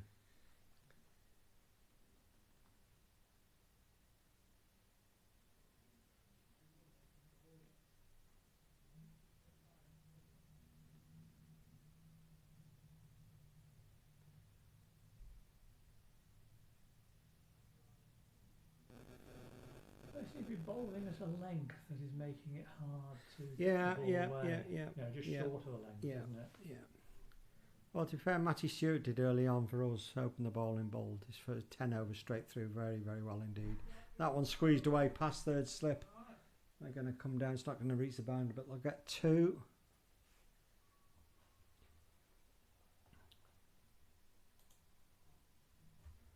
Yeah, I think there's a bit of help in the pitch if you put it in the right place.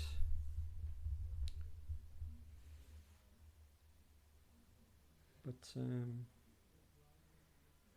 I mean, I'm like a broken record here. I mean, the Hyde lads battled through it, and they weren't going at any great rate. You know, well, they were 50 odd for none, or whatever they were, 18 overs, 16, 17, 18 overs.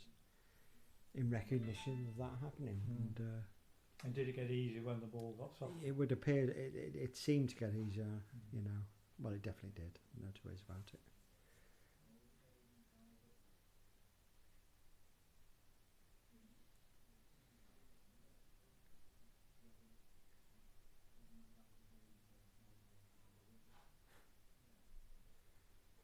It's a shot of ball, though, isn't it? With the the Neston lads.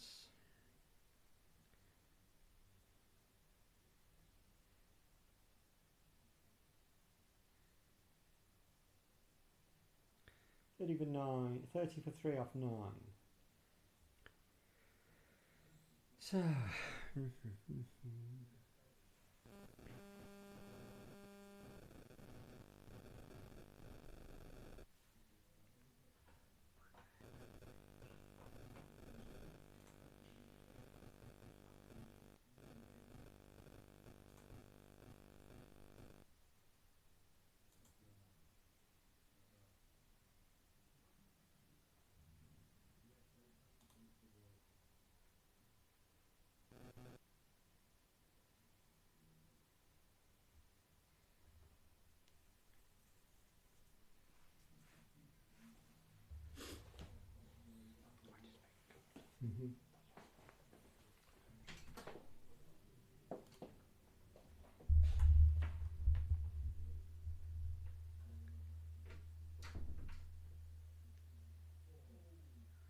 short. Zach's tried to go into them, but it's just come onto him a bit quicker than he was expecting, and he's just dropped down at his feet.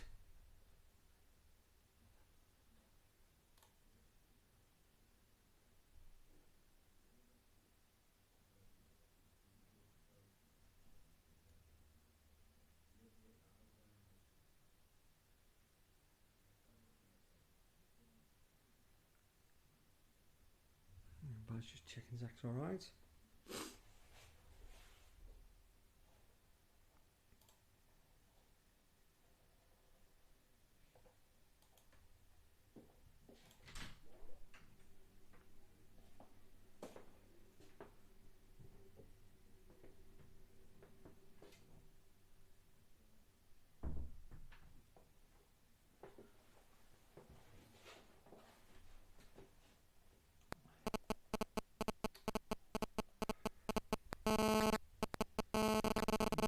After that one, bottom edge on he has, and it's run away for 4 runs.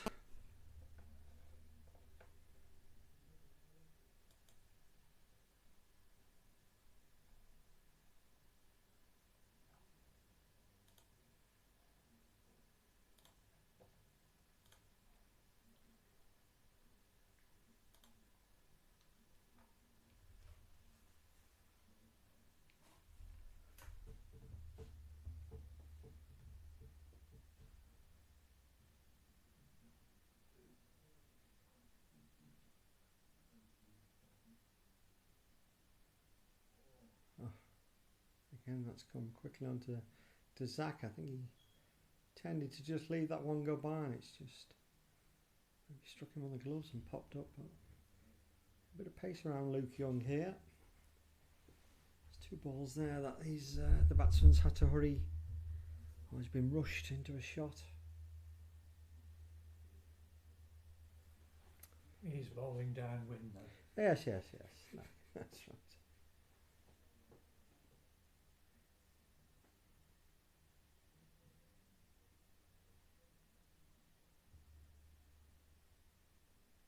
Zach happy to let that one go through. It's bobbled out of the keeper's gloves, but no run.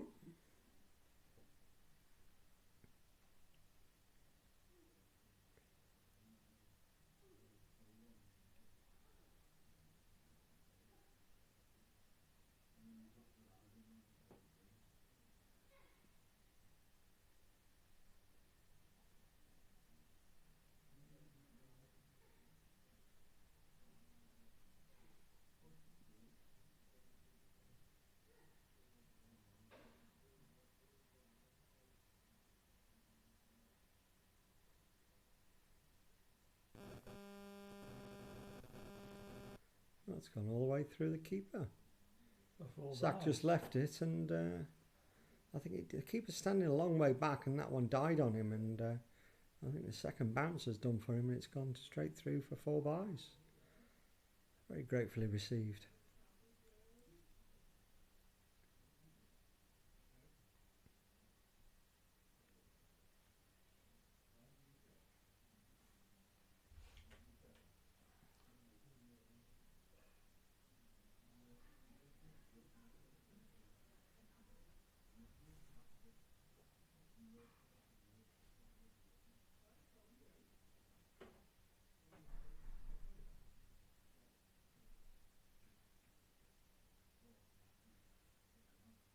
my goodness.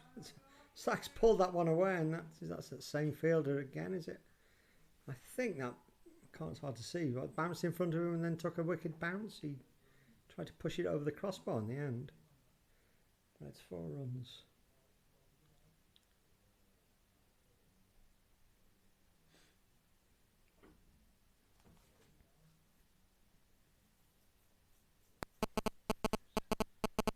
Matthew Strong. Yeah, just I mentioned it earlier, John, but you're saying Matthew Strong is here. Matthew went to Dubai a couple of weeks ago to spend some time working out there for the winter. It's part of his civil engineering training. Unfortunately, Mark, you may not have heard, John, Mark was taken, not ill really, he just had some concerns about being breathless whilst playing golf, so he went to get it checked out, and they took him in for tests, and the test showed that he had that's gone. Ben Beaver just pushing it. That one's well bowled. That's caught behind. And Neston lose their 4th wicket. Yeah, the test showed he had a bit of arrhythmia and some sort of problem with his heart, so they've kept him in for the last week and a half now, and diagnosed it with this one thing or another. Effectively, one of the things he needs is a pacemaker, or the equivalent of a pacemaker, so some sort of pacemaker, which he had fitted yesterday. I understand he's okay. We had the operation yesterday. So Matthew's come home whilst all this is going on. Oh, very sorry to hear. Yeah, I understand he's okay. And they've, whatever actual condition he had, the various levels of it, and he's got the sort of better level. Right. So as well as the pacemaker, he'll also have some drugs to take and stuff, but I don't know, we'll see. So our best wishes go out to Mark Strong, and that's why Matthew's here. He's obviously been there. I'm not certain how long Strongy will now be in the hospital. He's been there 10 days, just basically waiting. They wouldn't let him out until they'd properly diagnosed or done something about it. He was fine, or relatively fine, but they wouldn't let him out of hospital, and now he's had the procedure, and they're still doing various tests and working everything out, so he could well be in hospital for a bit longer yet. So our best wishes go to Mark. Is he in Arrow Park? No, he's over in the Royal Liverpool. He was, and then he was going somewhere else. I forget where he was going for the actual op. So, all right. So David Hurst's now in at number 6. Neston find themselves 42 for 4 off just 10 overs. This has been a great bowling spell by Jackson and Young. They've got 2 wickets each. Yes, I thought that was Matthew Strong outside. I thought, it can't be. He's in Dubai.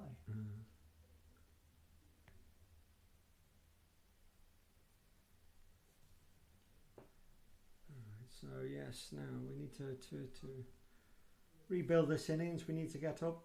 Well, I mentioned 100 before. I was wrong to say 100. It's 150. We need to get 2 bonus points to ensure our safety. At the moment, that seems quite a way off.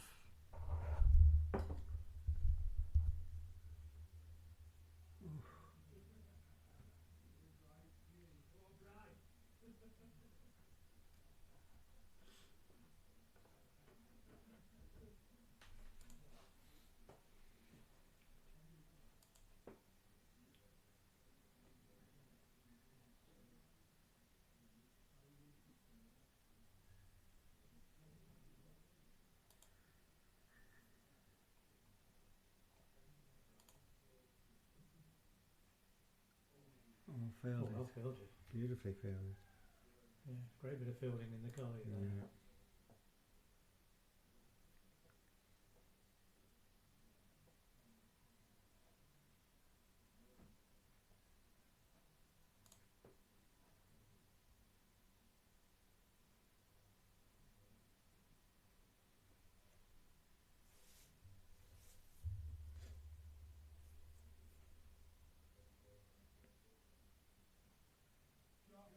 That's casually driven away by David Hurst, 4 down to long off.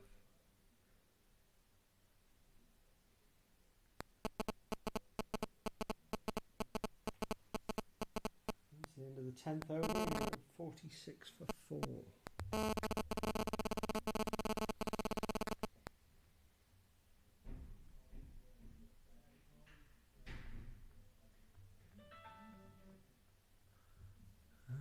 The double-decker bus is back. It's second round trip of the day. Oh, probably its third round trip of the day.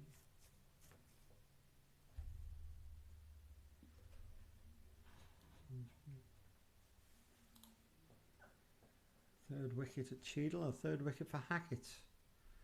Cheadle now. That's off the pads. That's Going to be a leg by. leg by. Down to fine leg wicket for Hackett. Cheadle 57 for 3 now. There's an interesting game developing there.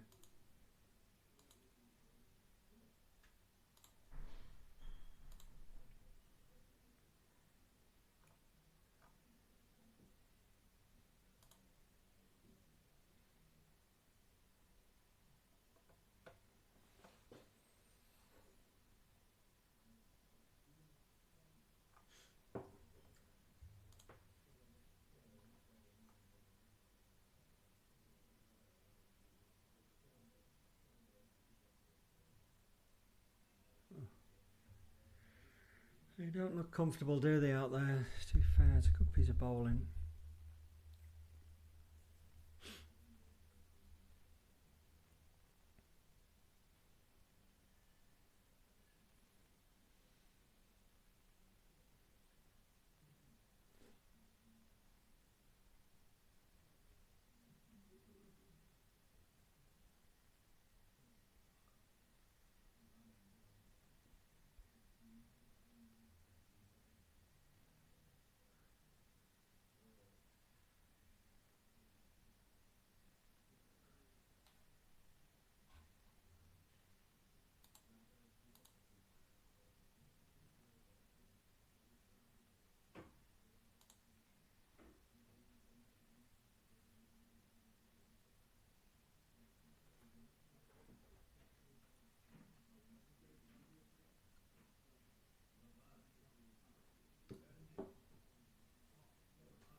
Nicely played. Three others scampering round the boundary. He's not going to make it. That's raced away down for 4 runs. Lancashire have made a poor start against Kent. 14 for 2 off 3 overs, chasing 153. Not great.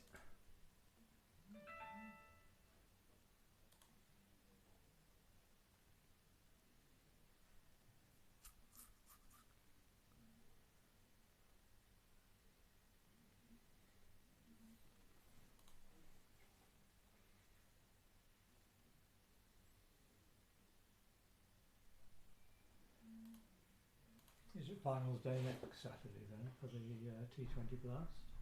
I think it is, yes. I think it is. Yeah.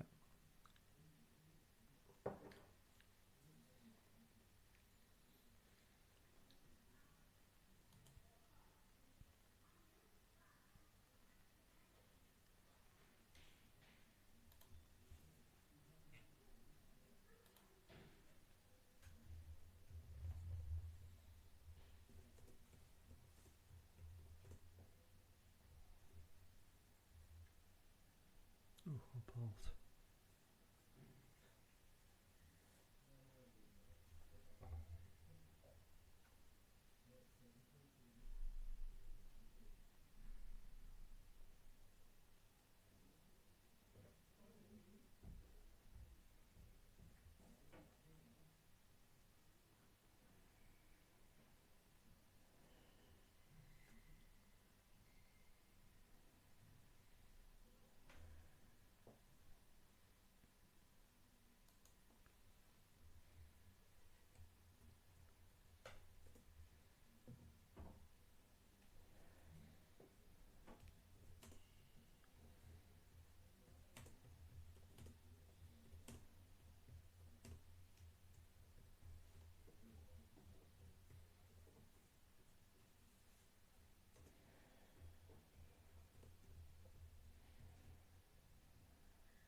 Still keeping an attacking field, aren't they? Well, why not? Yeah, 3 Why six not? and a 4 guy. down. D1 for 4. Oh, Zach's picked that one up. To be fair, it's an aggressive response, and he's smashed that down the ground for 4.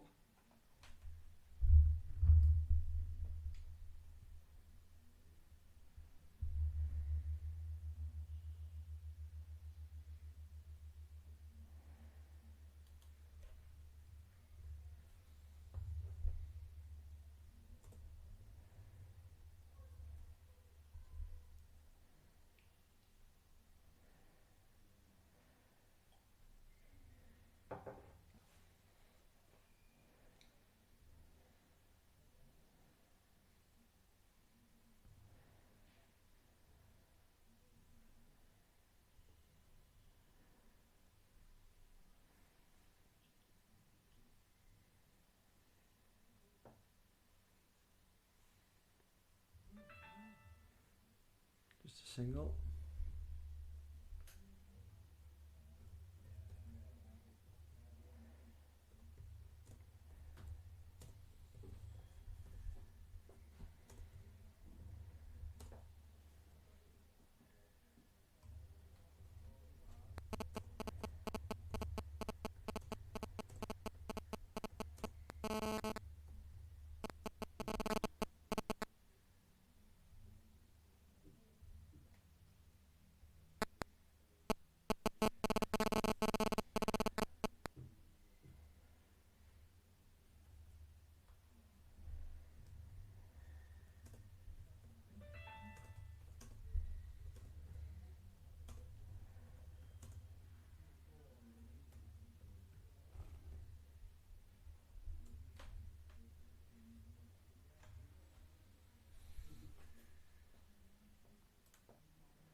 Oh, that was a waft.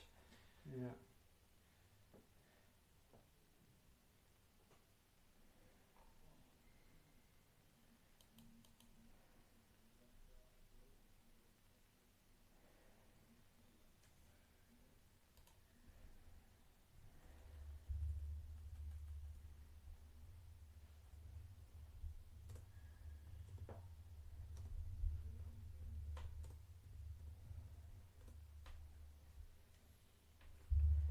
Are you writing your shopping list there, Dave?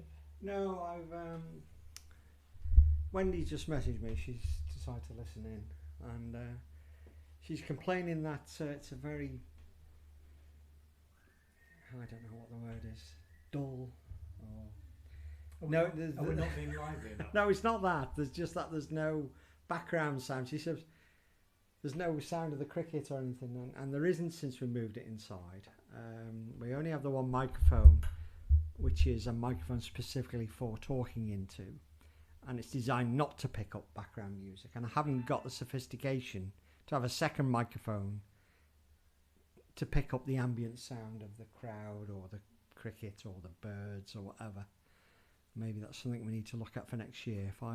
Even if I open the window, this microphone won't pick it up. So it's a bit of a... I think for Wendy's sake, then we need a stunt mic for next. Yeah, well, this is the danger. You see, we put a stump truck. Even if we open the window here, the lads sat outside. You run the risk of hearing things you don't want to hear, yeah. And that was the problem when we had the microphone and the whole setup outside. So I don't know. What can we do about it? I need somebody who knows how to work these things better than I do to rig up another microphone outside and add it to this one. I've got another microphone, but I wouldn't know how to plug it in as well as have this one.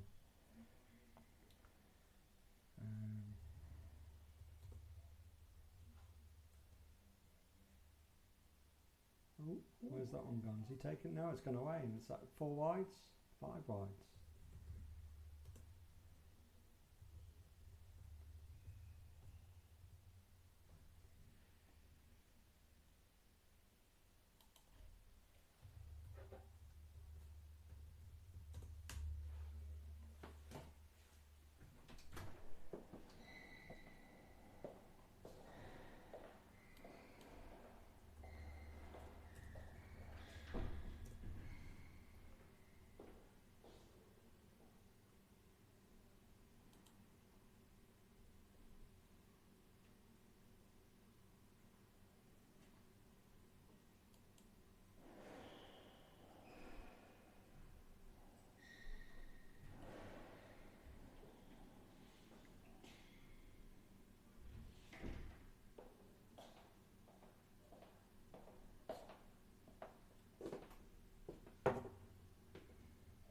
Just leave the door open and have the background music of the squash courts. Yes, that's right. Well, is that not what Wendy had in mind? Probably not. No. Probably not. Yeah, I'll sort it out. To be fair, I can imagine just listening to me, and with all due respect to you, John, Yeah. somebody might need some little bit extra. Well, quite. I hope Mark Well, that's Steele. well played. I hope Mark Steele isn't watching, because it won't be aiding his recovery listening to us, will it? That was a good 4. Yeah, nicely guided that one.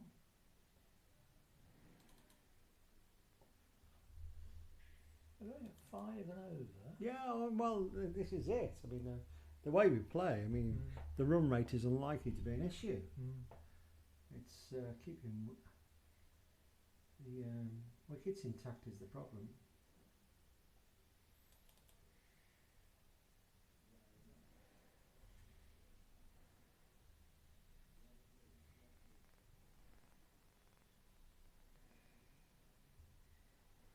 Gosh. Oh, he bowled him, has he? What happened there? I turned my back, but he's bowled him in some shape or I form. think it was bowled, yes. Yeah, he's definitely bowled him. I think he might have played on, I think. Oh, hang on, there's a signal of dead ball. Oh, I don't know what's happened there. Has it hit his helmet? Is it a no ball? They were talking about the lads outside. No, he's gone. He's on his way. Oh, this is one I'm definitely going to have to tee up and have a look at. Yeah, what has happened there? So Can't see that.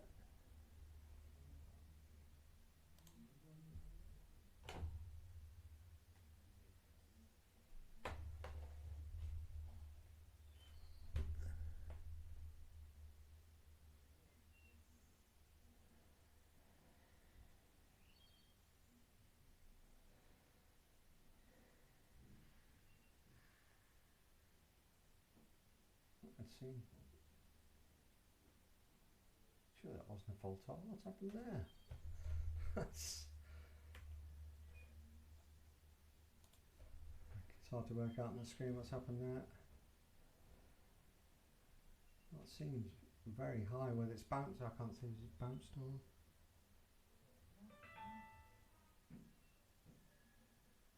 So watch this again.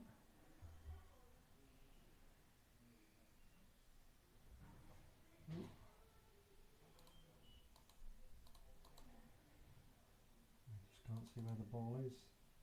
Ball's up there. Ball's up at head height. Has it bounced first, or is that? I think it must have bounced. Yes.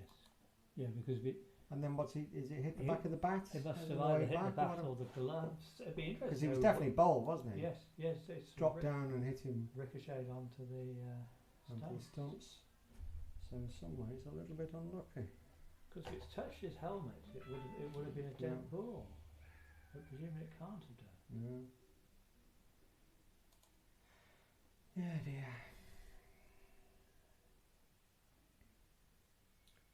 Right, who's gone in there? I can't even see who's gone in there now.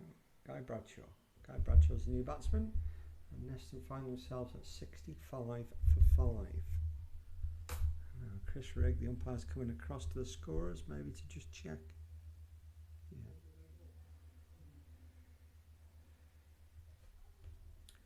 Don't know about that. I don't know what's going on there.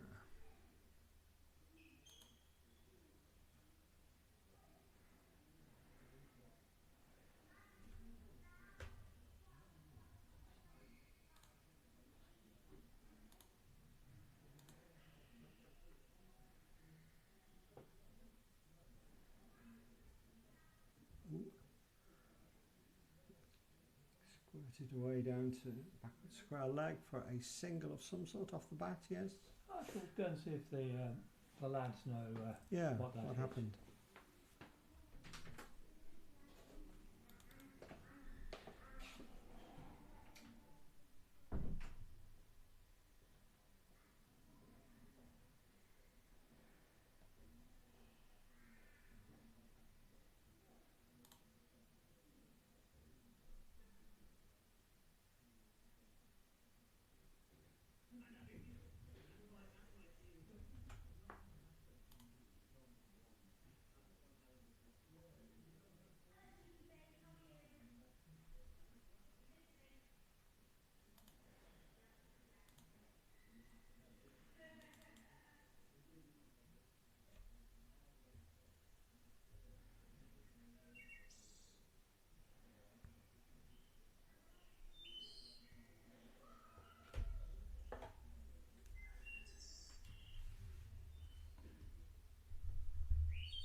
The beautiful sound of the springtime birds here in the media centre.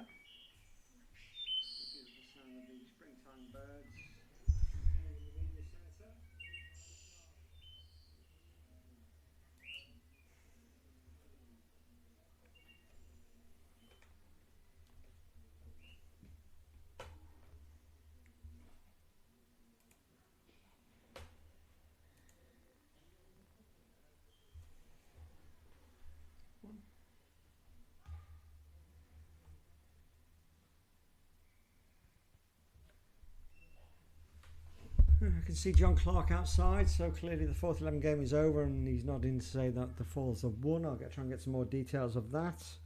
So comfortable early victory for the Fours, that's nice to see.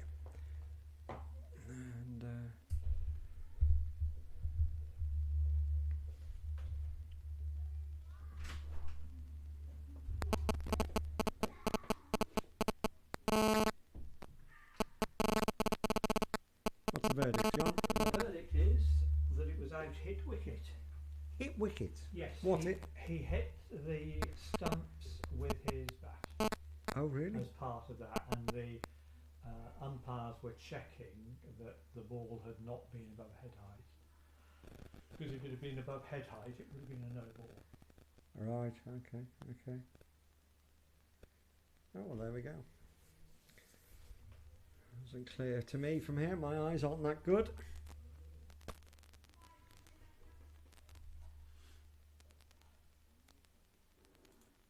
You saw Hack had got another wicket, did you? The third. 70 for 4. So for 4, Hack's on fire. Well done, Hack.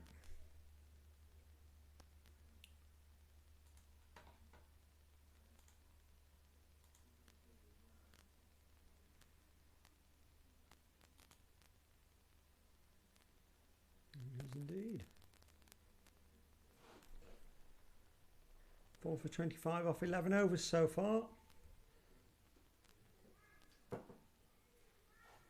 Very good.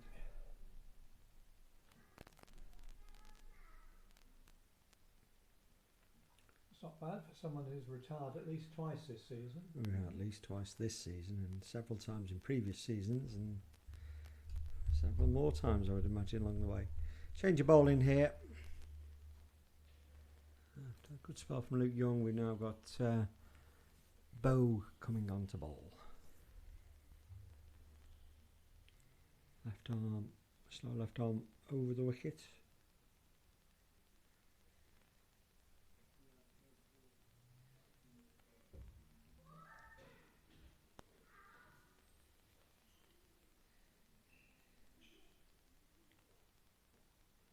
One of Hursty's favourite shots. He'll take any opportunity to he put it anywhere near middle and leg stump, and he's going to put it over this way somewhere. Dropped it just a little short, didn't he? Yeah. He was on it very quickly. Yeah, quite happily fetch it even behind square at times.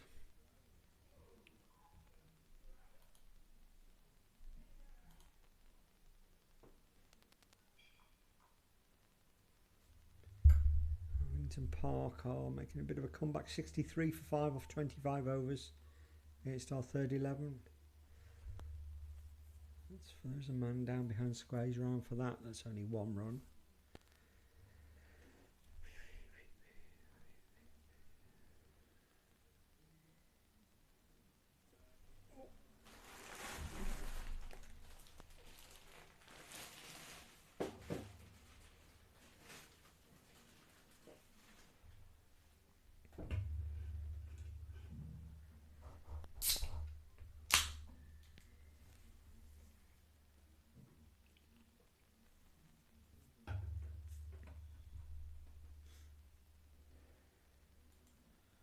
That noise was Dave opening his 4th can of lager since I've been here.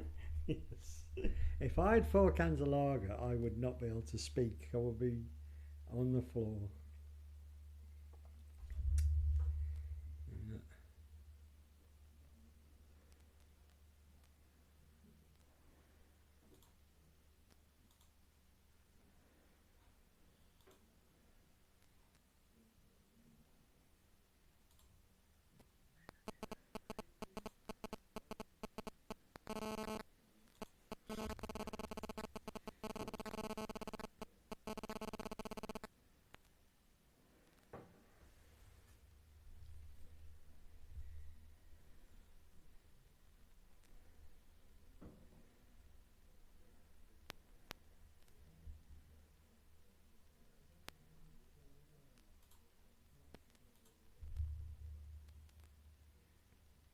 Ooh.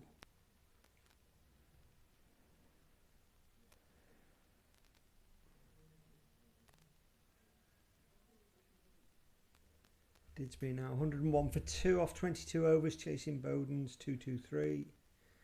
Alderley Edge 119 for 6, chasing Chester's 169. So they've collapsed a little bit, Alderley Edge. They're in a comfortable position last time I looked, but 6 down now, still needing another 51. Oh, that's been dropped. Dropped to the right hand of first slip. Fairly low, but he got 2 good hands on it, I think, and that's an escape for David Hurst. Nat Mitchell almost home against Lindo. They only need another 7 runs to win. Plenty of time, plenty of wickets. Oxton 99 for 2 off 17, chasing Timpley's 267. So reasonably well placed, and Hursty's hit that one down, but there's a man down at long leg. They're just going to get one. Widnes 80 for 4 off 20 overs, chasing Brooklyn's 207. So yeah, we may or may not make ourselves safe by getting 150 and the 2 bonus points we need, but unless 2 of those 3 sides win, we'll be safe anyway. And you're at Oxton next week? Oxton next week, yeah, one way or another. I think it'll be crucial for Oxton, that game.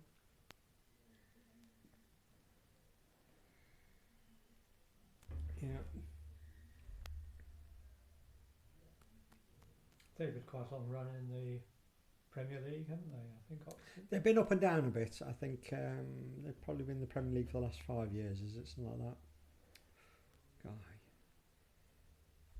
They've had a couple of spells of going down and back up a bit in the time that the Premier League's been going. Oh, I think that's right, because in my first season, 2019, they were in Division 1.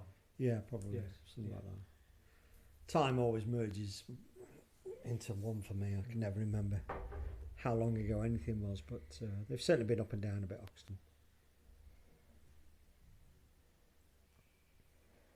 Well, as most clubs, I proudly repeat, we're the only side to ever be the ever-present Premier League side since it was formed in 1998. It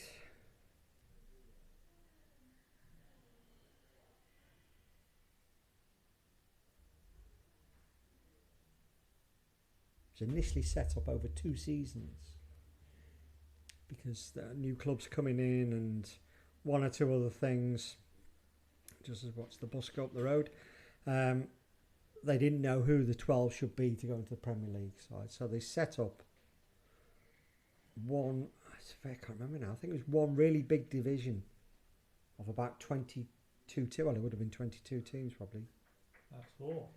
Yeah, good shot there. Yeah. And we played each other twice over 2 seasons. I seem to remember. And it was only after the second season that the top 12 were placed in the Premier League. Something like that, no. And what was the structure before that? Well, the Cheshire County Premier League had something similar to what they have now. I mean, 2 or 3 divisions of first 11 sides of 12, and the Liverpool competition. Well, the Liverpool competition only had... well, it was... no, at that stage of ECU Premier League's, the Liverpool competition finally gone to 2 divisions. You know, for most of its entire life, the Liverpool competition had 1 league of... whatever it was, 16 teams, no relegation, no nothing. And it was only a couple of years before Premier Leagues that they went to 2 divisions with promotion and relegation. They brought in some extra teams. There were some bizarre teams came in, like Worsley and Bolton, I think. But the County League was a similar structure to what it is now, but they were just mucked up by 4 Liverpool competition sides coming into the setup. Just he swept that one away. There's a further straight down there. Just for one. Yeah.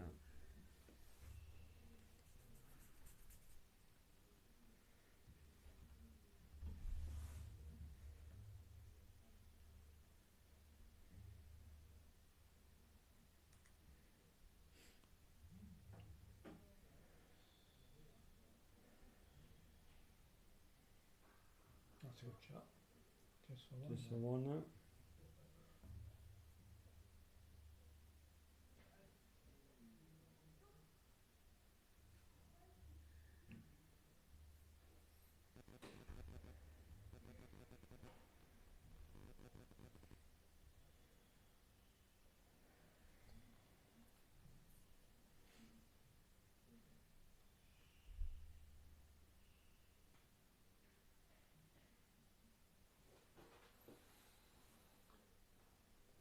'78 for 5 off 18. Hmm. Is this still the opening bowler going?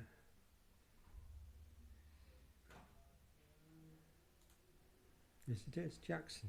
So that's the end of his spell now. Yes, that's right. He's into his 10th over. He's bowled 2 for 20 so far.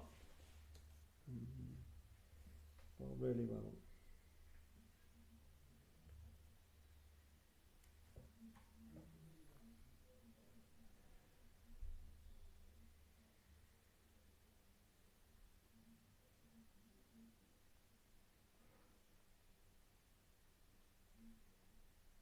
That.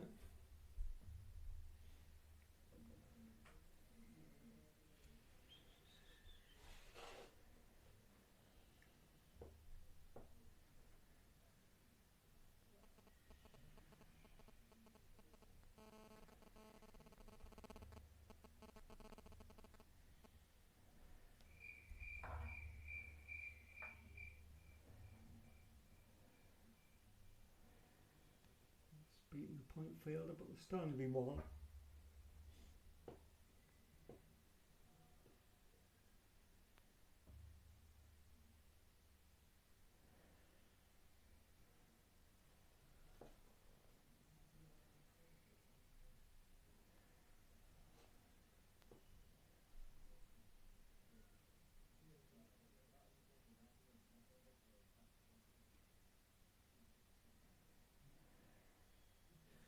Why is the side that had the league almost stolen from them at the end of last season? Were they the side that led right through?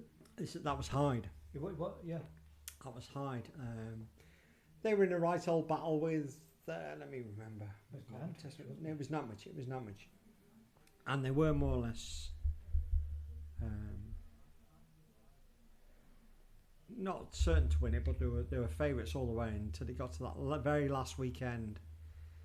And I can't remember what happened on the Saturday, but they went into the Sunday. It was the extra Sunday that they'd done. And they were top at the start of Sunday morning, and they were playing Grappenhall, who we needed to lose for Neston to stay up. So we were at Hyde in the end because our game was called off at Alderley Edge, and Hyde were winning. Hyde were winning that game. It was been rain affected. They got on. Can't remember the exact circumstances, but Hyde were cruising to victory. I think they needed 110 off in a 20-over game, and they got so far, and it was a foregone conclusion really. But the rain came again, and the umpires took them off and never got them back on. Meanwhile, the rest of the county was washed out, and the only game that got played to completion was Nantwich.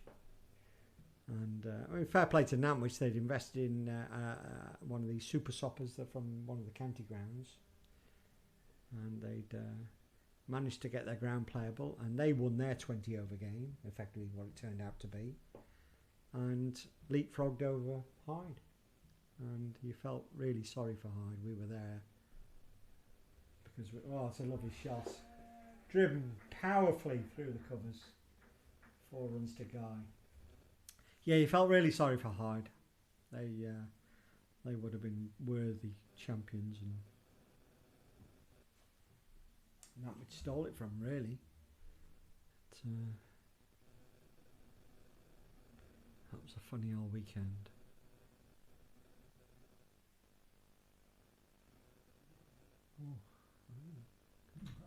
It must have been close. I think the bowler got a finger on that, and it didn't hit the stumps. And by the looks of it, had it have hit the stumps, I think David Hurst would have been run out backing up. Never the best way to get out. Of course, the irony of that round of matches was that it was on the Sunday. There were league games scheduled for the Saturday and the Sunday. Yeah. Because it had been so wet. That's another Super 4 by Guy. Yeah. And no one being able to play. Yeah, exactly. So they postponed the first week. It was the week 1 games, yeah. And then it ended up being a washout. Being a washout anyway, or nearly a washout. Yes, that's right. So I don't think they'll do that. They'll never do that again. It caused all sorts of issues.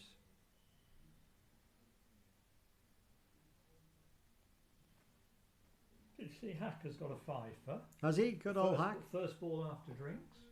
Well played, Hack. That's good. Yeah, Drinks Cheadle at 83 for 4 of 25, needing 164. Yeah. And then Hack took a wicket, his 5th wicket, with the first ball after drinks. And there's another message coming from Tony Lacey as we speak. Oh, it says brilliant spell from Hack. 13 overs, 5 for 26. Yeah, well, that is a brilliant spell, to be fair, isn't it? In any sense of the word. Really. Actually, can you bowl 14? I think he can bowl 14. No, 13. Is it 13? You can bowl 25% of the overs, which is 12 and a half, isn't it? So it means it's actually 13.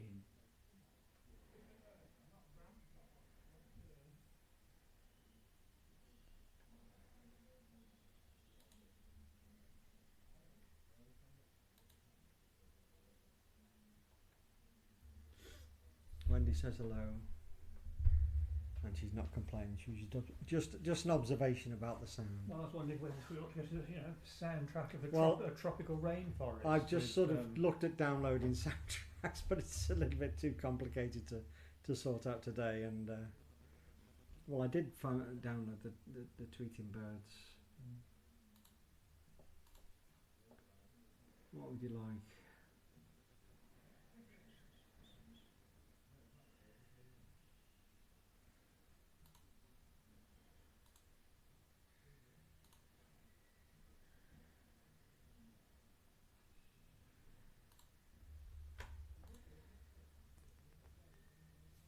How many times in a row were you drawn away in cup competition? Yeah, but it's not so much in a row. I mean, and it's only my quite a few people's observation, but across, I'm talking about since we joined the Cheshire County Premier League or Cheshire League structure. Well, even before then, when we used to play in the Cheshire Cup, I would say statistically we were away more than we were at home. And then across all the Cheshire games, and I'm talking about all the juniors competitions, and quite often they get to semi-finals and quarter-finals, and Cheshire Cup matches and T20 matches. That's stretch force in the air. You're going to get one, maybe two. Oh, just the one. Yeah, it's just in my head and in lots of people's heads.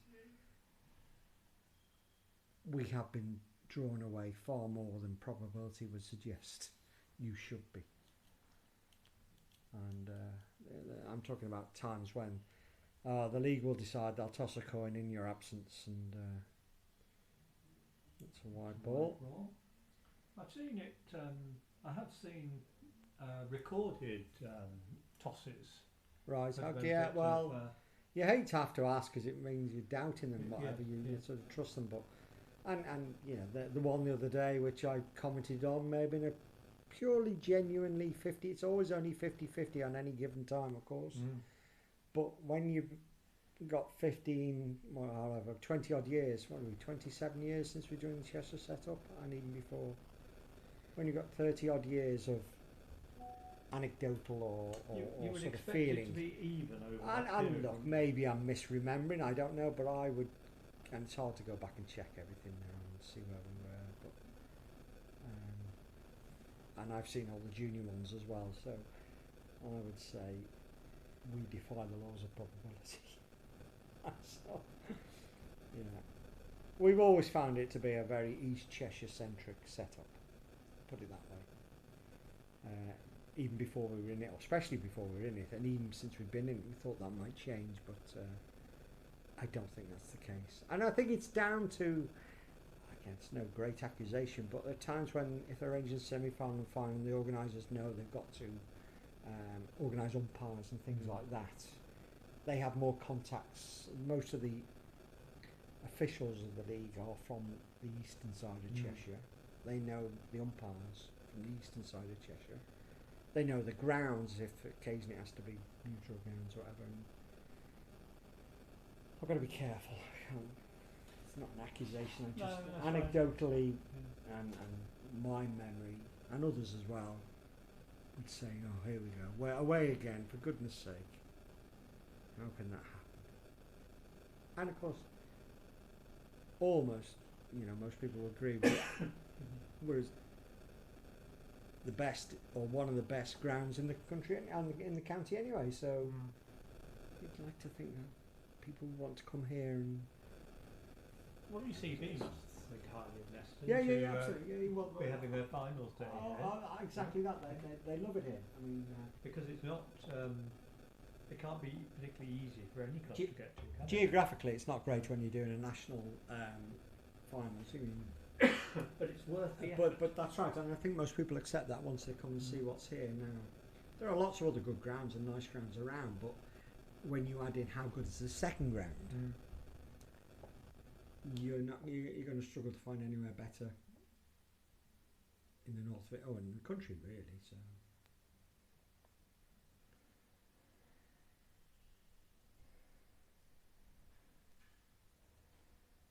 Through the field, are they going to get a single for that one? Single from this field? Yeah. And we've gone up to 91, we're in the 22nd over. 92 for 5. Alright, so it's a nice little partnership forming here.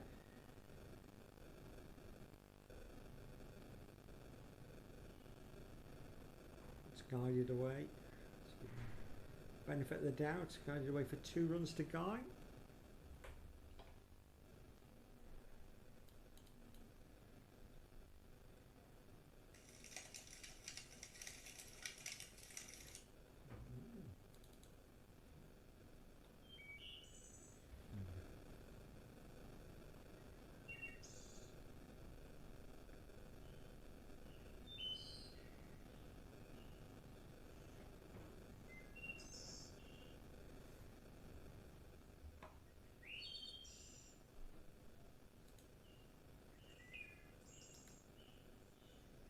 What sort of warbler is that, Dave? Don't be asking me. Wendy will have to identify all this. Oh, okay. Oh, that's Oh, a nice that's shot a- from the coming fielder there. Can't see. That's That's a 6. 6. That's a super shot from Guy Bradshaw. No, Sorry, no. It's It's a 4. 4. It's 4. Yes. Well picked up by Guy Bradshaw. I'll put my app on and find out what those birds are. Somebody at the door. Ben Thomas and Gethin, come on in. You okay? Yeah, all good, all good. You're live on air. Live on air. Right, Geth, what have you been up to? Around there. Football? Yes. Been playing? Yeah. Good. How do you get on, Getty? Good. 1-2-1. Ah, very good. 1, 2, 1. Who are you playing? Camel heads. Really? Yeah. Good effort. Any news from Cheadle? Yes, Hack's got a fifer. Well done. Let's just go and double check where we're up to. The second 11.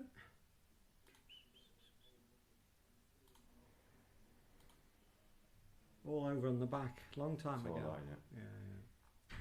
Cheadle 84 for 5 Wow. off 27 overs. Very good. Hack's got all 5. Very good. But he's bowled out now, so somebody else is going to get them. But we're in a good position, and the other results are going our way. Even better. Absolutely. So still got to bowl them out though. Yeah. We had a good end of season last night with the under 9s.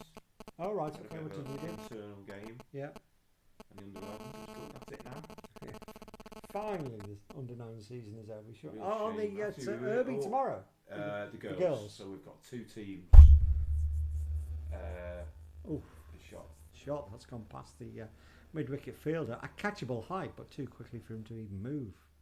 For Sir David Hurst. We've got a seahorses team and Yeah. a young seahorses team. This is at the Irby Girls Yeah. Softball Festival. Yeah. Tomorrow. I'll try and get up there. Yeah, That'd be so great. 10, 11 and 12 o'clock. Yeah, all okay. 3 games. Okay. All right. Okay. Rick has said Rose is playing, but not for us, so he doesn't know whether there's some adult teams playing as well. I don't really know much No, about it. well, when I was first asked whether we could put him, I said what age, and they said, well, any age.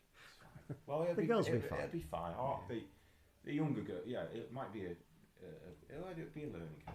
It's fine. The older Yeah. girls will be absolutely fine. Well played. Yeah, so the under 9s go on and on and on. Oh, fantastic. It's Fantastic. been an absolutely fantastic. And we'll have a couple of weeks break and we'll start indoor Yeah, nets. Yeah. yeah. Yeah. Yeah. So Yeah. No, it's been really good.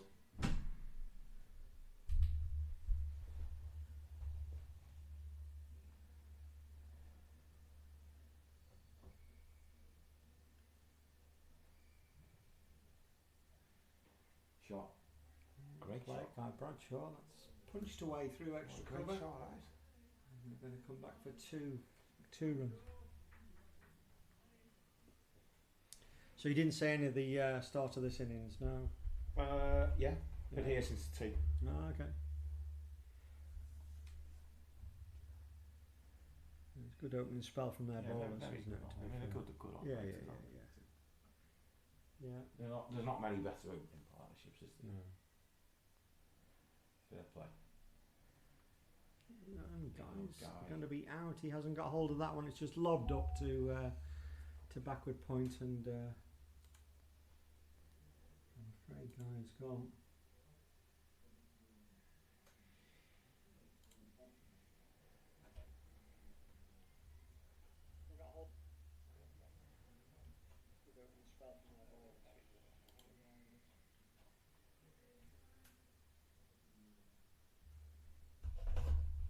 Look at this one.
we lost vision? Yeah. Yeah, you're on. You're on. Oh, that's right. We're back. Lost it for a second there.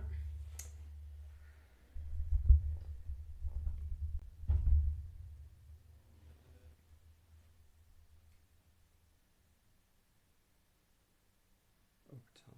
Take your time. Have a look, Tom. $1 million shots every ball.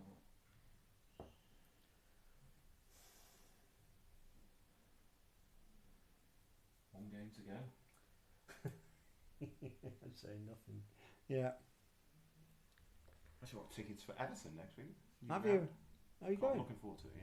Good. First time Yeah, you go well, out, take you know what? The other week, was it last Really week when they looking played forward to it. Mansfield? I thought surely someone somewhere will have a spare ticket for Mansfield. I wanted to go and see the new stadium. Oh, it looks Nothing brilliant. else. Absolutely. Yeah. So we'll try and get that at some point. Yeah.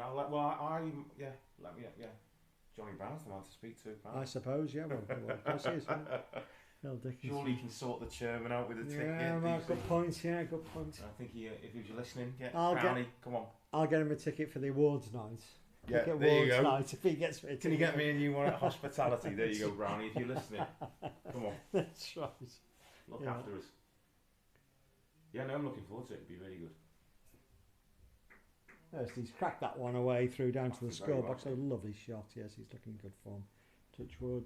Jigs him, of course. A bit of a rough spell recently, but another good 4 there. Needs people to back with him, of course. The first total we're looking for is 150. As soon as we get to 150, we are mathematically safe. We'll have enough bonus points to be mathematically safe in relegation. Just let's. You pessimist. I just want to get it done You're with. generally an optimist. I'm optimistic we're going to get 150. There you are, see? I'm optimistic that we'll stay up regardless of whether we get. Yeah, well, I'm pretty certain we will as well. But just let's get it over and done with. You can stay at home next week. Stay at home. Yeah. Well, no, I'll have it with the seconds, won't I? One way. Looks like could be a crucial last day for the 2s next week, if all things go all well. Here's to sit that out to 2 men out here. So it's just Well, if we win and then Hyde lose, we could go above them. Depends how many bonus points they get. I we think we're play 50. Brooklands, don't we, here? Yeah. Which is not an easy game. No. And I think Hyde. Is it Hyde who got Toft? At Hyde. I don't know. I'd have to check. And then a second on I'd have to check. Yeah, that's right. It's going very nicely. So. Well, it looks like it's going to go into the last break anyway, doesn't it? Well, It will do. Well, it will do. Yes, I think it almost certainly will. But if if all 3 sides of the bottom lose today, we're 15 behind anyway, aren't we? So even if we win today, but if we win today, we might go into next week out of the relegation zone. no, but it'll still all to play for, isn't it? For all the teams. Yeah. I mean, you want to try and get out of the relegation zone before, because if only in case it pours down. I was going to say the W word. Yeah, So, but as I say, the 2 teams above You us. look at the first team last year. Tom stretched for that one. There's a man out there just swept out. Weather was the key, wasn't it? It was in the end. So you don't really want to be relying on. Yeah. So you're right. Get out of it this week and then. Yeah. And as I say, it's up to us because the 2 teams above us, Hyde, they're 122 for 3, second 11 this is. Chasing. Off 23, chasing 312. Okay, So they're not going to get those. And the team above them, they're a bit higher up, Widnes, but we can still catch Widnes. They're 124 for 4, but they're chasing 325 against Didsbury. So I think those results are likely to go for us. Well, it'll be interesting to see what Hyde do though. Won't it? They're not going to chase them, are they? No.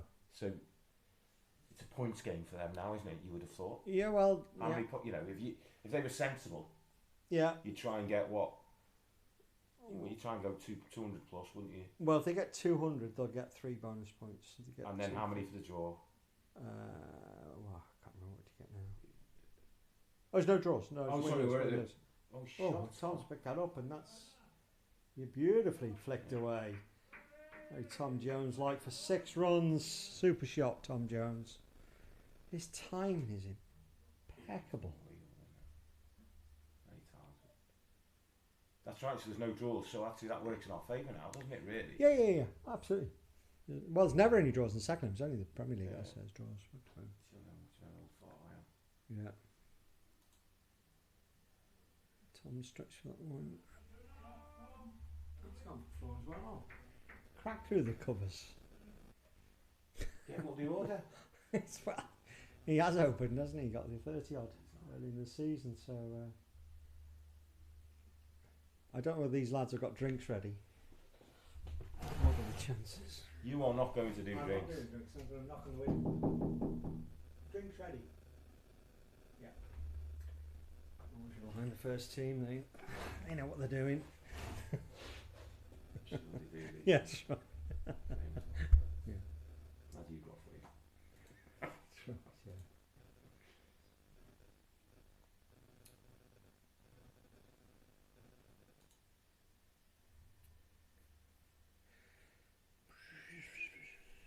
There's a good game going on at Chester Boughton Hall in the Premier League.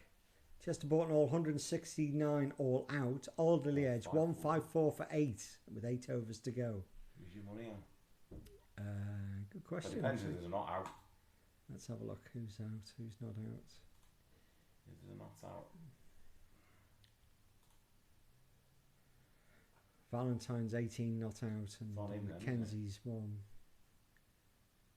Tom's hit Sharp that for Tom. another 4 wide of mid on. Play Tom Jones. Is Shetty playing for Alderley Edge? No, he's not. Did Lancashire win? Oh, that's a good. Let's have a look at Lancashire. 120 for 6 off 14, chasing 153. Sick. 6 overs to go. So That's in the balance then, isn't yeah, it? absolutely. 34 Okay. to win from 6 overs. I was tempted to go actually. The tickets weren't too. Well, yeah, If if we it weren't hadn't have overly- been Saturday, Yeah, no, they weren't overly expensive actually. No, I don't think they offer that. But Wendy and I are going to the England South Africa T20 on Friday at Old Trafford. Oh, right, very nice. They're 70 quid. So, but That's all to play for then, one. yeah. So drinks here, and Neston are 126 for 6. So just about halfway, exactly. Just unfortunately 6 wickets down. Do you want a drink? No, I've got one here. You sure? No, thank you. Thank you. You shouted. Yeah, thanks, man. So, excuse me for a second while I just have a quick break. I'll be back in a second.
Welcome back. Just first ball after drinks, and Tom Jones has swept it for another 4. That's taking him up to 20 off just 13 balls. And Neston are up to 130 for 6.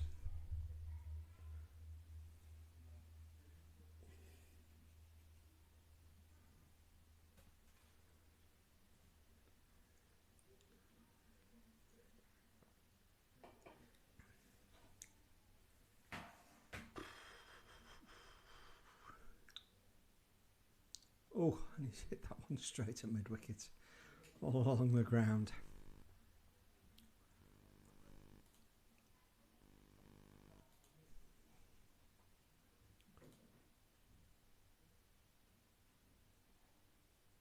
And that one's hit well, straight at mid-off. Good fielding, but Tom Jones is home in time, no problem at all.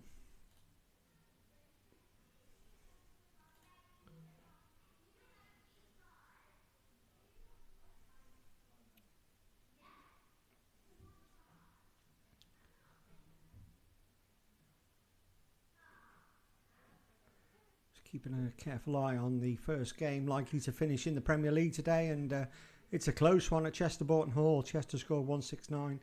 Alderley Edge, they're almost home. They've had a bit of a collapse, but they're 167 for 8. So they need 3 to win. They've got 2 wickets in hand. They've got 7 overs to go.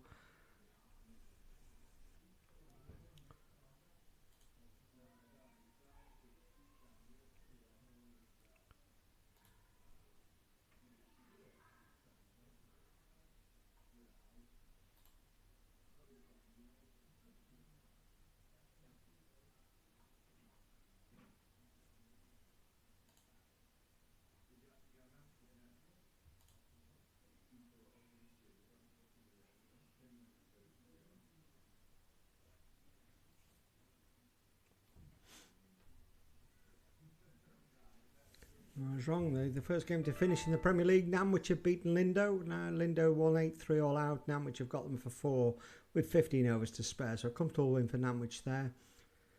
Lindo, their eyes will be on the Cheshire Cup final tomorrow, I'm sure. I think that's at Lindo against Didsbury. So big day for them there. Good luck to them. And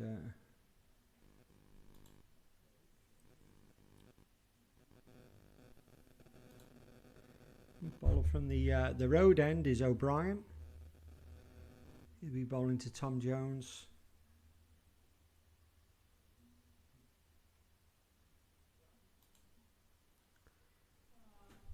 Tom's hit that one well out towards cover. There's a man out there, just a single.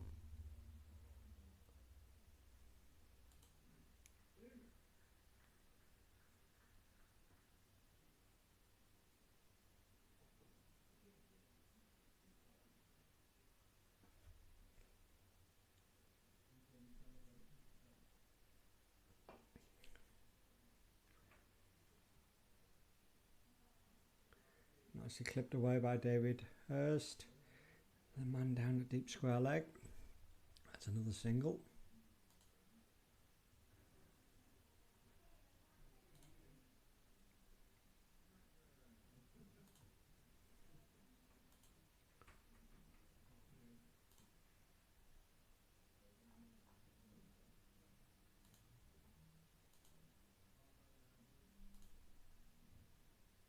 Oh, and Tom's had a wild swing at that one, and he's been bowled. The Innings, but again,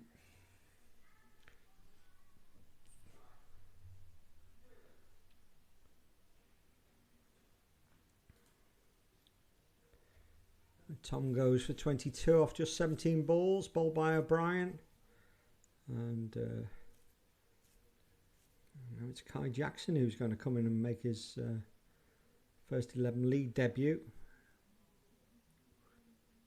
And we just need to be aware that we would very much like to get up to 150 just to get those bonus points.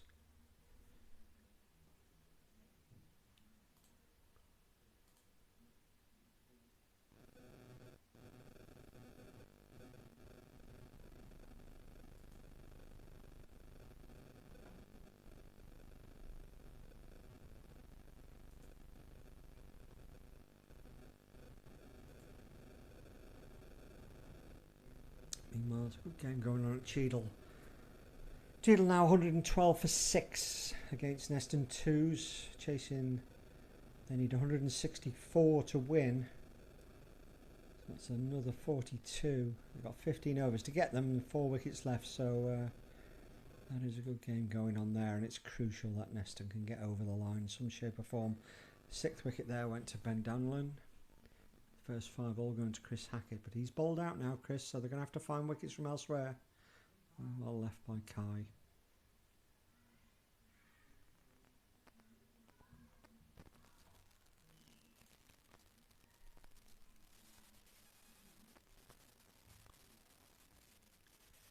And the news from Chester is that Oddly Edge have got home by 2 wickets, and they've beaten Chester Boughton Hall.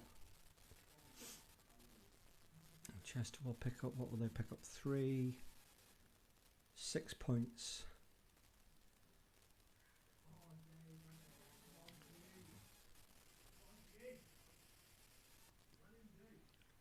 They started the day 14 ahead of us, so they're 20 ahead of us. So if we were to win this one, which is a bit of a long shot now, we'd be level points with them. But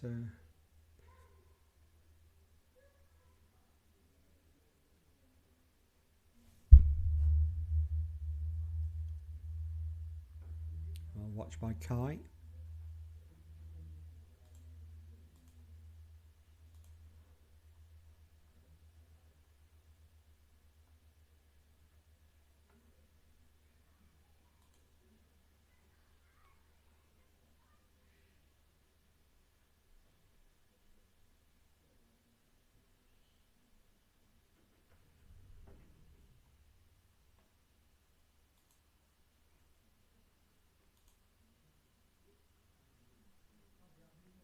Winnington Park are 111 for 4 of 34 overs, chasing Neston's 128, so it does look as if Winnington Park are going to get over the line there. And another tough day for the threes. 3 wickets to Leah Rush on that, that's good. David Hurst, the trademark. Sweep, quite fine, too fine for the deep backward square leg to get round, so that's another 4 for David Hurst. He moves up to 37.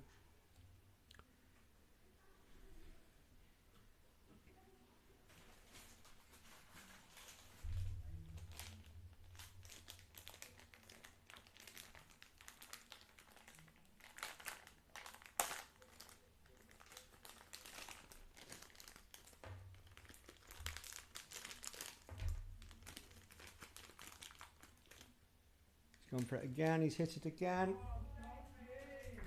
And that one's flown.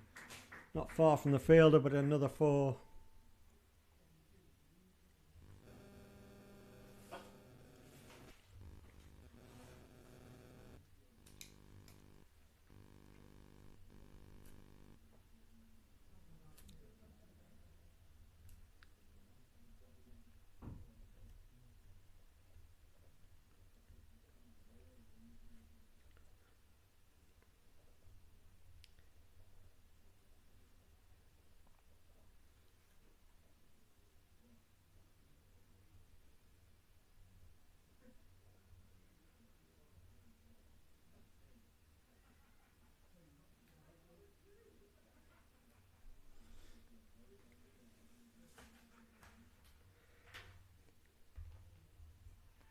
Oh, that's a long way forward. It's a very hopeful shout.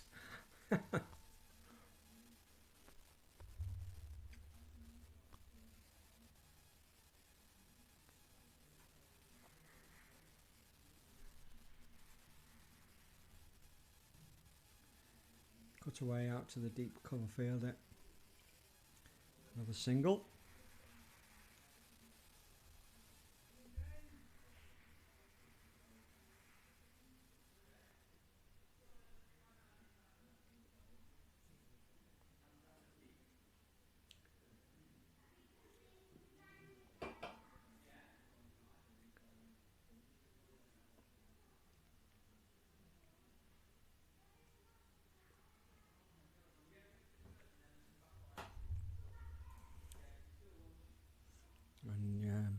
It's all over at Winnington Park. The threes have lost.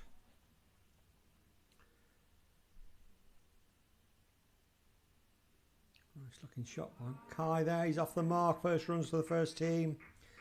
Lovely little stroked out into the covers.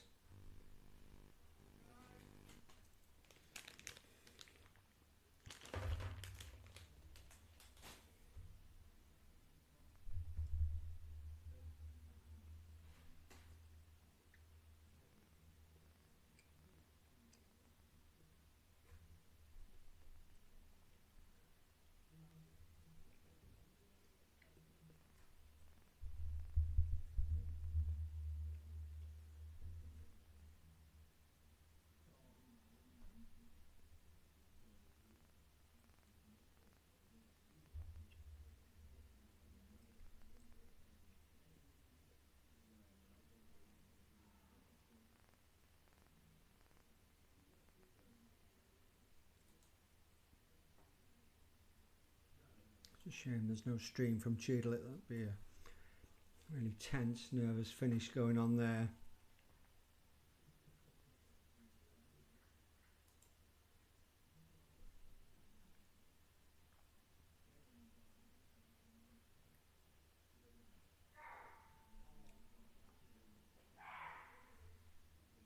It's a good take by the keeper down low on the leg side.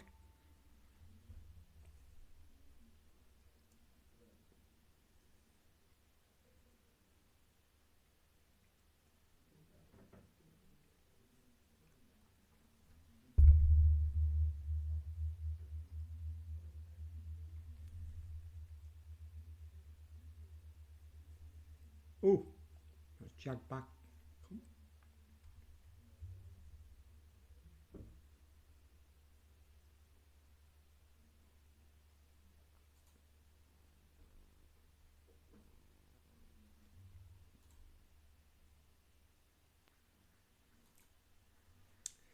Excitement around the cricket grounds. I forgot to double check on the mighty Chester, who managed to score a last minute equaliser to draw one each with Scarborough. So a welcome point. That's well played by Kai, just nicely guided down to third man. Yeah, Chester 1, Scarborough Athletic 1.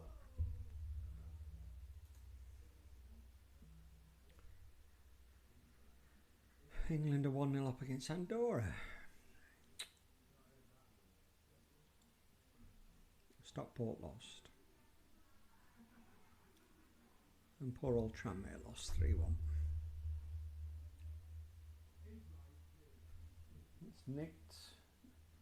Edge down to third man. It's another single for David Hurst.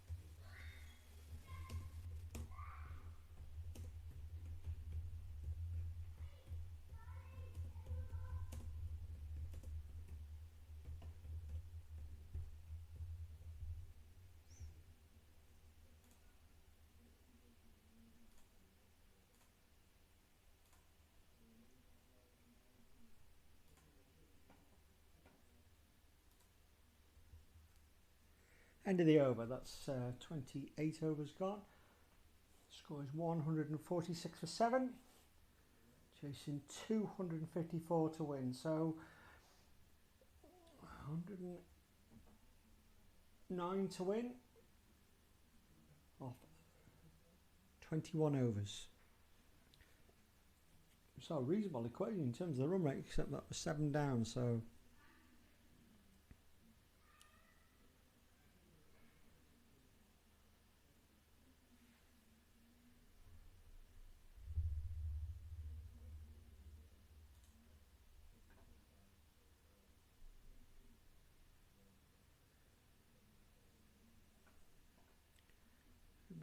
up out there at the moment, and it's going to be Dave Fitzsimmons to bowl. David Hurst 43 not out. Kai Jackson's 2 not out.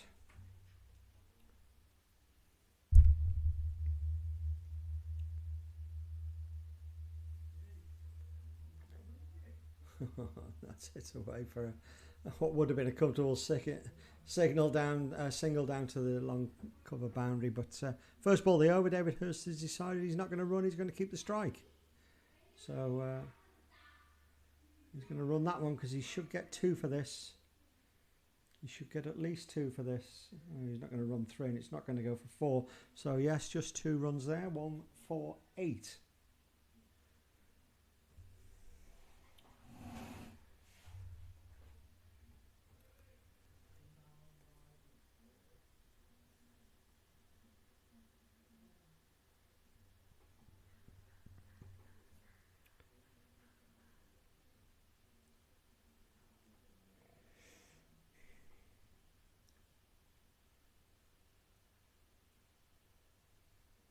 Hit wide along cover boundary. That could well go for 4. It has gone for 4. And that's it. I think everyone knows here that mathematically we're now safe from relegation. That brings up the 152. That's 2 batting points. So I'll go to our 4 bowling points, and that secures Neston's place in the Premier League for 2026. So well done to the lads there. It's been a battle, it's been a bit traumatic. Goodness me, it's been a bit nerve-shredding, but the performance over the last few weeks has been exceptional, and we've lifted ourselves out of the relegation zone to safety with a game to spare. So well played, lads. That's the main task done now. We can relax a little bit now. You lads can start slogging now.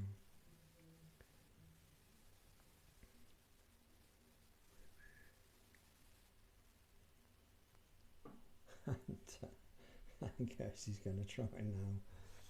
He's going to go hell for leather to try and do something quite dramatic, keep as much of the strike as he can, and look, it's not beyond David Hurst to bat all the way through, and if he bats all the way through for the next 20 overs,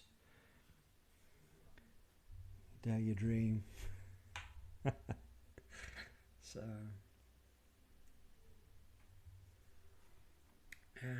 amazing. I mean, we came into today, and you more or less think that you're mathematically safe. Well, you're not mathematically, you're effectively safe. I mean, the chances of results going against us and getting pulled into the back into the relegation zone were slim.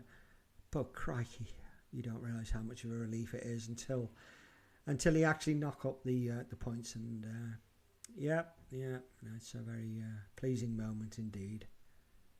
Very pleasing indeed. And Kai's picked up a short one there, and Kai's whacked that one away for 4, like an old pro.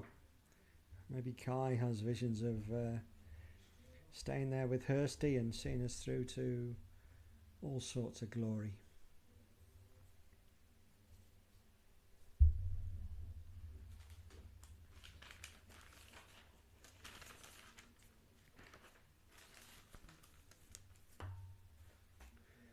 I'll tell you one thing I wouldn't like to go into the last week, no matter how close the equation was, still with the mathematical chance of going down. That's up in the air, but he's got enough on that to go all the way over the top, and Kai smashed it back over the bowler's head for another 4. And now Kai's going to have a bit of fun by the looks of it. Yeah, I wouldn't have wanted to go into the last game of the season, even knowing that you'd only need a couple of points, and I'd much rather go to Oxford next week, knowing that all the sweat and tears is theirs, not ours. And it looks like it will be a battle for them next week. They may well find themselves out of the relegation zone, and I'll just double check on the latest updates around the grounds in a minute, but we don't need to be worrying about things like that.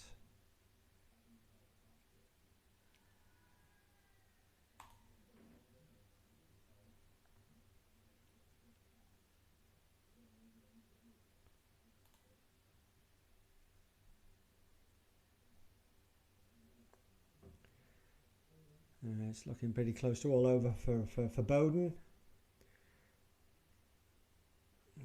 He's hit it again, but he's hit it straight at the fielder this time. That was a little bit ambitious. The fielder was 3/4 of the way back, and Kai thought he could take him on. He hasn't. He's hit it straight down his throat, and that's the end of Kai Jackson's little innings. He's got double figures. He's got 10. That's his debut for the first team in the Premier League, and hopefully he's had a nice day. So Kai Jackson's out. Harry Donnellan is the new batsman. And Neston are 160 for 7 in the 31st over.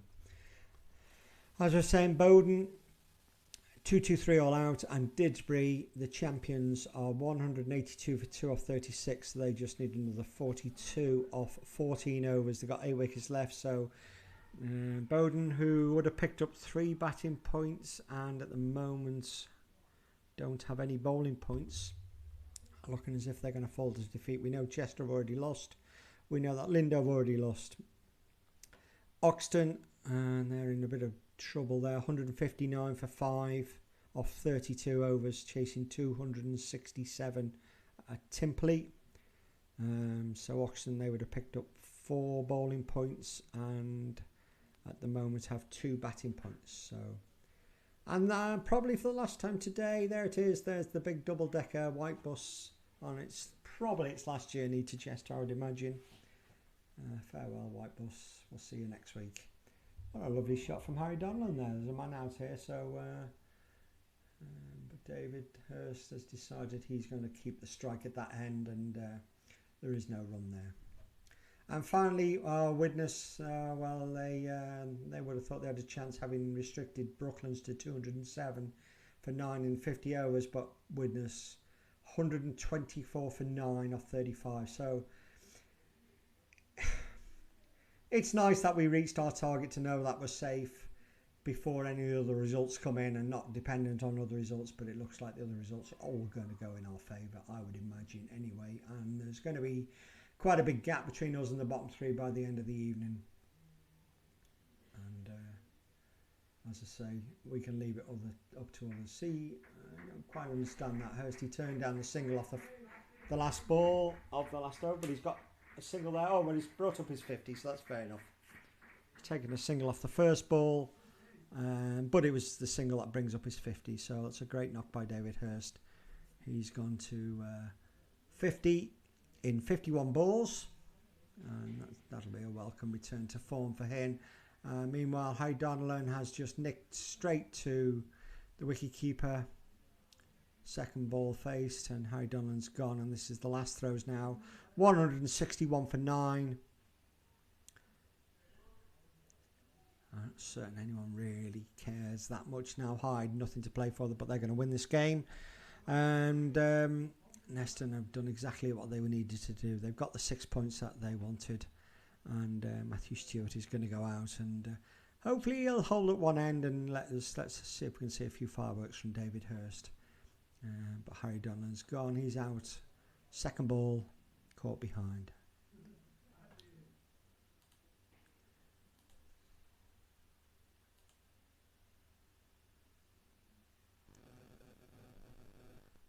Okay, so just an important game at Cheadle. Cheadle are one way or another edging towards the Neston total.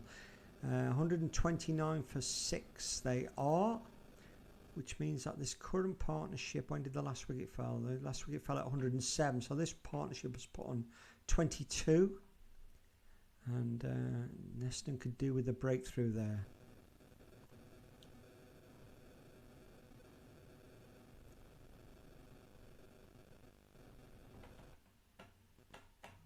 Yeah.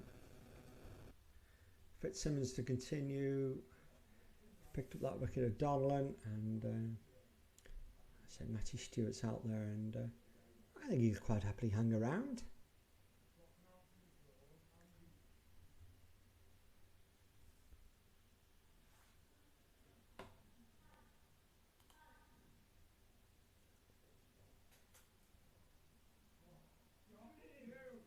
Stewie's almost got it away for 4 there, but well fielded eventually on the boundary.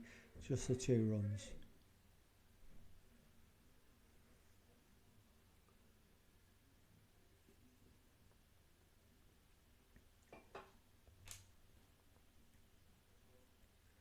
Very solid. Stewart.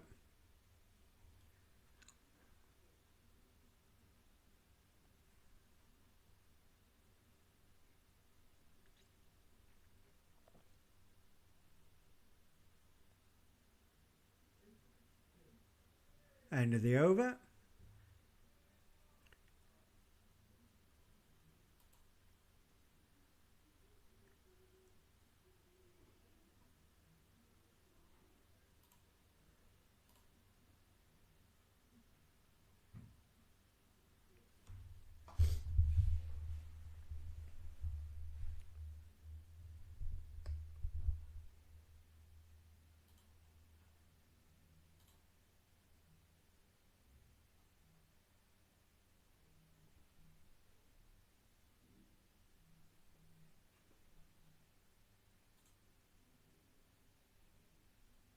Good news from Old Trafford. Lancashire have got home by 3 wickets against Kent.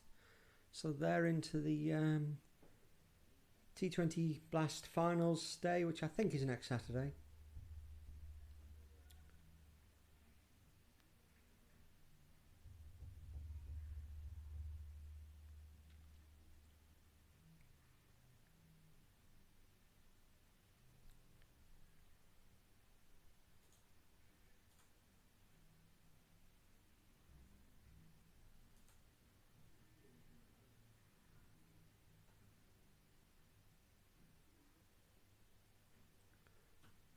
There's the watchful outside outside the off stump. I think he clearly believes they were 2 wides on the run there, particularly the second one. He's swapping notes with the wicketkeeper, but the umpire's not interested. This one he has hit out. Just a single out to the extra cover fielder.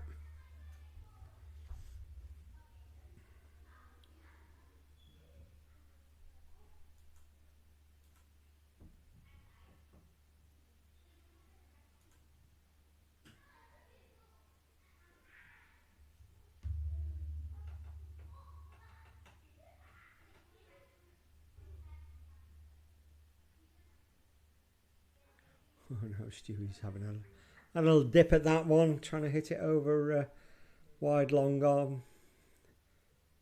Just dribbled away on the leg side.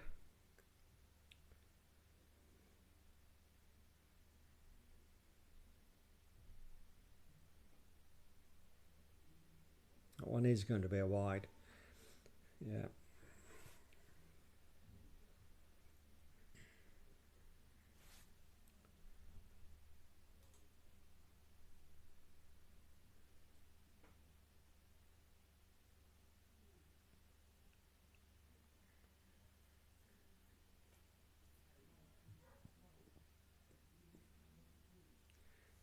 Cheadle now at 236 for 6.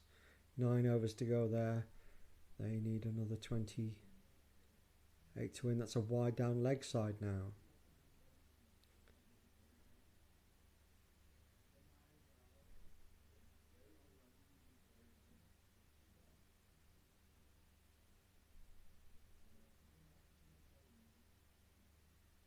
That's going to be another wide.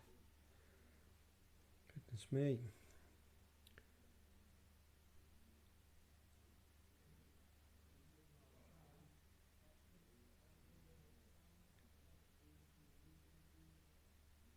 That's nicely clipped away by Stewie. They're going to look and come back for 2 maybe. Oh, this could be tight. Stewie might have to put a dive in, but no, he's safely home. He's quicker than you think, Stewie. Lots of momentum going for him there. Once he got some speed up. And that's the end of the over. Stewie moves up to 4. David Hurst is 51 not out, and the score is 169 for 9 in the 30, and we've had 33 overs.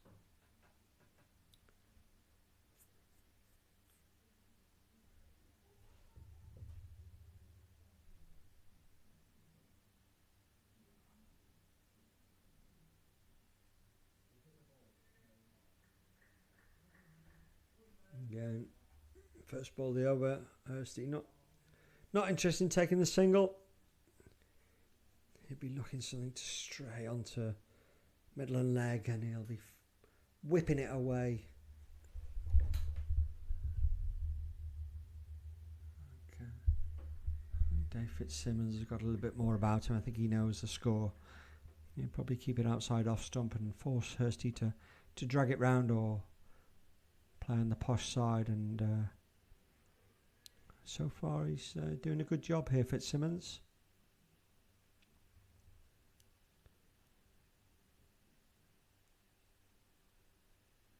That's edged through the slip area, but it's a very fine third man, no single. I just wonder whether Hursty will be tempted to use his feet here. He's not averse to it. It's not something he'd do as a matter of course. He's not a Chris Hackett, but I'll bowl by Fitzsimmons here. Okay, Hursty, just knock this one for single, then come and have a go at this end. Yeah, the fielders are coming in now.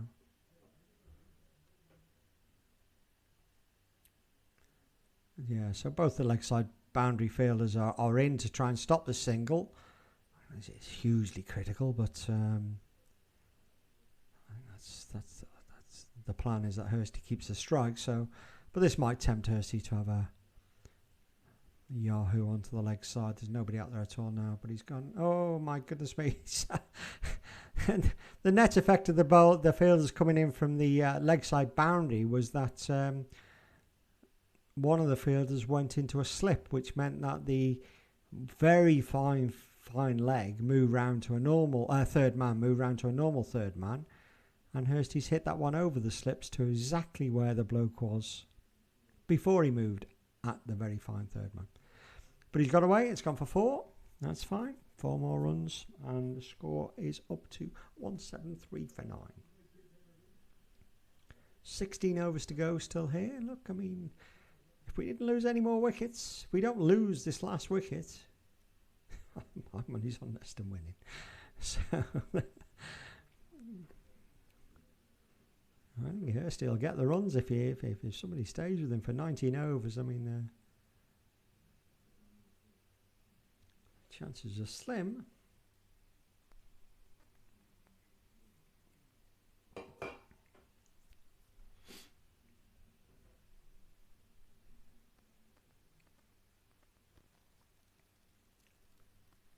No run there.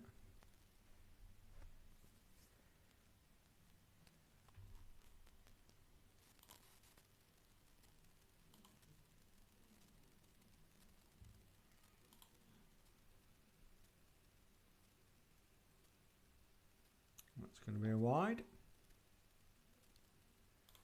Simon Smith, the umpire, raises his arms.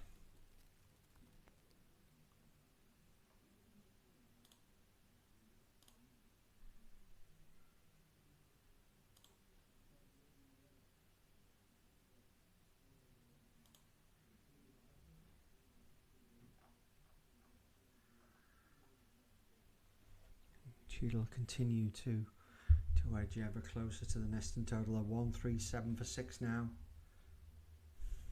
And never was a wicket more needed.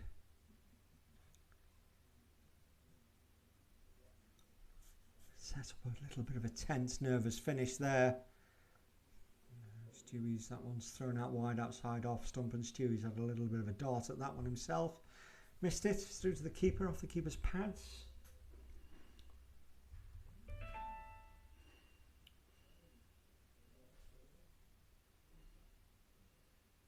And that one's even wider, and Stewie's had a go at that. I think he just nicked that one, that's come fine. Through the first slip area, the third man has run round. That's just a single.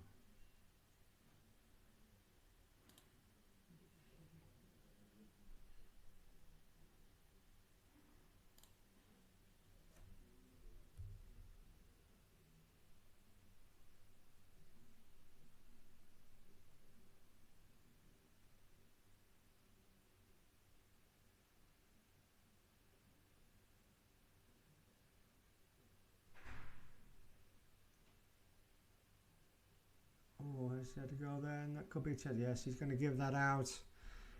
I think that's hit him low. Actually hit him on the chest. The umpire's given it. It's in pretty straight.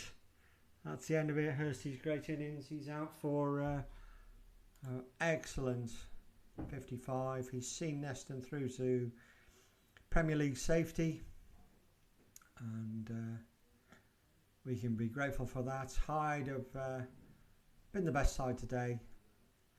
They batted sensibly, got themselves up to a decent score, and their opening partnership bowling wise was excellent.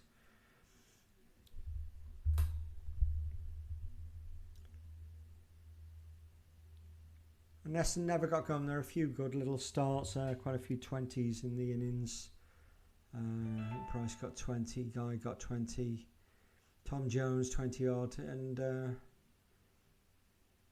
yeah, nobody seemed to want to stay around. It's all smash bang wallop, and here we are, 176 all out, and it sort of doesn't matter today, as I say. Results are going to go our way either way, but irrespective of that, we've done enough to be safe. So all play to the first 11, particularly over the last few weeks. They've done really well, and we can start planning properly for next year now. Still got the game to go against Oxton next week, which is going to be really crucial for Oxton. They're going to be embroiled in a three-way tie for the 2 relegation places with Bowden and Widnes, and we're not quite certain how those games are finished, but they're all going to lose today. I'm pretty certain about that, and it's just who picks up what bonus points and who starts third from bottom and safe should the rains come. But we'll worry about that, or we don't need to worry about it at all, if truth be known. We'll let Oxton worry about that. We'll let Bowden and Widnes worry about that. We'll be fine. Just a final check before I sign off here. I don't think there's any great point in staying online just to try and see how the 2s finish up. You can follow that online. Currently, oh, there's been a wicket. Oh my goodness me, there's been a wicket. 139 for 7. Let's just go and check. Maybe I will stay online here. Thank you, Chris. That's just oh, we just had one this morning, snapped off in our other set. Yeah. Yeah. I don't know. I just No, don't worry. It's not your fault. Just Just leave them there. Leave them. I'll I'll take them home to fix them. Yeah. I'll try and get the other 5 done. Yeah. You lads are staying for a drink, yeah? Oh yeah, of course. Just put it on the tab upstairs. Yeah. Everything all right out there, yeah? Brilliant. Really good. Really fun. Quite good. End of season game. Yeah. At the end of the Well, day, we've got our 6 points. You survived. It looks like all your rivals are they're going to lose anyway, but at least we did what ourselves. Yeah. And with a mixture, you've done well, really. Yeah, absolutely. Last few weeks have been really good, and something to build on. At one point, I thought you were going to bowl them out, but when they're sort of 130 it for 5, was a great innings, the first innings. It was up and down like that. You could have bowled them out for 200. Yeah. They look like they again, get more for. You could have been 100 all out, and David batted well. I thought Tom Jones batted well. Yeah, he's a great hitter. So, No. Well, thank you. I will see you in the bar. I'll wrap up here. You stayed up, thank you very much. Definitely my top 2 or 3 favourite games. Well, you're very welcome. It's very kind of you to say so. I don't want to see you in the No. Dog and Duck League. Thank you. All right. Cheers, Chris. There's the umpires just checking at the end of the game there. One of the stumps is broken. That's 2 stumps that broke today. The other set from the back pitch was a broken stump.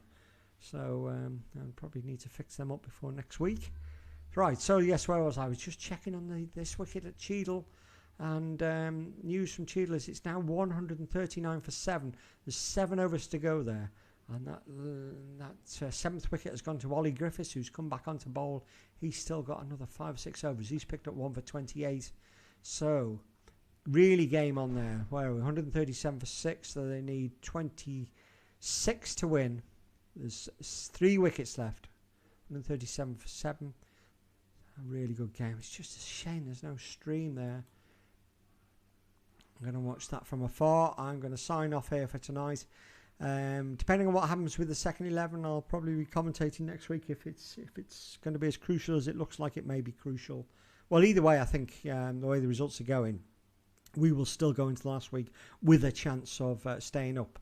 if we can win this game at Cheadle today, then we will be favourites to stay up, if truth be known. I think if we probably get out the relegation zone, depending on bonus points tonight, and so a win next week could well be enough. If we don't win today, then we'll start second favourites next week. We'll be